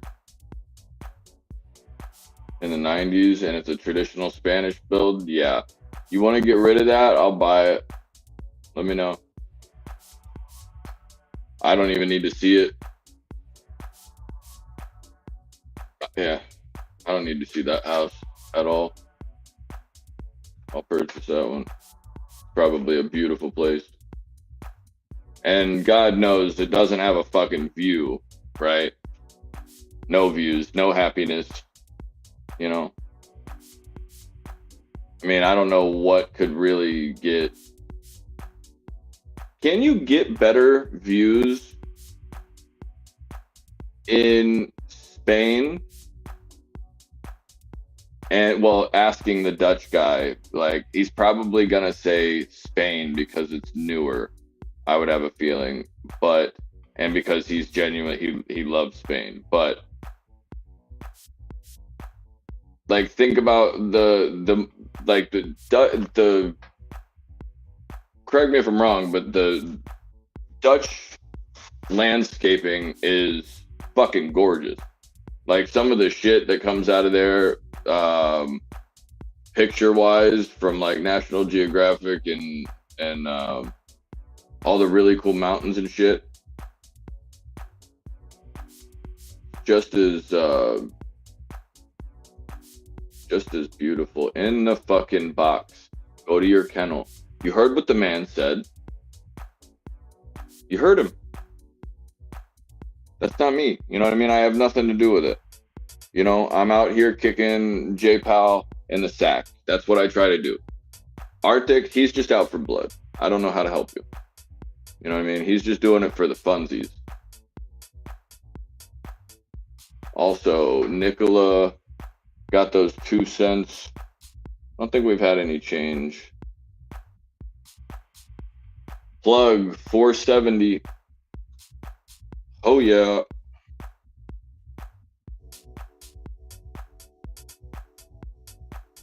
Oh yeah, we're back up pretty decently.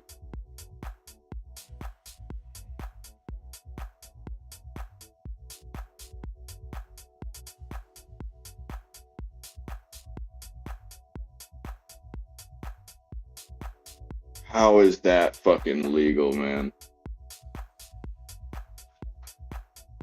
You're gonna let me touch that ass like that?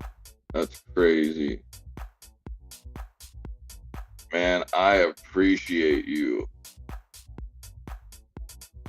Yo, whoever's allowing me to buy Tesla right now for $100 a contract for the fucking 185s, bro, appreciate you. Good looking out. You fuck.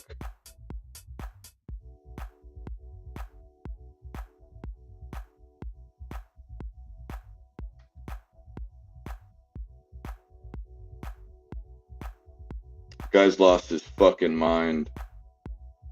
I like it though.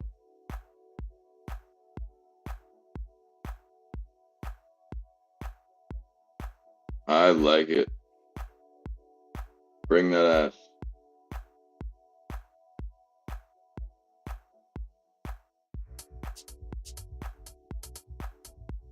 I'll spit in your fucking mouth. Yo, they're gonna continue to just let me. That's disgusting.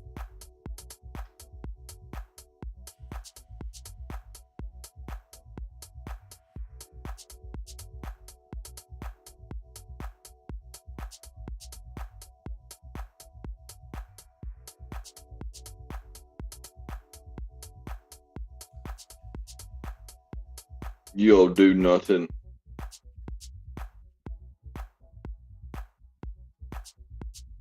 So now I'm looking for Tesla to set up, trying to use this level of support. I want to see this level of support on Tesla, or excuse me, this level of resistance, try to set up as support. It doesn't feel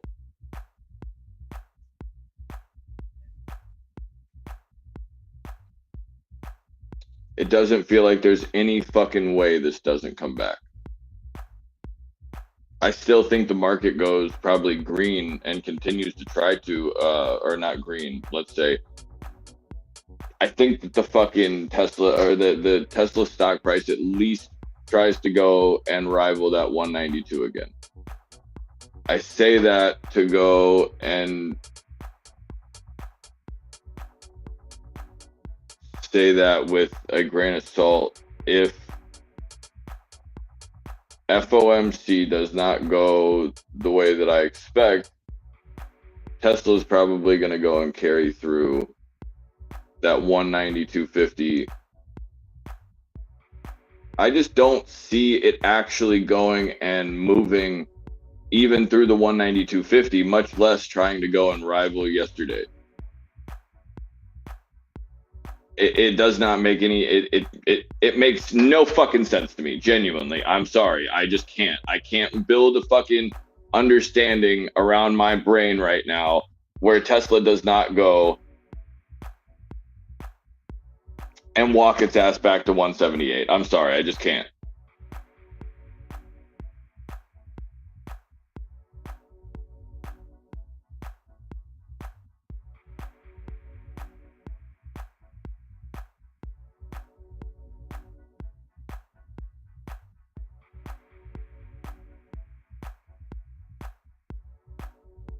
I'm sold.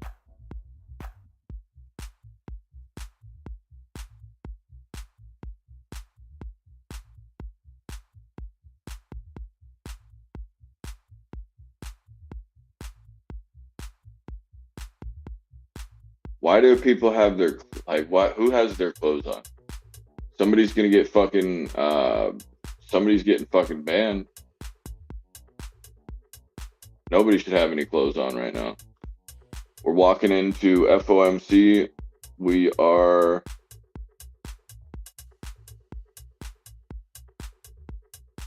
you know what? I'm gonna go. Let's just fucking run through FOMC.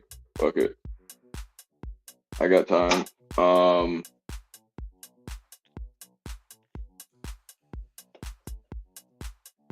don't have anything going on.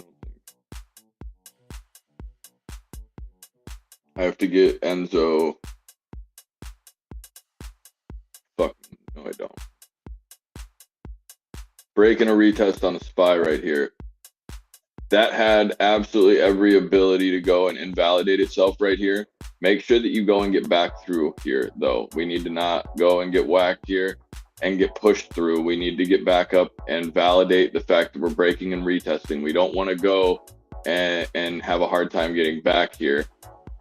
But if you do go and see at the exact same time these two things going and not looking solid,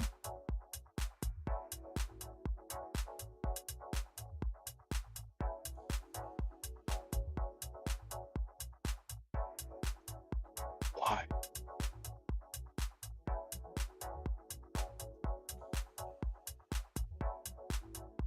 Why does that feel so good?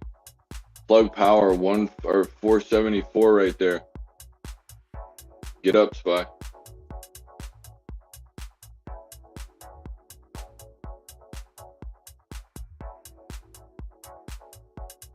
IWM trying to get over VWAP for Birdie Hunter right there. SoFi told you was not going to go and hold that 9. I made a very, very good point. Probably yelled at some point. Letting you know there's not a fucking way in hell that holds $9 right this second. It was going to come back through and it was going to probably go to, I think I said verbatim 848.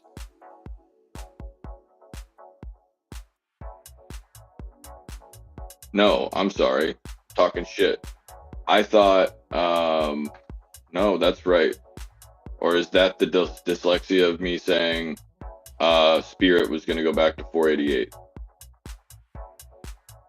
I don't know. I'm talking shit and I'm not going to go and misspeak, but very, very nice look on plug power. We called that one out first thing this morning. Very, very happy with that trade regardless. What is this? What is this? This thing's looking very interesting. The fuck is this? Howell Industries. Bruh. What? What the fuck?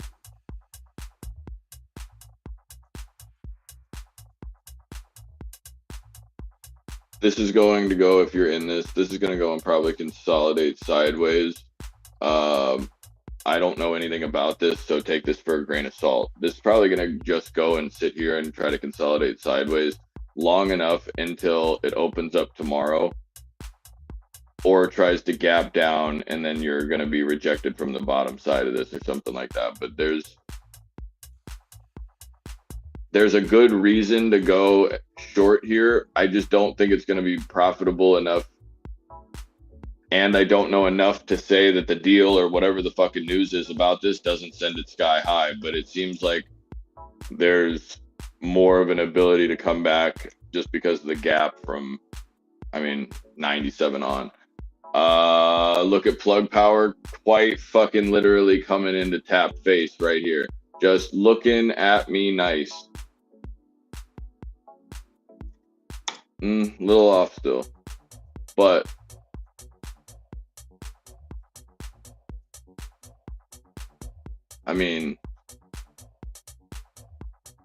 and remember, I told you I wanted to get loose to the downside if I can get this price to come into like that 493, because I think that there's a valid squeeze happening, but I don't know that you're gonna go and I don't know that you're going to be able to. And Meta just got smacked in the fucking lips.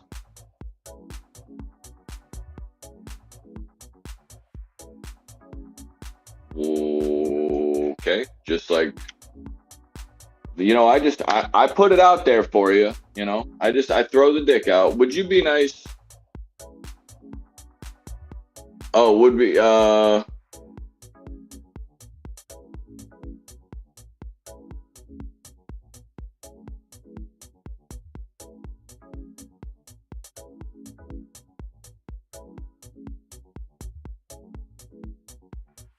No, I don't know that that's the I don't know that that's the case, and I will go and address that here. Fuck it, we'll do it right now. I think I like Tesla going higher here. I'm gonna actually enter before I start running my mouth. I'm going to probably go short Tesla again, just for a few things, because remember, I was buying puts earlier. I want to go and still on Tesla while it's moving into a place of resistance. I want to go and short it. So at the exact same time, like, I'm all good.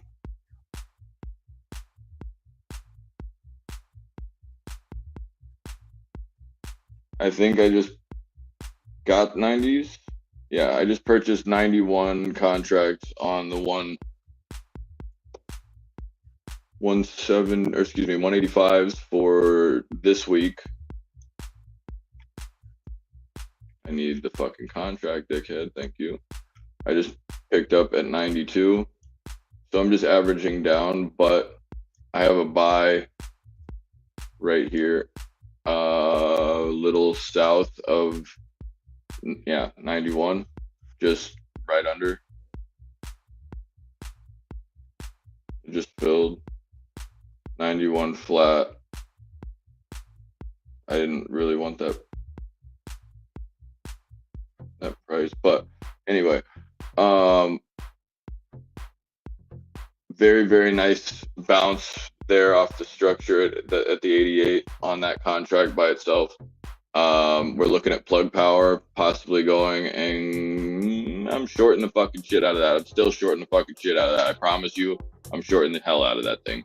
But I would rather go and short it off of the extra 8 cents. But if I'm talking about semantics here, honestly, um, I'm fucking talking about 8 cents while trying to short the bitch like $1.50. So I mean, we're kind of just I'm just kind of jerking off with sandpaper and trying to get shit perfect instead of just going and preparing a decent position.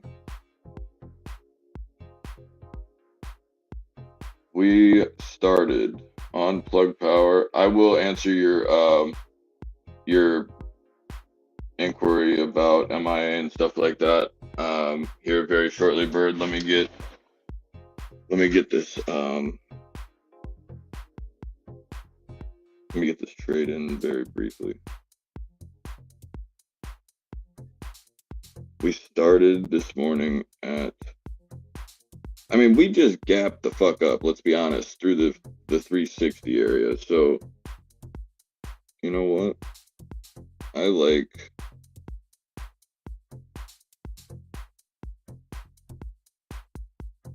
like at some point this to come back in through that $4 area, but I think it would be a better idea or a smarter idea anyway to go and look towards the 450s. But I'm looking to go and place an order.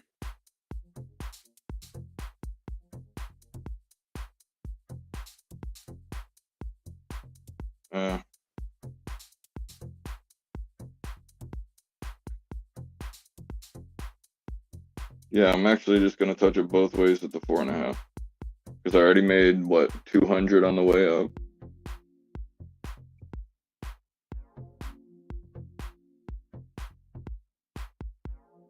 And we're just gonna short it any higher than it wants. If it wants to go and continue higher off of the 480, it'll just walk right into that 493 $5 area. I think that's probably more than a good entry.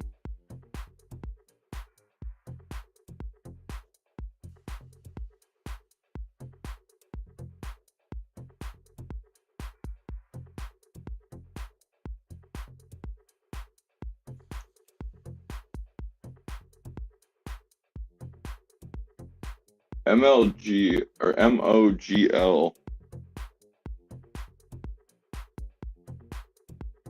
or no, I'm sorry, MOG. That's the I'm fucking retarded. MOGL, yeah, that's the messy stock, right?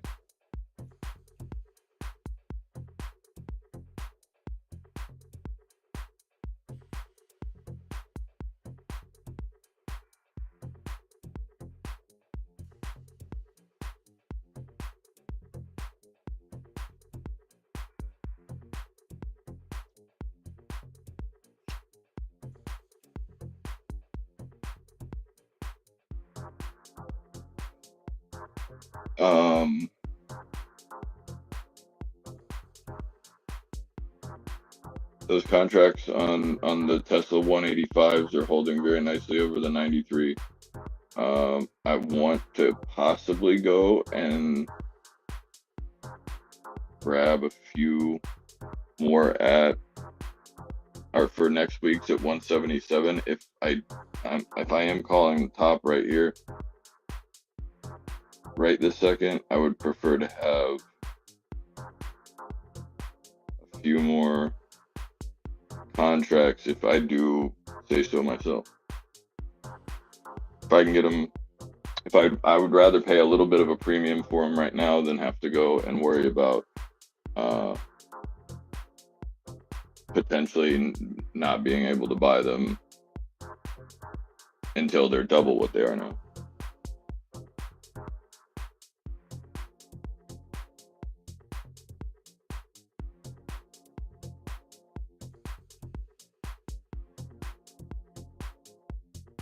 Nicola's looking kind of exhausted with plug. That short off the 480. Absolutely beautiful.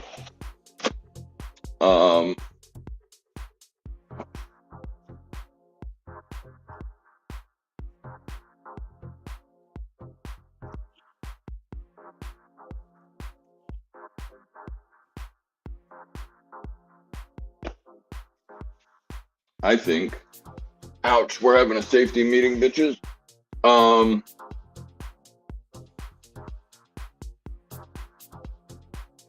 Smoke them if you got them. Here's the deal.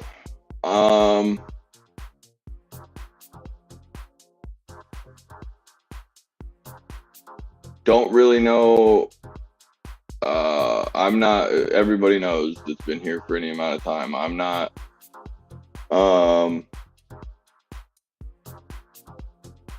Not somebody to sugarcoat things. I'm not somebody to go and talk about shit that I don't know.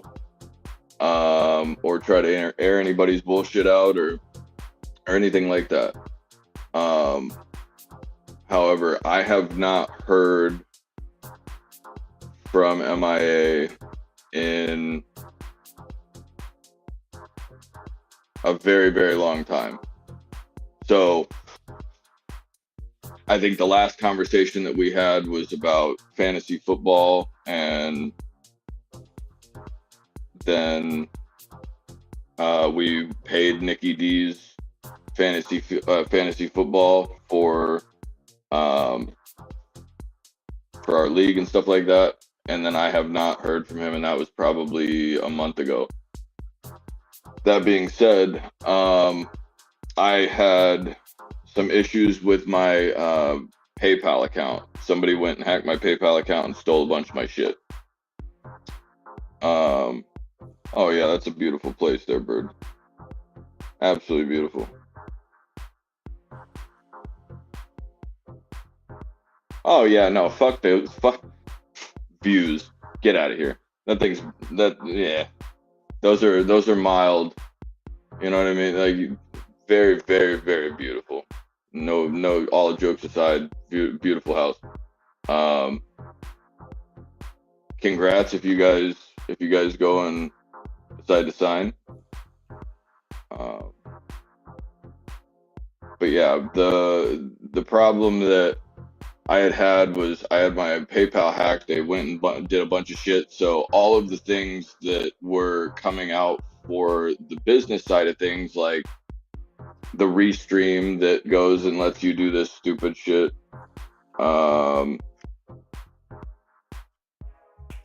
Google popping right there. The little program that allows me to go and do those kinds of things and run that bill comes out of that account, and the Canva, which is the thing that makes the thumbnails and shit like that. All of those things we both had access to. There's no issues.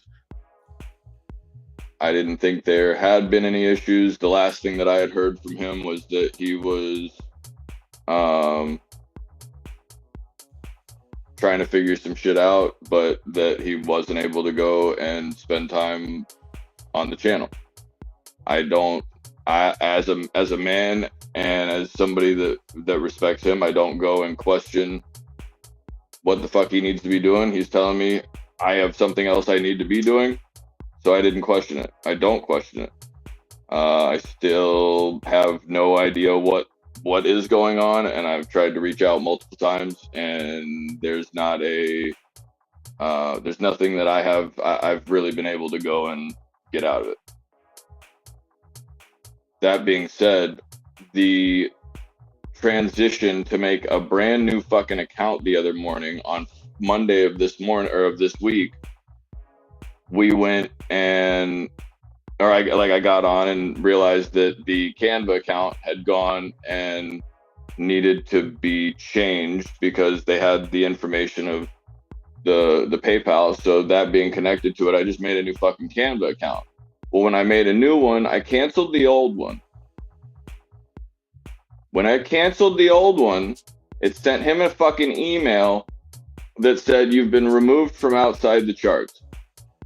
It literally says Canva on the thing, You've been removed from outside the charts.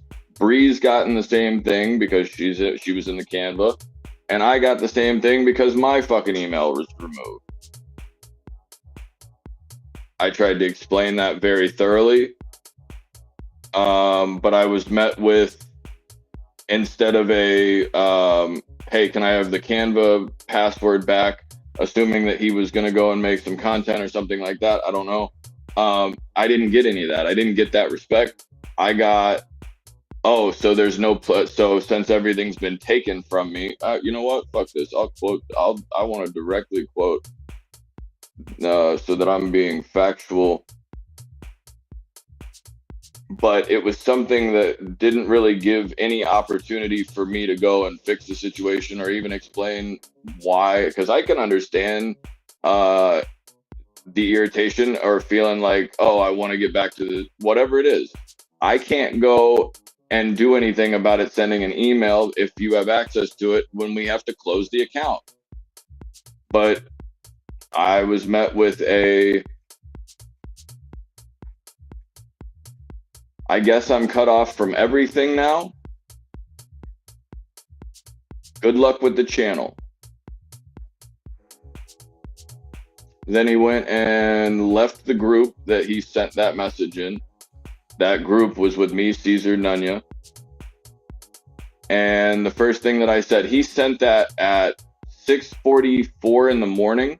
I replied back to that at 6:46. He was already out of the OTC server by then. Didn't really make any sense to me. I didn't know that he had left the server until 7:09, which I asked why.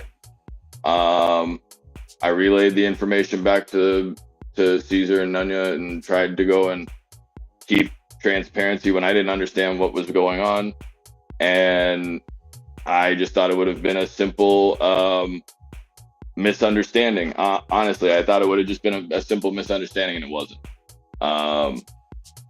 He apparently thinks that he's been removed from things or something like that, and that's just simply not the case. He has not been able to go and be active at the show for many months. Understandably, I don't know what is going on. I don't know any further information. You'd have to ask him. But as far as I know, I'm here every day. I'm going to continue to be here every day. I don't have any animosity. I the way that I left it verbatim was, I said, you literally could have called me. I said, or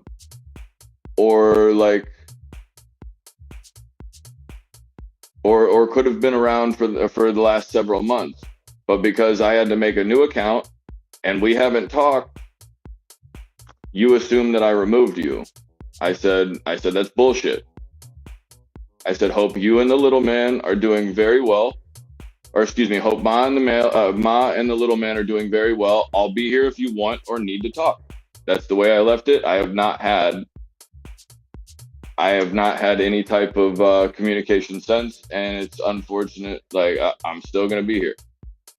I'm not going anywhere. I've explained that to you guys several times. I'm not fucking going anywhere. This channel does not rely on me needing to go to work to pay a fucking job to go and, like, I don't need that. We're gonna be here. We're gonna be having a good time, and that's all I'm focused on. But at any moment in time, he wants to go and call me, and I will have absolutely no problem answering the phone for anybody. But I'm not going to go and be put in a position to where I feel like I'm the bad guy when I feel like there shouldn't have been a bad guy. There shouldn't have been an issue. There shouldn't have been, it should have just been a very, very simple man-to-man conversation of like, hold on, take a breath. We'll go and evaluate this, but that's not the respect that I got. And that's troubling to me. because that doesn't make any sense. That's not usual. But as far as I know right now, it's just me. So regardless of your thoughts about that, I am going to be here. I'm going to be hanging out. I'm going to be here every day. If you guys would like to stay and kick it, I'd love that shit. I appreciate you guys greatly. But if you were here for MIA and stuff like that, I completely understand that too. So just know that things are going to change a little bit, just from simple things, but it's pretty much going to be the same fucking show. It's going to be the same kind of shit. I just want to do more to go and get to a point where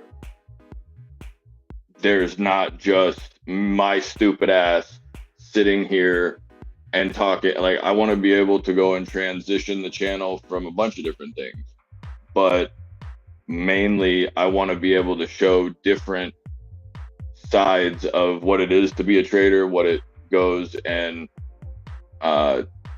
takes.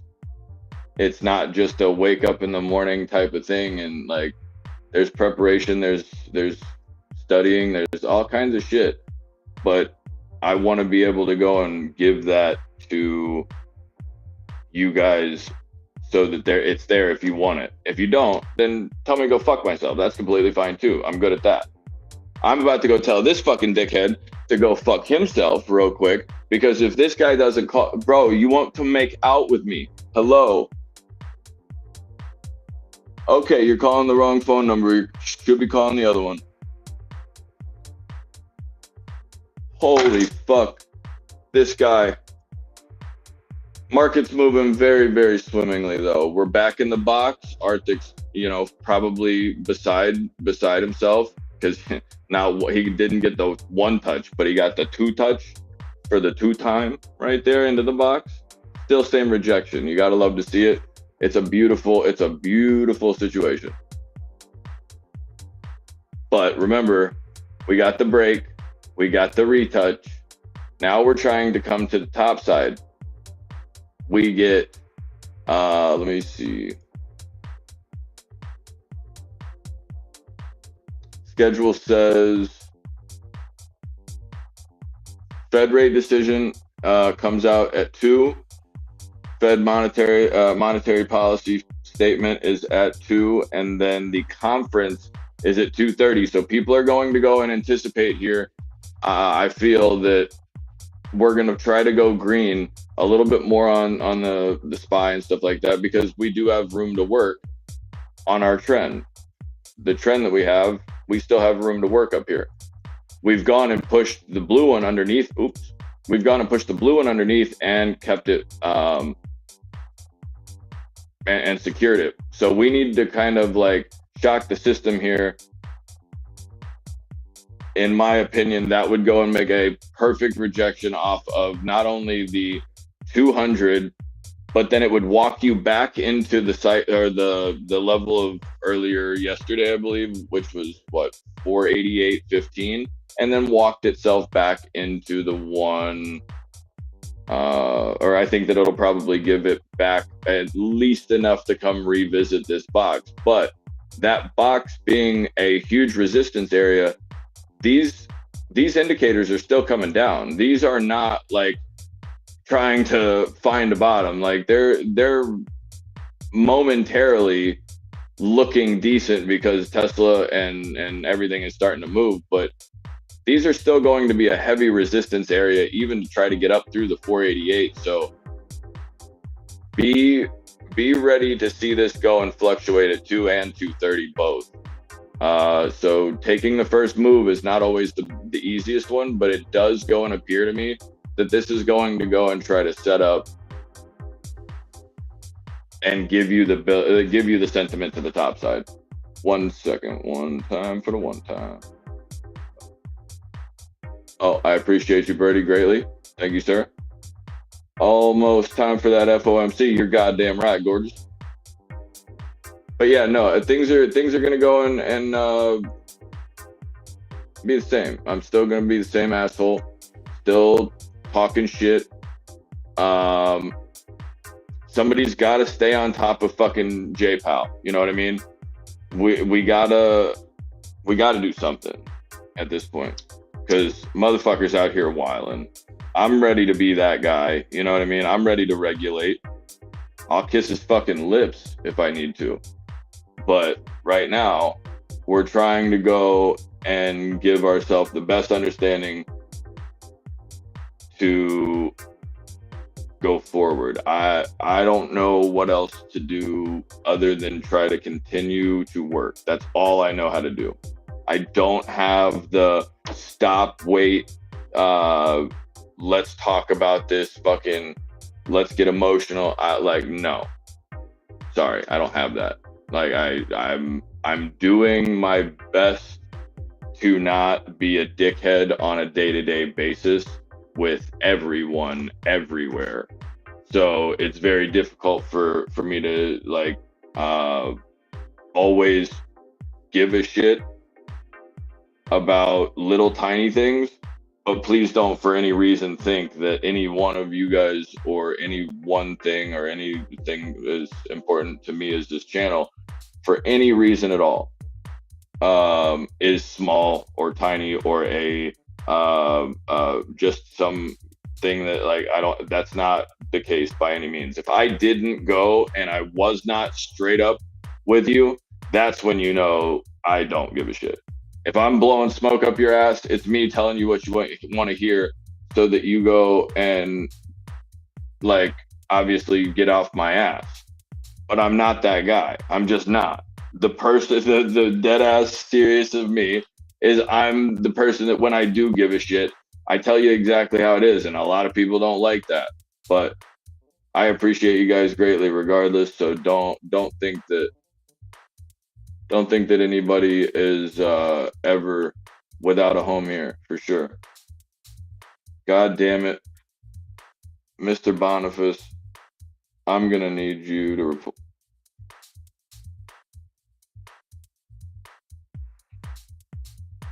I was about to say, if they went and screwed that man out of $20, I'm gonna smack the shit out of somebody.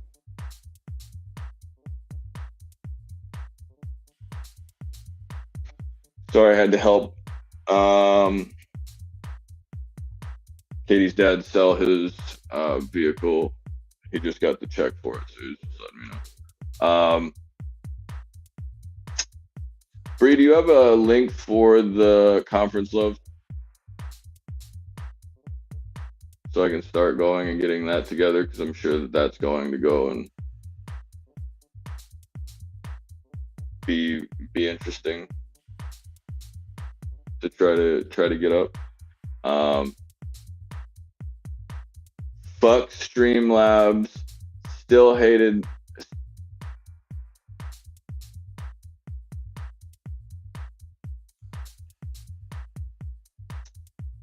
I appreciate you, Michael.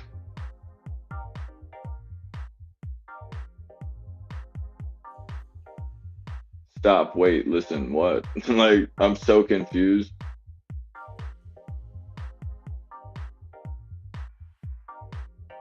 And then GTA is touching the fucking black hearts in the chat. Hey, dude, get off my shit, okay? Stop taking my shit. But no, I greatly appreciate you guys. We're gonna do everything we can to go and make this shit interesting. There's not a lot of things that I know how to do, but making shit interesting is one of those fucking things. So I'm the guy that lives by the sword and dies by the sword, unfortunately. But I'm never going to I'm a guy that's 100% driven to do X, whatever the fuck that is. We're gonna go after it 100%, but I'm not a fucking quitter. That doesn't happen. So SQ puts for 1 week out, 1 week. That plug, beautiful fucking short right there. That call out on plug was a beautiful short. I'm still waiting for this to go and really tap up right at that 493. I genuinely think this is going to try to go with the bounce of Obviously not that. That's a put. IWM here over the VWAP, getting a couple indicators underneath. Very, very possible to see. Yes, nope. SQs. Try to hold that area. I want to say, G, that we were just talking about this at what, 10 o'clock, saying we were more than likely going to see that come back to the 1250. I want to say that was probably 10 o'clock, give or take. Go back and clip it or like fucking look at it if you want, because I know for a fact I said the shit. If this bounces here, market comes back. However, puts is your question on the SQs.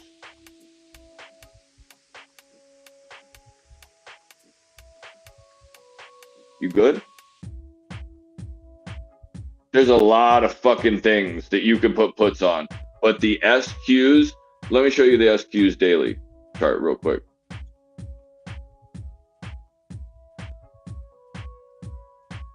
Gee, what? That's one of those right here where it's why the fuck would you do that? The risk involved in that, let's just say you are wrong, because I don't give a shit the play regardless. I think the play is actually dope, thinking that the market goes and probably continues green. I like the sentiment, because I do think that that's probably what ends up happening. However, why would you go and short something that has gone and walked itself into fucking oblivion? Here's the 2 p.m. Bullshit on the SPY. So now you've gone the candle. This is going to try to go and show support here and probably move to the top side. That's my first guess. To the top side for the very, very interim amount of time going into 230. This is going to change direction 4 or 5 different times between then. However, this first move is very interesting to me, considering that the volatility just decided to go through the floor. If you've ever gone and been snowboarding, the way that they go and they check, I don't know why this is a great fucking understanding of what, if you've gone and ever snowboarded and they've gone and checked to see which way your feet should be placed on the board, they walk up to you and they push you right in the chest. You step backward. They go and you think that they're just being fucking assholes. They're actually checking if you're goofy or standard rider.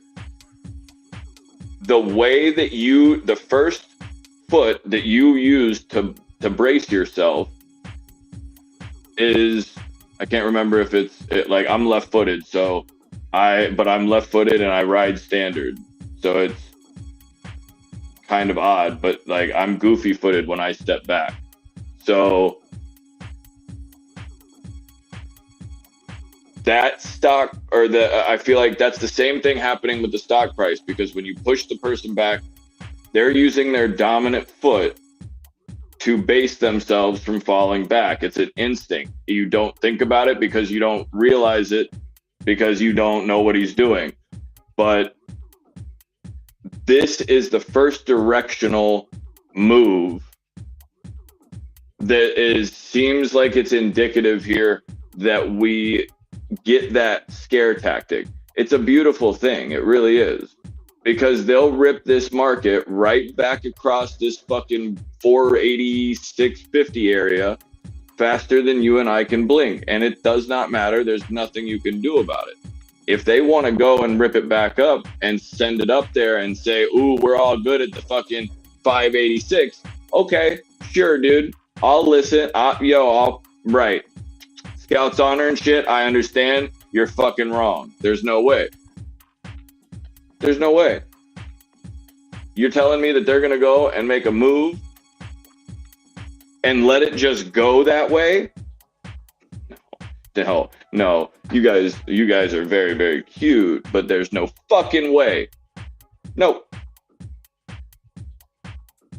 Every time you see the move, it's always got something else with it. Same exact touch right here. This is a 15-minute chart. 5 minute. That's actually still good. And this one was the other one. You're going to get a push down in volatility. You're running right back into your 50. You could potentially see that 189.98 here.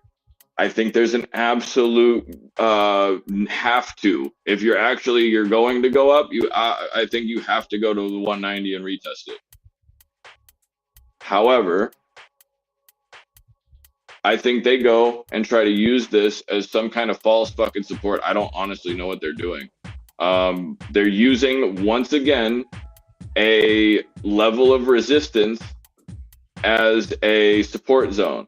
It's not going to fucking work. However, they're going to try to bounce this bitch to the top side right there. They just filled that right underneath the 50. They're going to try to bounce this. They're going to try to walk this up from here. That short right there is nasty. Absolutely fucking filthy. That short on plug, that is a filthy, filthy move right there. Just right off the table. Absolutely gorgeous. Love to see it. I like this on Tesla because the options that we were picking up, I think I've picked up, what?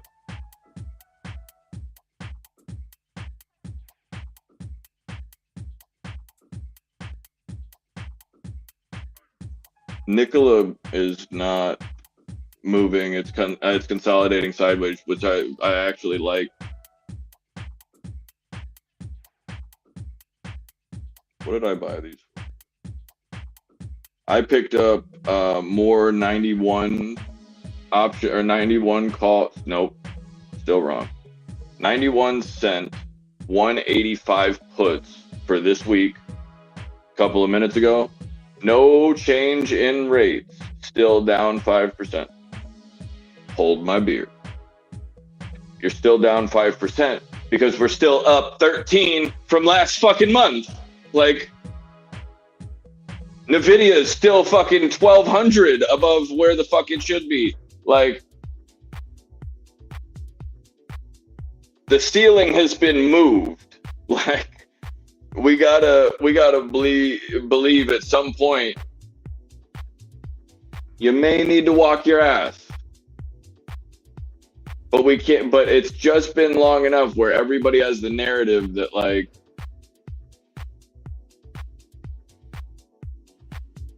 they want to go and start rolling out the, hey, here's a bullish fucking piece of analytics that could go and give JP Morgan the reason to go and want to fucking price target, like raise the price. Like, I don't want to give a fuck about any of that. You guys are shitting all over everything in the market and saying something different. I don't have any problems anymore. I know what's happening. I'm looking at their actions, not their words.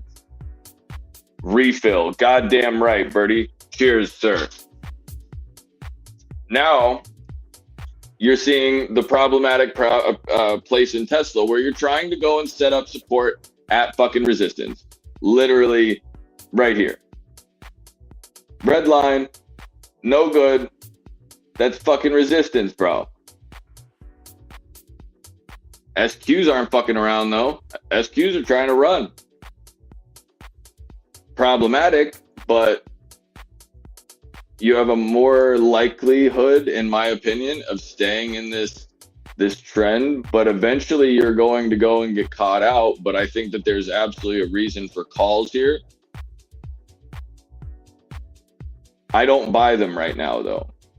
The reason I don't buy them right here is because I don't think the market is going to go and run the right way yet.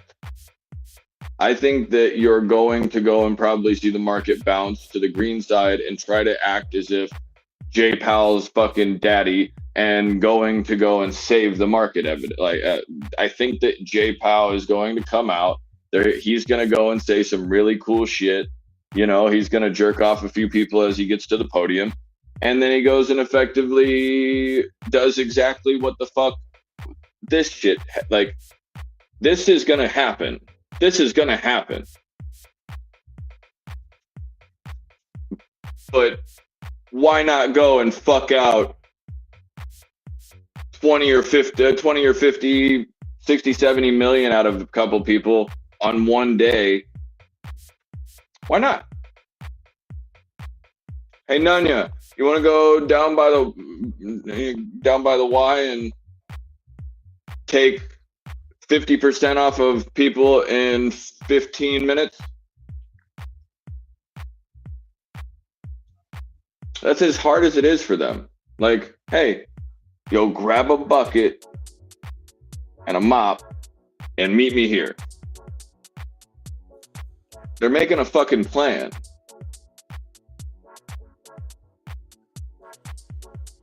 But no bullshit, Spy goes back into the box.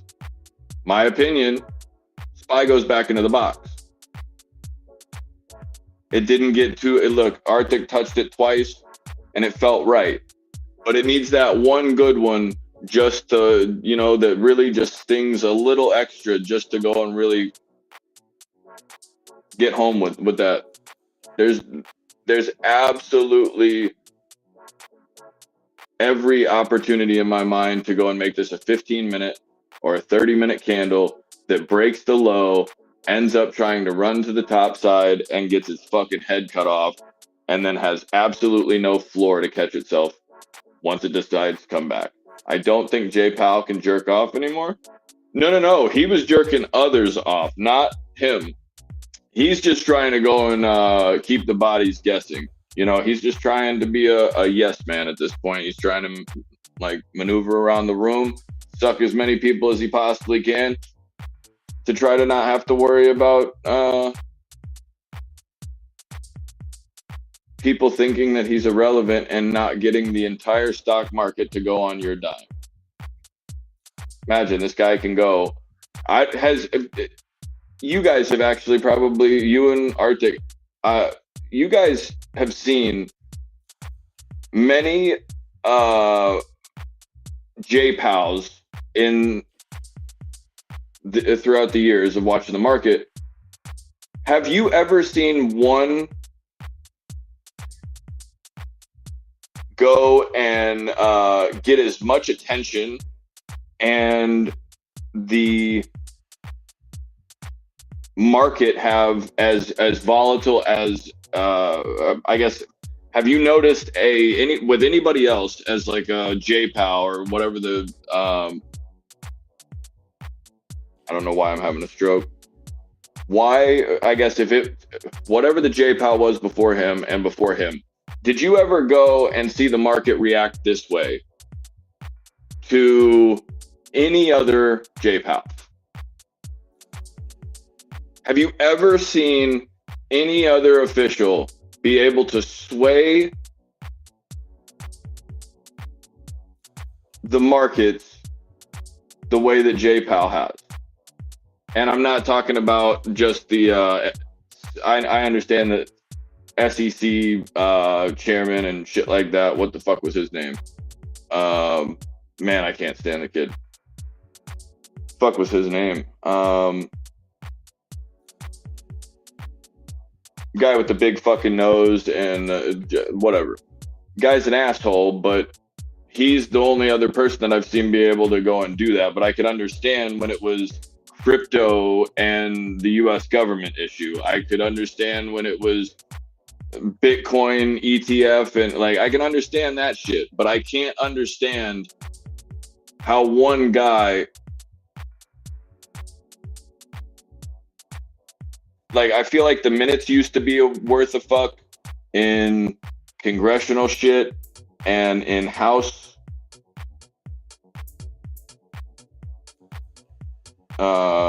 meetings and shit like that. I thought all of those things used to be a hell of a lot more volatile than they are now. But it seems like all of that volatility has gotten drained, Space Jam style, out of fucking into JPOW, because now everything in the entire market waits for JPOW. Thank you. But I mean, green candles right there. I'm not fucking crazy. Like, it's happening right there, right above me. That does not, like, it doesn't feel, as somebody who is trying to go and, let's say I'm trying to be biased, right? It does not feel to me that if you're somebody trying to sit here and trade stock prices, and you're sitting here looking at this, doesn't really seem like I'm playing with my own money. It seems like I'm being played with.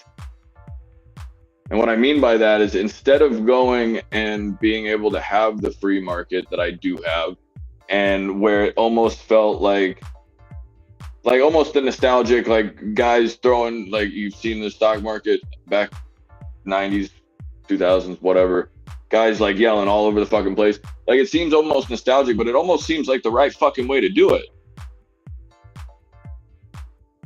Otherwise, you're playing at a digital disadvantage, regardless of what your credentials are. That's more fucked up to me than anything, is that this is now being turned into a casino, when that's what they didn't want in the first place, and why Wall Street Bets was ass and couldn't fucking be around. That's why we were getting so much flack. So wait a minute, now you can go and gamble on ESPN, on sporting events. They now tell things that were illegal a couple years ago are now being run by the organizations. Seems to be a theme here. I don't know. I'm just fucking saying. But it seems like the things that are starting to become illegal are starting to be run with or by the system underneath it that goes and governs it.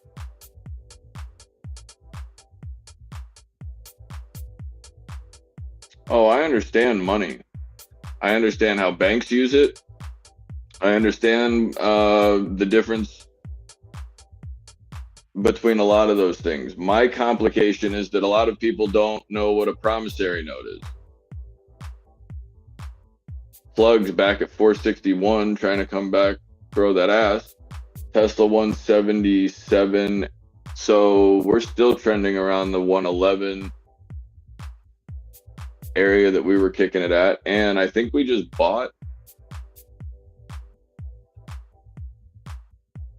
Tesla's here again. Tesla is still chilling, still hanging out. If Tesla decides to come back, and get above that 191, I would love to see it. I would like to even see the fact that Plug Power, we haven't been looking at Apple trying to hold VWAP, pulling back, very nice, looks decently solid over that 185.25. Hit the inside of that nice green candle from the inside and held it very nicely, wick to wick. I like Apple. If Apple starts to go and hold VWAP in any type of way, SQs are trying to go and give you the bullshit here. Trying trying to give you the sentiment that these are going to go to the top side. I don't personally believe that. Do you want the, yeah, yes, please.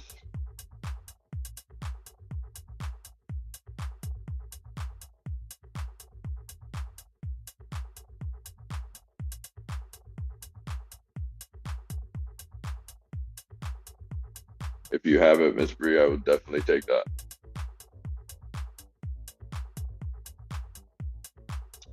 Once again, now we're back in the red box on Tesla. So if I'm sitting here, I'm also looking for a retest. Not going and closing down. I'm not doing anything yet. I have no reason to feel like we're short yet.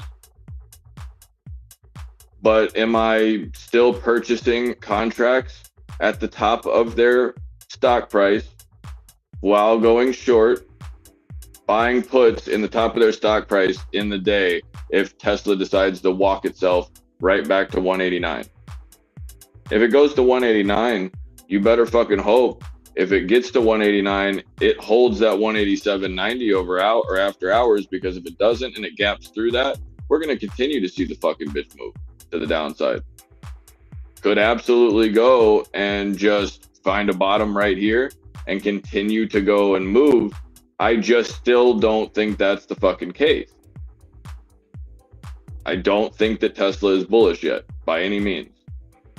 That's the reason why I'm not going and sitting here and going call heavy. But it is Tesla at 90. Thank you, love.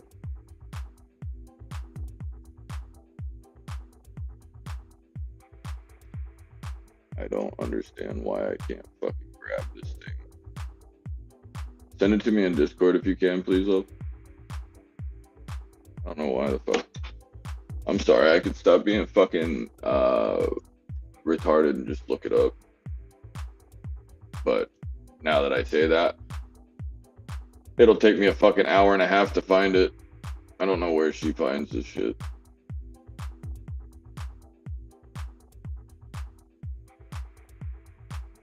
Yeah, they're holding rates. That's good. We'll take that. You gotta love, though, that, like Brina said, you're also fucking down 5% still.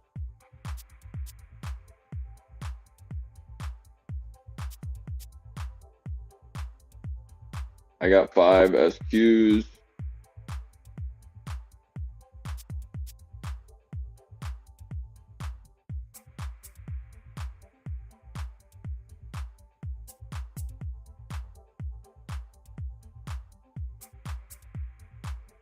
Minutes going into J-Pal's speech. If this is making a move to the downside first,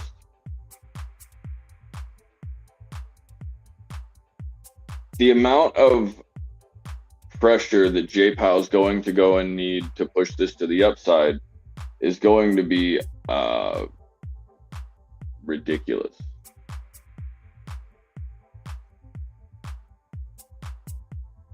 Mr. Business, how are you, sir?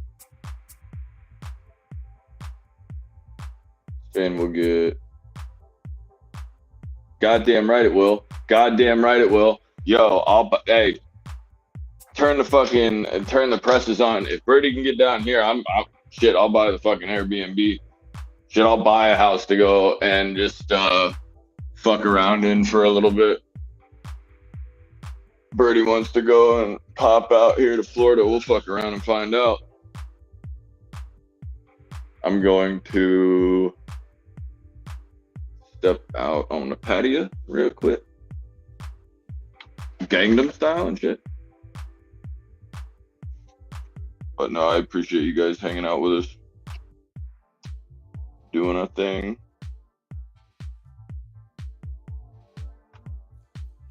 Make sure that you like and subscribe, pass it to a friend, you know. Keep it voluptuous. But yeah, we're gonna be hanging out all day, every day, twice on Sunday. If anybody needs anything, they know they can show up. I'll be here, even if I'm not on like the YouTube isn't up or something like that. Don't hesitate to hit me on Discord or whatever. I live around my computer, so nobody's bothering me at all. Glad you guys are here, and we have the ability to touch J-Pow together. Mazel. L'chaim.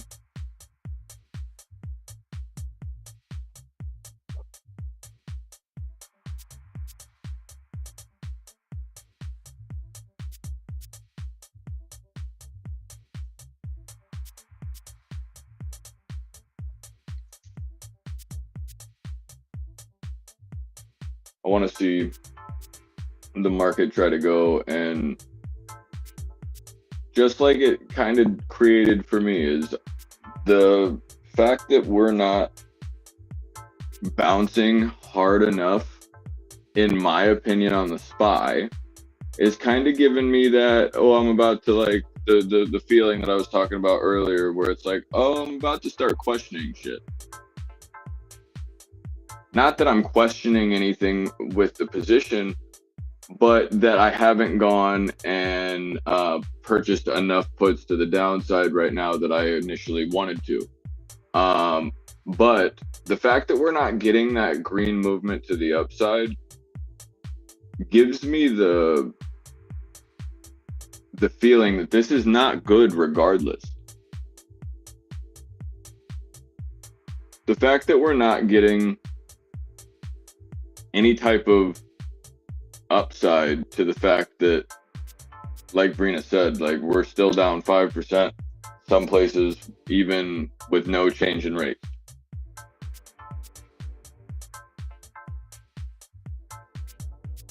That is problematic. That is something that goes and speaks volumes, I think, and definitely should. Because just because they don't go and change rates, that's all good and well, but I wonder how much that really plays in or hasn't already been priced into the market.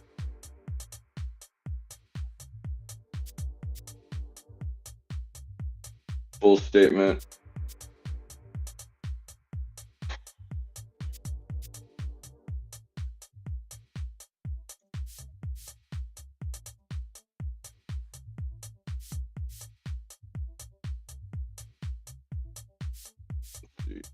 See if I remember how to do this one.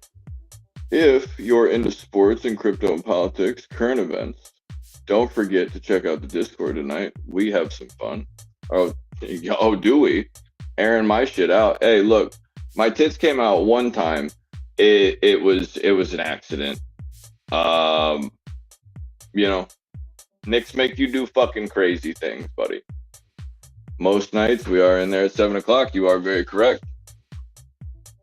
Yep, Birdie, we are always down. Speaking of summon a bitch, I still have to get with you to get that drawing a blank cricket paddle, the cricket bat, excuse me, that you and I talked about a long time ago. If you're gonna sign it, I'm putting it right there. I'm putting it right on the wall because I'm about to move my whole desk about 90 degrees and we'll put a fucking light on it. I'll shrine that bitch. I'm not joking. Mine are always out. Right. See, but like I have to go and be somewhat exposed to the camera. So I try to go and at least keep them, at least pasties on the joints. You know what I'm saying? I'm out here. We have J Pal. I'm going to go and throw him up in a second. I appreciate you, Miss Bree. But yeah, no, we're in the fucking Discord every night. Most nights. Tesla through VWAP, very sexy. Very sexy. I like that. We are into indicators though, coming into the 20. Beautiful situation here because we've already gotten we've already got puts into the game, but I would like this to come back just a smidge more so I can go really touch fucking Tesla. Let me throw this up. Not what I wanted by any means. Nope, not either. Come back. Thank you. I don't want to hide it.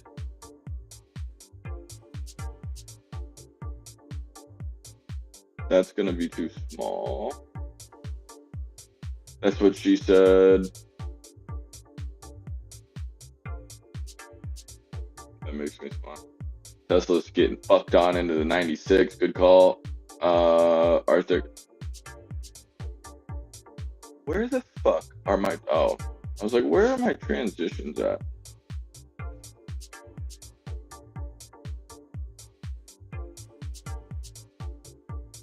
For some reason, Jay, you always gotta be in the fucking way, buddy, right? You can't just have a fucking, like a head the size of where I'm trying to put your dumb ass on the stream. You always gotta be that fucking guy and be high maintenance as shit. Fucking dickhead.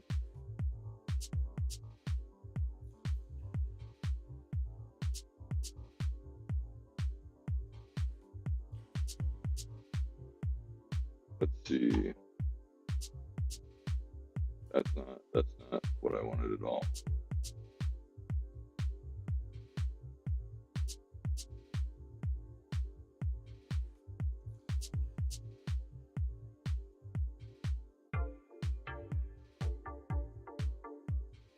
We got about 2 seconds before this starts to move. I'll put... See, that one is not my faves.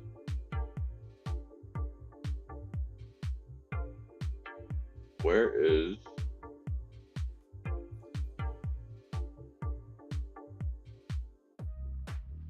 Where the fuck is it? This is still good.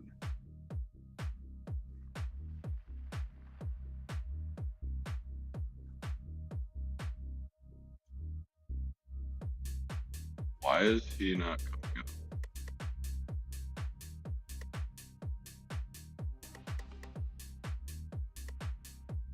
I can see him up other places.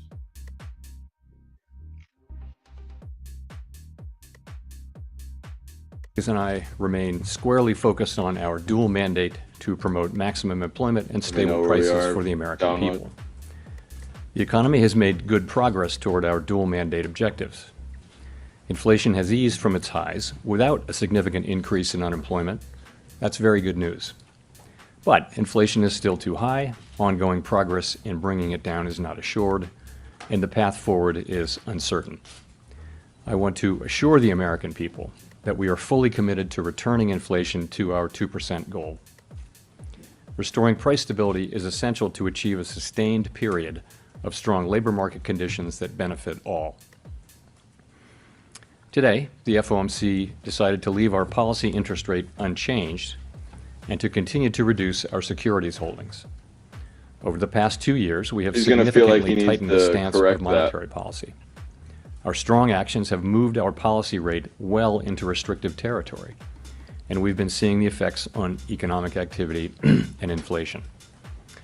As labor market tightness has eased and progress on inflation has continued, the risks to achieving our employment and inflation goals are moving into better balance. I will have more to say about monetary policy after briefly reviewing economic developments. Oh, good. Recent indicators suggest that economic activity has been expanding at a solid pace. GDP growth in the fourth quarter of last year came in at 3.3%. For 2023 as a whole, GDP expanded at 3.1%, bolstered by strong consumer demand as well as improving supply conditions. Activity in the housing sector was subdued over the past year, largely reflecting high mortgage rates. High interest rates also appear to have been weighing on business fixed investment. The labor market remains tight, but supply and demand conditions continue to come into better balance. Over the past 3 months, payroll job gains averaged 165,000 jobs per month, a pace that is well below that seen a year ago, but still strong. The unemployment rate remains low at 3.7%. Strong job creation has been accompanied by an increase in the supply of workers. The labor force participation rate has moved up on balance over the past year, particularly for individuals aged 25 to 54 years, and immigration has returned to pre-pandemic levels. Nominal wage growth has been easing and job vacancies have declined. What? Although the jobs to workers gap has narrowed, labor demand still exceeds the supply of available workers. Inflation has eased notably over the past year, but remains above our longer run goal of 2%. Total PCE prices rose 2.6% over the 12 months ending in December. Excluding the volatile food and energy categories, core PCE prices rose 2.9%.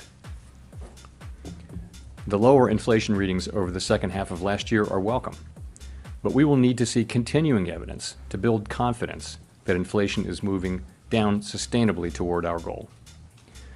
Longer-term inflation expectations appear to remain well anchored, as reflected in a broad range of surveys of households, businesses, and forecasters, as well as measures from financial markets. The Fed's monetary policy actions are guided by our mandate to promote maximum employment and stable prices for the American people. My colleagues and I are acutely aware that high inflation imposes significant hardship as it erodes purchasing power, especially for those least able to meet the higher costs of essentials like food, housing, and transportation. We're highly attentive to the risks that high inflation poses to both sides of our mandate, and we're strongly committed to returning inflation to our 2% objective. Over the past 2 years, we have raised our policy rate by 5.25 percentage points, and we've decreased our securities holdings by more than $1.3 trillion. Our restrictive stance of monetary policy is putting downward pressure on economic activity and inflation. The committee decided at today's meeting to maintain the target range for the federal funds rate at 5.25% to 5.5%, and to continue the process of significantly reducing our securities holdings. We believe that our policy rate is likely at its peak for this tightening cycle, and that, if the economy evolves broadly as expected, it will likely be appropriate to begin dialing back policy restraint at some point this year. But the economy has surprised forecasters in many ways since the pandemic, and ongoing progress toward our 2% inflation objective is not assured. The economic outlook is uncertain, and we remain highly attentive to inflation risks. We are prepared to maintain the current target range for the federal funds rate for longer, if appropriate. As labor market tightness has eased and progress on inflation has continued, the risks to achieving our employment and inflation goals are moving into better balance. We know that reducing policy restraint too soon or too much could result in a reversal of the progress we've seen on inflation and ultimately require even tighter policy to get inflation back to 2%. At the same time, reducing policy restraint too late or too little could unduly weaken economic activity and employment. In considering any adjustments to the target range for the federal funds rate, the committee will carefully assess the incoming data, the evolving outlook, and the balance of risks. The committee does not expect that it will be appropriate to reduce the target range until it has gained greater confidence that inflation is moving sustainably toward 2%. We will continue to make our decisions meeting by meeting. We remain committed to bringing inflation back down to our 2% goal and to keeping longer-term inflation expectations well anchored. Restoring price stability is essential to set the stage for achieving maximum employment and stable prices over the longer run. To conclude, we understand that our actions affect communities, families, and businesses across the country. Everything we do is in service to our public mission. we at the Fed will do everything we can to achieve our maximum employment and price stability goals. Thank you. I look forward to our questions.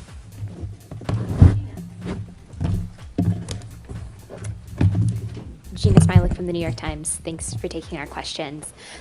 Obviously, in the statement and just in your remarks there, you note that you don't want to cut interest rates without greater confidence that inflation is coming down fully.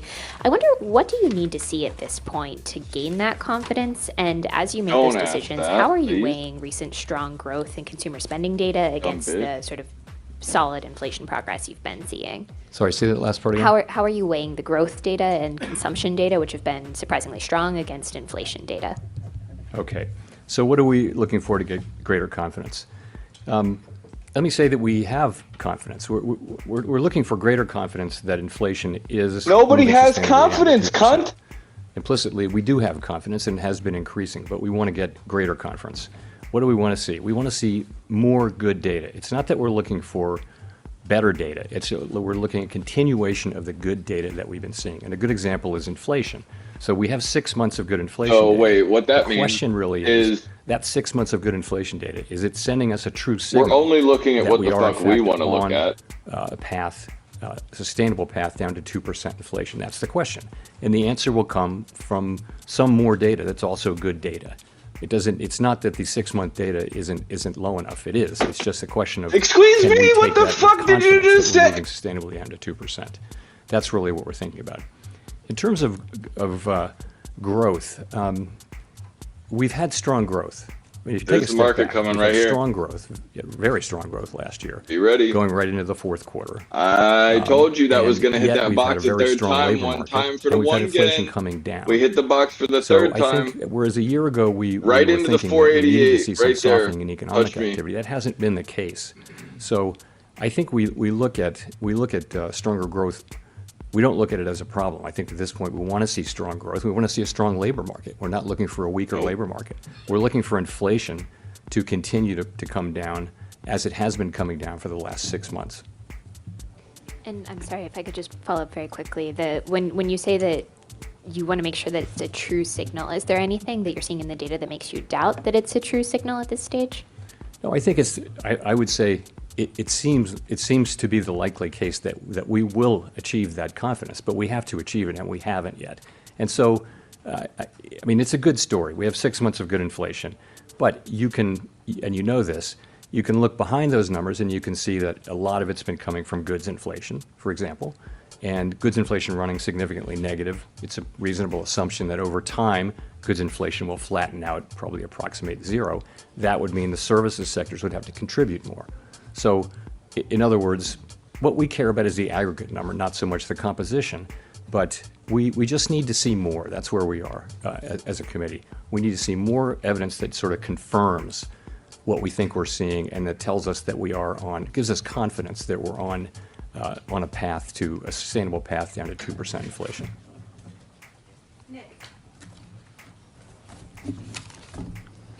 Nick Timmeros of the Wall Street Journal.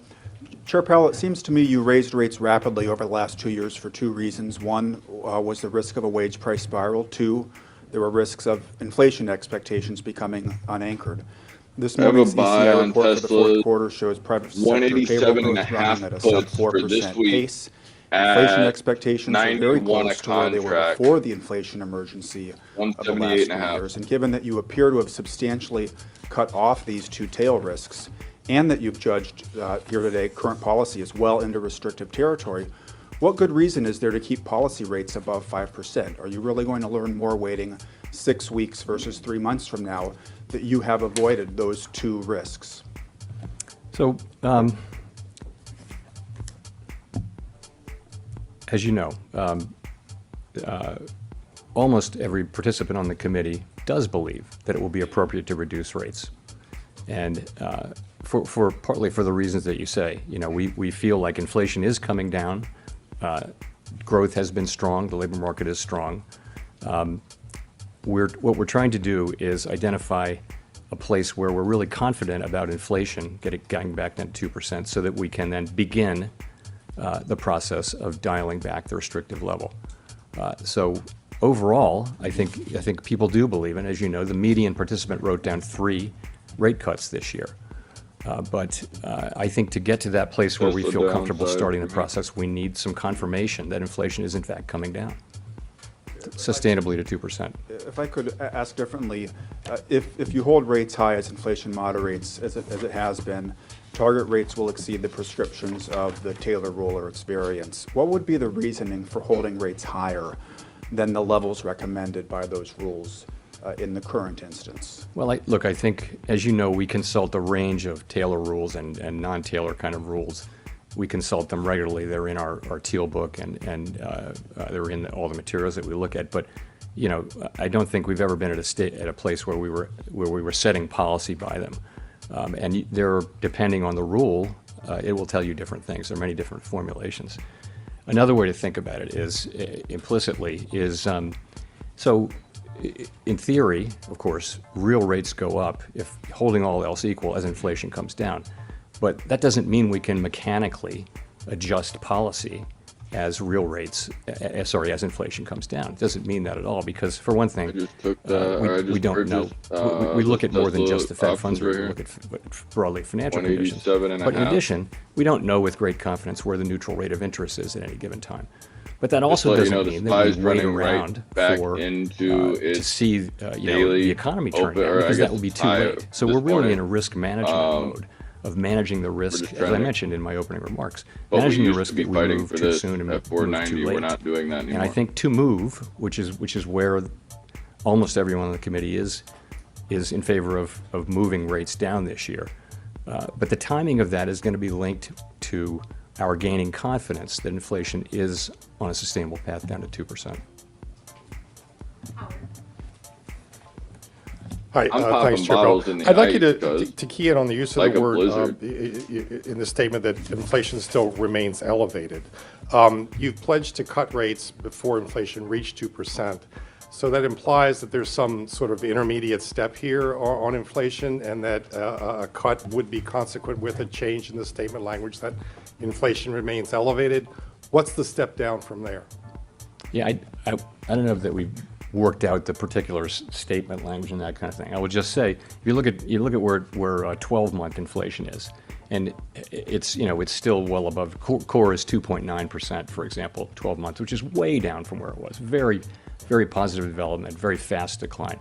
And the case is likely that it will continue to come down. So that's where it is. But we're wanting to see, more data. So if I could follow up on that, the statement allows that you want greater confidence on inflation falling before you cut, but it doesn't mention the other side of the mandate, a slide in employment. Would a slide in employment also bring you to the point of cutting rates?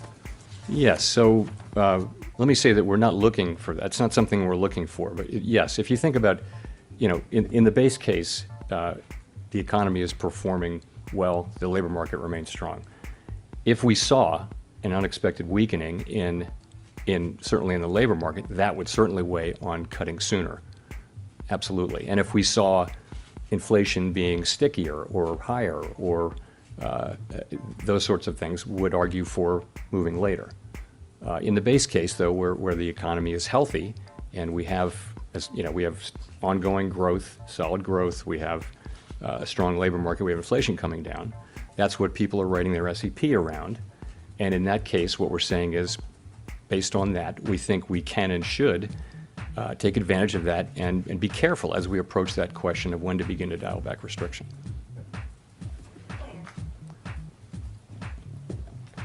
Claire Jones, Financial Times. Just to circle back to the greater confidence aspect of the statement, there's been a lot of unanimity in recent meetings.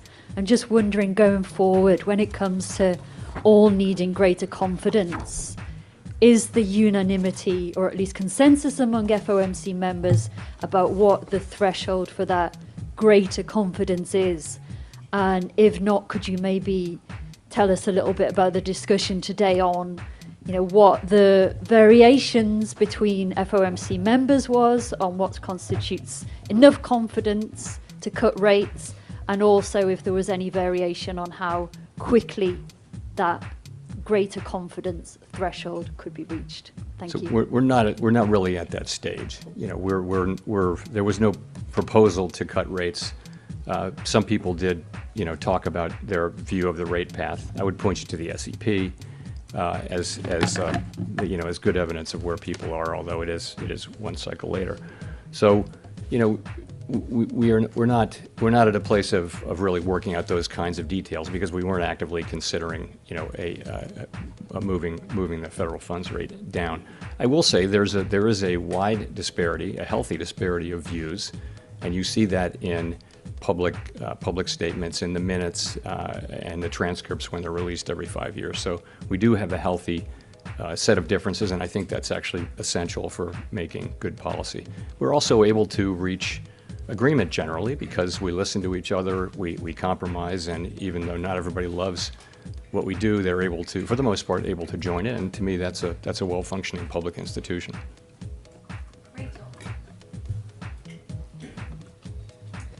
Hi, Chair Powell, Rachel Siegel from the Washington Post. Thanks for taking our questions.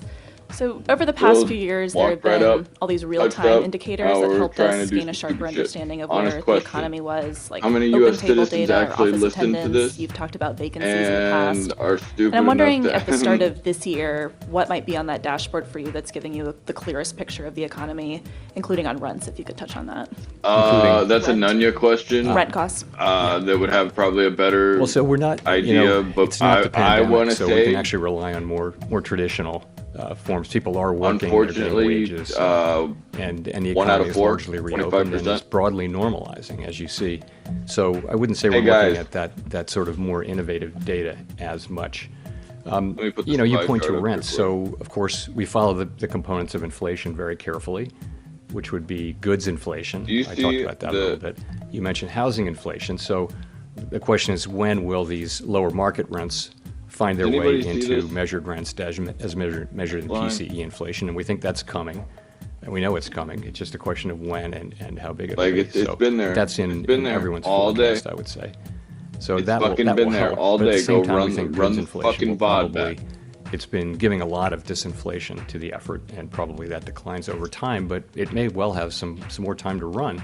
You know, the supply chains are not perfectly back to where they were. In addition, it takes time for the healing process to get into prices. So there may be still a tailwind. We'll find out with that. So we look at the things that relate to our mandate very carefully, and as you would imagine.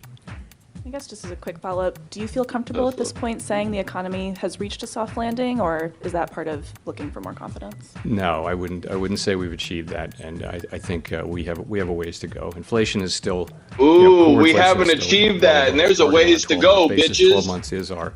Ooh, shit, that is fucking problematic for all the people that just went to the upside thinking we just went to the bottom. Oh my fucking God, I'm nuts. We have a ways to go. Yo, go ahead and keep walking. I'm El Tigre around this bitch. You've said that you would know the neutral rate by its works. So I'm wondering what you could tell me. How do you believe the neutral rate is working? We're telling you right now that growth is stronger. In other words, how much is the economy really being restrained right now by the current funds rate? And how much restraint does it really need? Is that dickhead holding a computer behind the thing? So I think you do see in the interest-sensitive parts of the economy, you do see, for example, housing. You see the effects. You do. Your second what do we question, see, really, Jay? Why don't you go and ever fucking explain yourself? A lot of this has come through. A lot of the disinflationary process has come through the healing of supply chains and also of the labor market. So you've seen that other set of factors. When we missed, different from other cycles, and has brought that working with tighter policy, which has enabled the supply side to recover, I think is that mixture. Bro, Jay, every time you make it a good 15 minutes out the fucking gate, so no, we really and then you never can stop fucking stuttering and being an asshole. Like, genuinely shut the fuck up and you're fine. As well as spending generally. Generally, it's a joint story. Bro, hey, how about you fucking explain to me what the fuck is going on with our economy, Jay? I would like to know why these fucking things keep happening. So I think it's of course, you know that it's not something you can identify with any precision. But I fucking disagree, Jay. Standard approach that would we be to literally take have the technical nominal rate, analytics and 5.3%, let's people say, analyzing and all subtract types sort of shit, a Jay. forward measure of inflation. If you do that, and there are many, many ways to calculate the neutral rate, but that's one I like to do. And you're going to get to something that is materially above mainstream estimates of neutrality, of the neutral rate. You will. But at the same time, you look at the economy and you say, this is an economy that grew 3.1% last year. And you say, what does that tell you about the neutral rate? What's happening, though, is the supply side has been recovering in the middle of this. So that won't go on forever. So a lot of the growth we're seeing it isn't just a tug of war between interest rates and demand. You're getting, more activity because of labor market healing and supply chains healing. So I think the question is, when that peters out, I think the restriction will show up probably more sharply. Thank you. Sorry. Thanks for taking the questions, Mr. Chairman. You mentioned earlier we're not seeking a weaker labor market. I think you said. Can you talk a little bit more about that? Do you think the labor market now is back to quote unquote normal, and that we can achieve the inflation target? Go ahead and answer that one, bro. I don't want coming back down to what they were pre-pandemic. Even with today's ECI levels, they were still above. You're welcome, Jay. Hot potato. I think the labor market, by many measures, is at or nearing normal, but not totally back to normal. And you pointed to one or more of them. So I think job openings are not quite back to where they were. Wage increases rather are not quite back to where they would need to be. Okay, so how the fuck is it back to normal then, Jay? Or the totally is back broadly to normal, normalized, as you would say. And so is the labor market. And that process will probably take some time. So wage setting is something that happens. It's probably will take a couple of years to get all the way back, and that's okay. That's okay. Little bit, but Birdie. we do see. You saw today's ECI reading. The evidence is that that wage increases are still at a healthy level, very healthy level, but they're gradually moving back to levels that would be more associated, given assumptions about productivity, are more typically associated with 2% inflation. It's an ongoing process, a healthy one, and I think we're moving in the right direction. Oh, good. I'm glad you think it's healthy, Jay. A weakening of the labor market, basically, you're saying. Well, I think the labor market is. I don't know. I think you have fucking Down syndrome, Jay. But what the fuck is my opinion, and why should yours be worth the fuck? Imbalance between demand for workers and supply at the beginning of the pandemic. So we lost several million workers at the beginning of the pandemic from people dropping out of the labor force. And then when the economy reopened, you remember 2021, you had a severe labor shortage, and it was everywhere. The panic on the part of businesses couldn't find people. So what's happened is we expected the labor market to come back quickly, and it didn't. And 2022 was a disappointing year. And we were kind of thinking, well, maybe we won't get it back. And then 2023, disappointing year. What? So labor force participation came back strongly in 23, and so did immigration. Immigration came to a halt during the pandemic. So those two forces have. Oh, so now we're just letting people in fucking droves, huh? To will is still a very strong labor market. It's still a good labor market for wages and for finding a job, but it's getting back into balance, and that's what we want to see. And one great way to look at that is what's happening with wage increases. Let's go. You see it now across the major things that we track. It isn't every quarter, but overall, there's a clear trend, still at high levels, but back down to what would be consistent with where we were before the pandemic and with 2% inflation. Chris. Hi, Chris Rugaber at Associated Press. Thank you. I wanted to follow up on Rich's question. It sounded like you suggested that you're not worried about faster growth so much. So wanted to see if you're seeing anything that suggests that inflation could reaccelerate from here. And it sounds like you're saying you're not worried that solid growth from here on out poses any risk to inflation. Thank you. No, I think that is a risk, the risk that inflation would reaccelerate. I think the greater risk is that it would stabilize at a level meaningfully above 2%. That's to me more likely. Of course, if inflation were to surprised by moving back up, we would have to respond to that, and that would be a surprise at this point. But I have to tell you, that's why we keep our options open here, and why we're not, rushing.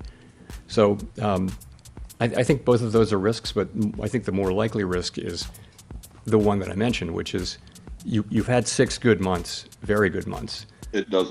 But what's really going to shake out here? What will, it doesn't, when we Michael. look back, what will we see? Will inflation have dipped and then come back up? Are the last 6 months flattered by factors that are one-off factors that won't repeat themselves? We don't think so. We don't. That's not what we think. But that's the question we are asking. We have to ask, and we want to get comfort on that. Run that Just back real quick. What the fuck? Governor Waller had mentioned the revisions that are coming on February 9th for the CPI data. Is that something you're watching as well? And if we see those revisions fairly minor, is that going to give you more confidence where things are going? We'll just have to see. Yeah, we'll look at those. Last year was a surprise.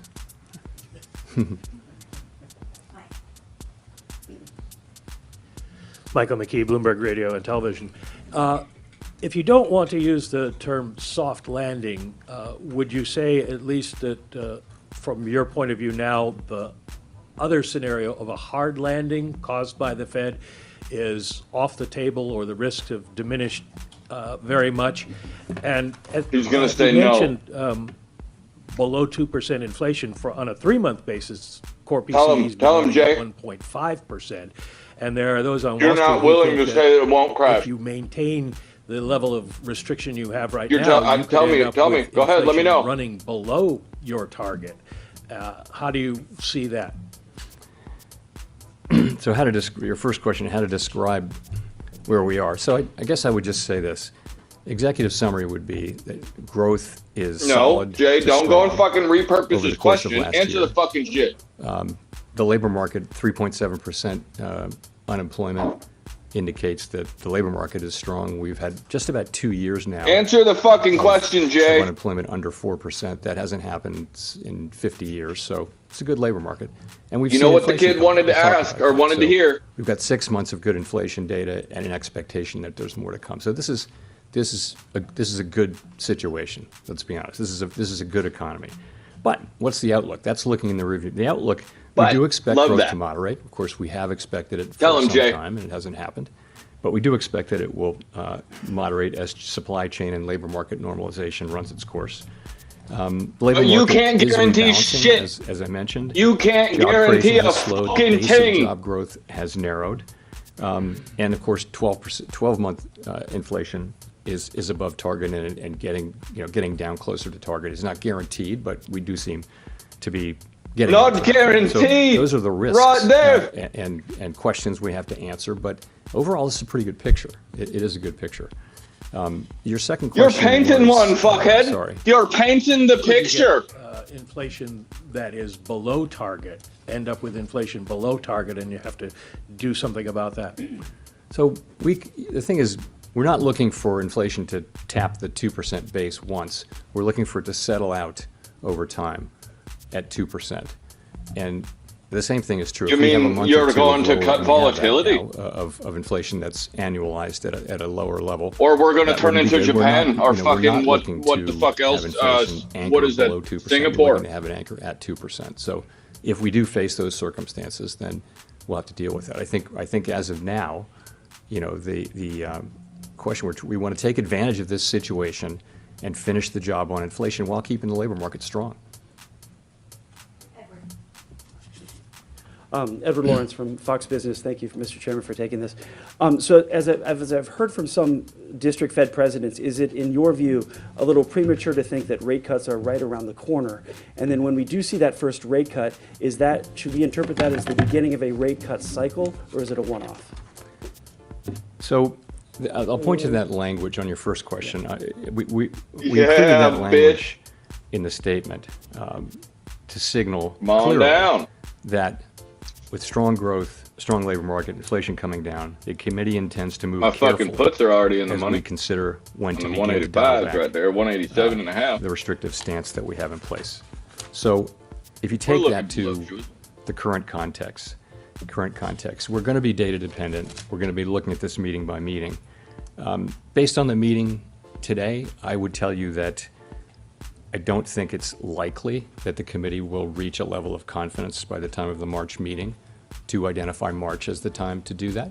That's so fucking hot. To be seen. I can't believe he just said that. So I wouldn't I'm call so it, wet right now. When you There's no ask me shot about he just in the said near that. term.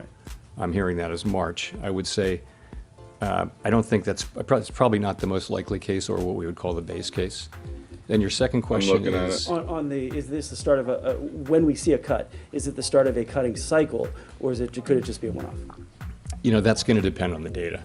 The whole thing is this is going to depend on the data. We're going to be looking at the economic data as it affects the outlook. Oh, and there the goes balance of risks, and we're 190 gonna on make our Tesla. decisions Oh, based today, on that. Vatican! And it could wind up, we'll have another SEP at the March meeting, and people will write down what they think. But in the end, it's really going to depend on how the economy evolves. We talked about there are risks that would cause us to go slower. For example, oh my stronger God, this inflation, is fucking more beautiful. persistent inflation. There are risks that would cause us to go, if they happened, that would cause us to go faster and sooner, and that would be a weakening in the labor market, or for that matter, very, very persuasive lower inflation.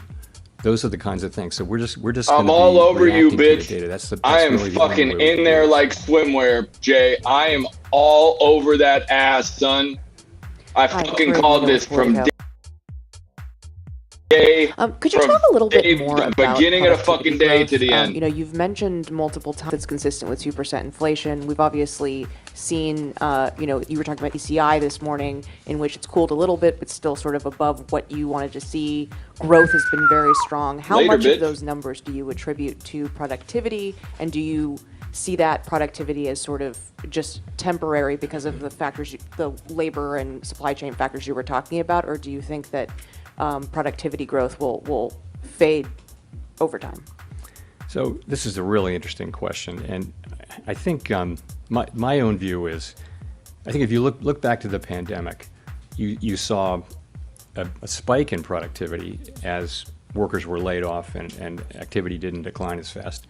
And then you saw a deep trough of productivity. So we just purchased those puts. We're up 100% on our 187 I think and a half we're already. Basically in the throes of we getting purchased through the those at 91 economy. average. The question will be, and what those is are it at that 191, has changed? so we're up $100 productivity per tends to be contract based on on those. fundamental aspects of our economy. And that exact is there a case? Will it be the case that we come out of this more productive, more on a sustained basis? And I don't know. What would it take? It would take, people talk about AI, but my guess is that we may shake out and be back where we were. What's fucking crazy to me though is work that from home doesn't seem like it's a big the Tesla is increase, or like it's AI, kind of got the ability to look like it's gonna generative hold. Maybe, but probably not in the short run. Probably maybe in the longer run. I don't know that it's going to be able to. I'm not seeing why it would, but right now, I would say the productivity is kind of what falls out it did of just go,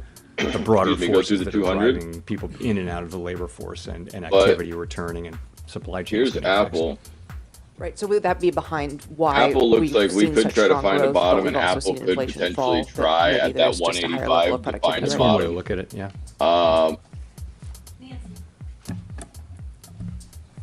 Could you judge the level of productivity? With Marketplace. I want to ask a little bit more about housing. I'm wondering, how closely are you watching rent and housing prices as you evaluate whether and when to cut rates? And it seems like housing prices are not coming down Look at his body as quickly language. as you expected. So when we think about, our statutory goals are maximum employment and price stability, and that's what we're targeting. We're not targeting housing price inflation, the cost of housing, or any of those things. Those are very important things for people's lives, but they're not, those are not the things we're targeting. We're also well aware that we're targeting. When we cut rates at the beginning of the pandemic, for example, the housing industry was helped more than any other industry. And when we raise rates, the housing industry can be hurt because it's a very interest-sensitive sector. On top of that, we have longer run problems with the availability of housing. We have a built-up set of cities, and people are moving further and further out. So there hasn't been enough housing built, and these are not things that we have any tools to address. But where it comes into play very specifically in our work is inflation, which is a combination. It's really rental inflation. You're taking owner's equivalent rent and then actual rent paid by tenants, and you're running that through the CPI calculation or the PCE calculation, the one we look at. And what that's telling you is that market rents are increasing at a much lower rate or even being flat, and that will show up. Keep in mind, Jay, I gotta go, and I gotta fucking be able. So. And just real quick, what is your response to the letter that was sent to you by some members of Congress? I gotta be able to asking the Fed figure to your bullshit out, and then be able to correlate it with what I started with, which is that our job, the job then tell everybody else about it naturally. Price stability and maximum employment. Price stability is absolutely essential for people's lives. Most importantly, not most importantly, but mostly for people at the lower end of the income spectrum who are living at the edges, at the margins. And so for someone like that, high inflation in the necessities of life, right away you're in trouble. Whereas even middle class people have some scope to absorb higher costs. So we have to it's our job, it's what society has asked us to do, is to get inflation down. And the tools that we use to do it are interest rates. So that's how we think about that. Courtney Brown from Axios. Can you give us some insight into whether the committee discussed the possibility of slowing balance sheet runoff in the months ahead? Yes. So I would start by saying that balance sheet runoff so far has gone very well. And as the process has continued, we're getting to that time where questions are beginning to come into greater focus about the pace of runoff and all that. So at this meeting, we did have some discussion of the balance sheet, and we're planning to begin in-depth discussions of balance sheet issues at our next meeting in March.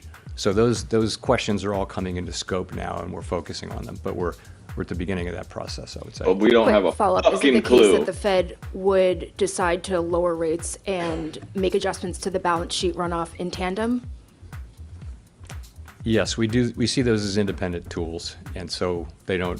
For example, if you're normalizing policy, you might be reducing rates but continuing to run off the balance sheet. In both cases, that's normalization. But from a strict monetary policy standpoint, you could say we're loosening and one with tightening. So that could happen. It's not something we're planning or thinking about, but right now we're thinking about getting to a place where we're going to see the balance sheet runoff to continue. We're watching it carefully, and as I said, we'll be looking into that as a committee starting in March. Thanks. Starting in March. Red candle. Simon Urbanovich with The Economist. Thank you, Chair Powell. You've mentioned 6 good months of inflation data, but that not being enough to build up confidence. Based on your previous response that your base case is you probably wouldn't start easing yet in March, the implication is that 8 good months might not be enough either. Roughly how many months do you think you might need of good inflation data to be confident? Yeah, I'm not in a position to put a number on it. I'm just going to say it's not that we don't have any confidence. We have growing confidence, but not to the point where we feel like it's a highly consequential decision to start the process of dialing back on restriction, and we want to get that right. And we feel like the strong economy, strong labor market, inflation coming down, you're not gives willing us the to do ability to do that. We think that's the best way we can serve the public, because ultimately we've made a lot of progress on inflation. We just want to make sure that we do get the job done in a sustainable way. That's how we're thinking about it. In terms of when that'll be, that'll all come out of our communications, and we won't keep that a secret. Beautiful. Thank you. Thank you for the red candle, Alex. With M&I Can I get News. a survey said? Can you explain a little bit more on what you're considering when tapering QT? Do you need to see the overnight reverse repo facility all the way down to 0, or is it something that you can start with a couple $100 billion there? Not a decision that we've made, but I wouldn't think we wouldn't be taking a position that it's got to go to 0. I mean, if it were to stabilize at a different level, but that's not a decision that we've made. That's what we'll be talking about at the March meeting. A whole range of issues will be briefed up. Well, I'm glad you know what the fuck is going on until March. All of the issues that will be arising over the course of the next, let's say, year or so. Ooh. Thanks, Greg Robb from Market Watch. Chair Powell, I want to change gears a little bit. In the presidential primary campaign that's been going on for the last 9 months or so, your name has come up often, and many Republican candidates had said that they probably wouldn't want to give you a third term. So I wanted to give you a chance to talk about that. Do you want another term? You've had on the Fed. What's your stance on that? I don't have a stance on that. It's not something I'm focused on. Focused on doing our jobs. This year is going to be a highly consequential year for the Fed and for monetary policy, and we're all of us very buckled down, focused on doing our jobs.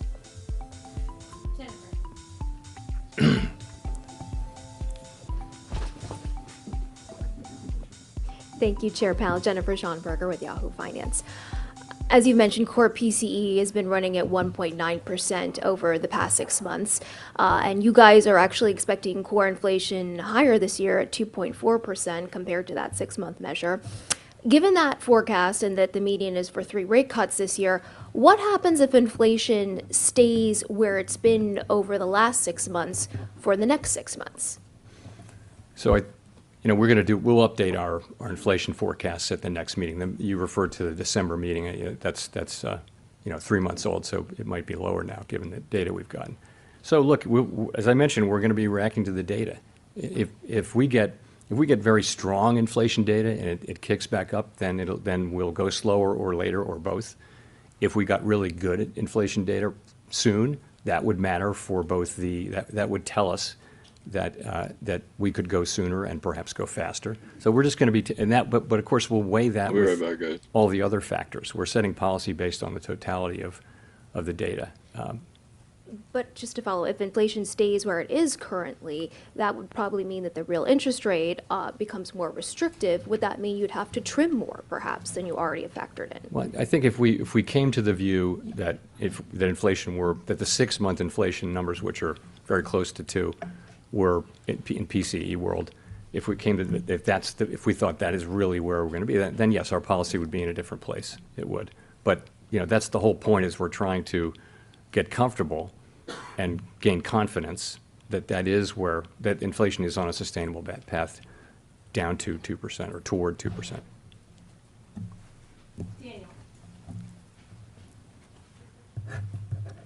Hi, Chair Powell. Daniel Davis, Agence France Presse.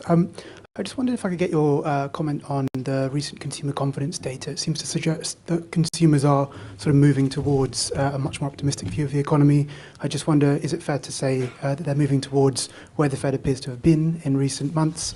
And do you think that inflation and falling inflation perhaps has played a role in that? And what challenges do you see going forward? Thank you. Yeah, so it's been interesting that confidence surveys have been weak at a time when unemployment has been low, very low, historically low for a couple of years, but nonetheless that's been the case. And we've asked ourselves why that is, and one obvious answer, we don't pretend to have perfect wisdom on this, but one obvious answer is that the price level is high. So prices went up much more than 2% per year for a couple of years, and people are going to the store and they're paying much more for the basics of life than they were 2 years ago, 3 years ago, and they're not happy about it. And it's fine that inflation's coming down, but the prices they're paying are still high. So that is what that has to be some part of why people are unhappy, and they're right to be unhappy. This is why we need to keep price stability. It's why we need to do our jobs, is so that people don't have to deal with things like this. In terms of you're right. In recent surveys, you've seen a couple of significant increases in consumer confidence or happiness with the economy. I guess that's a good thing. That can support spending, can support economic activity. There's some evidence of that. But you're right, it is a fact that we have seen a meaningful increase. I think levels of confidence are still maybe not as high as they've been at various times, but they certainly have come up.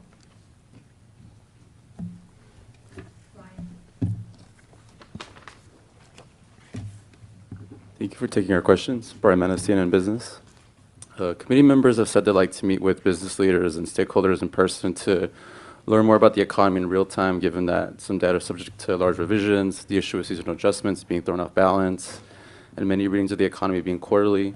So did any members say they've learned anything not yet reflected in the data, or have you yourself learned anything through anecdotal evidence that hasn't been captured in the data yet?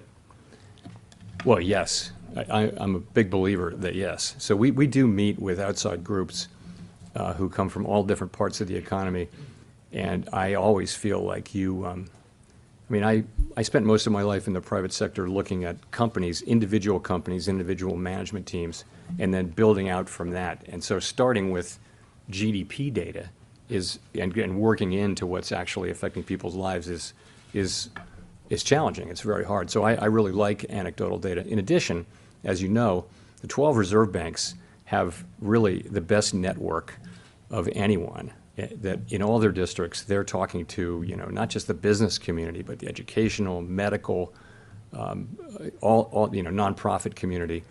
They have arms into all of that. And so when they come back, that's what goes into the beige book.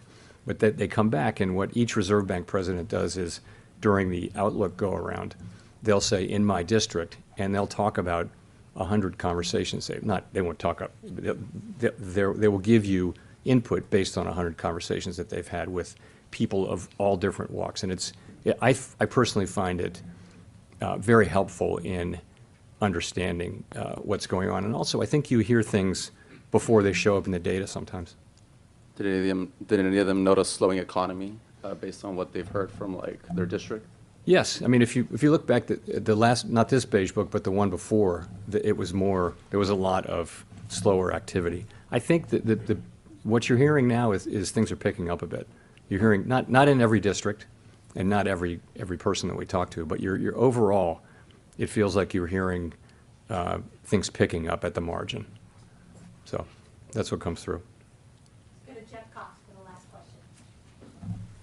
Thank you, sir. Jeff Cox from CNBC.com. Just kind of looking to put it all together. You had talked about basically the economy looking strong with 3.3% annualized growth in the fourth quarter. Does the strength of the economy speak more loudly to you now than any inflation threat might? That you're in a position, in other words, to keep rates elevated as long as the economy stays strong, and you're more tilted towards that. And also, perhaps, are you worried at all that the economy is maybe a little too strong right now, and that inflation could come back at some point? I'm not so worried about it. Again, we've had inflation come down without a slow economy and without important increases in unemployment, and there's no reason why we should want to get in the way of that process if it's going to continue. So I think declining inflation, continued declines in inflation are really the main thing we're looking at. Of course, we want the labor market to remain strong too. We don't have a growth mandate. We've got a maximum employment mandate and a price stability mandate, and those are the two things we look at. Growth only matters to the extent it influences our achievement of those two mandates. Thank you very much.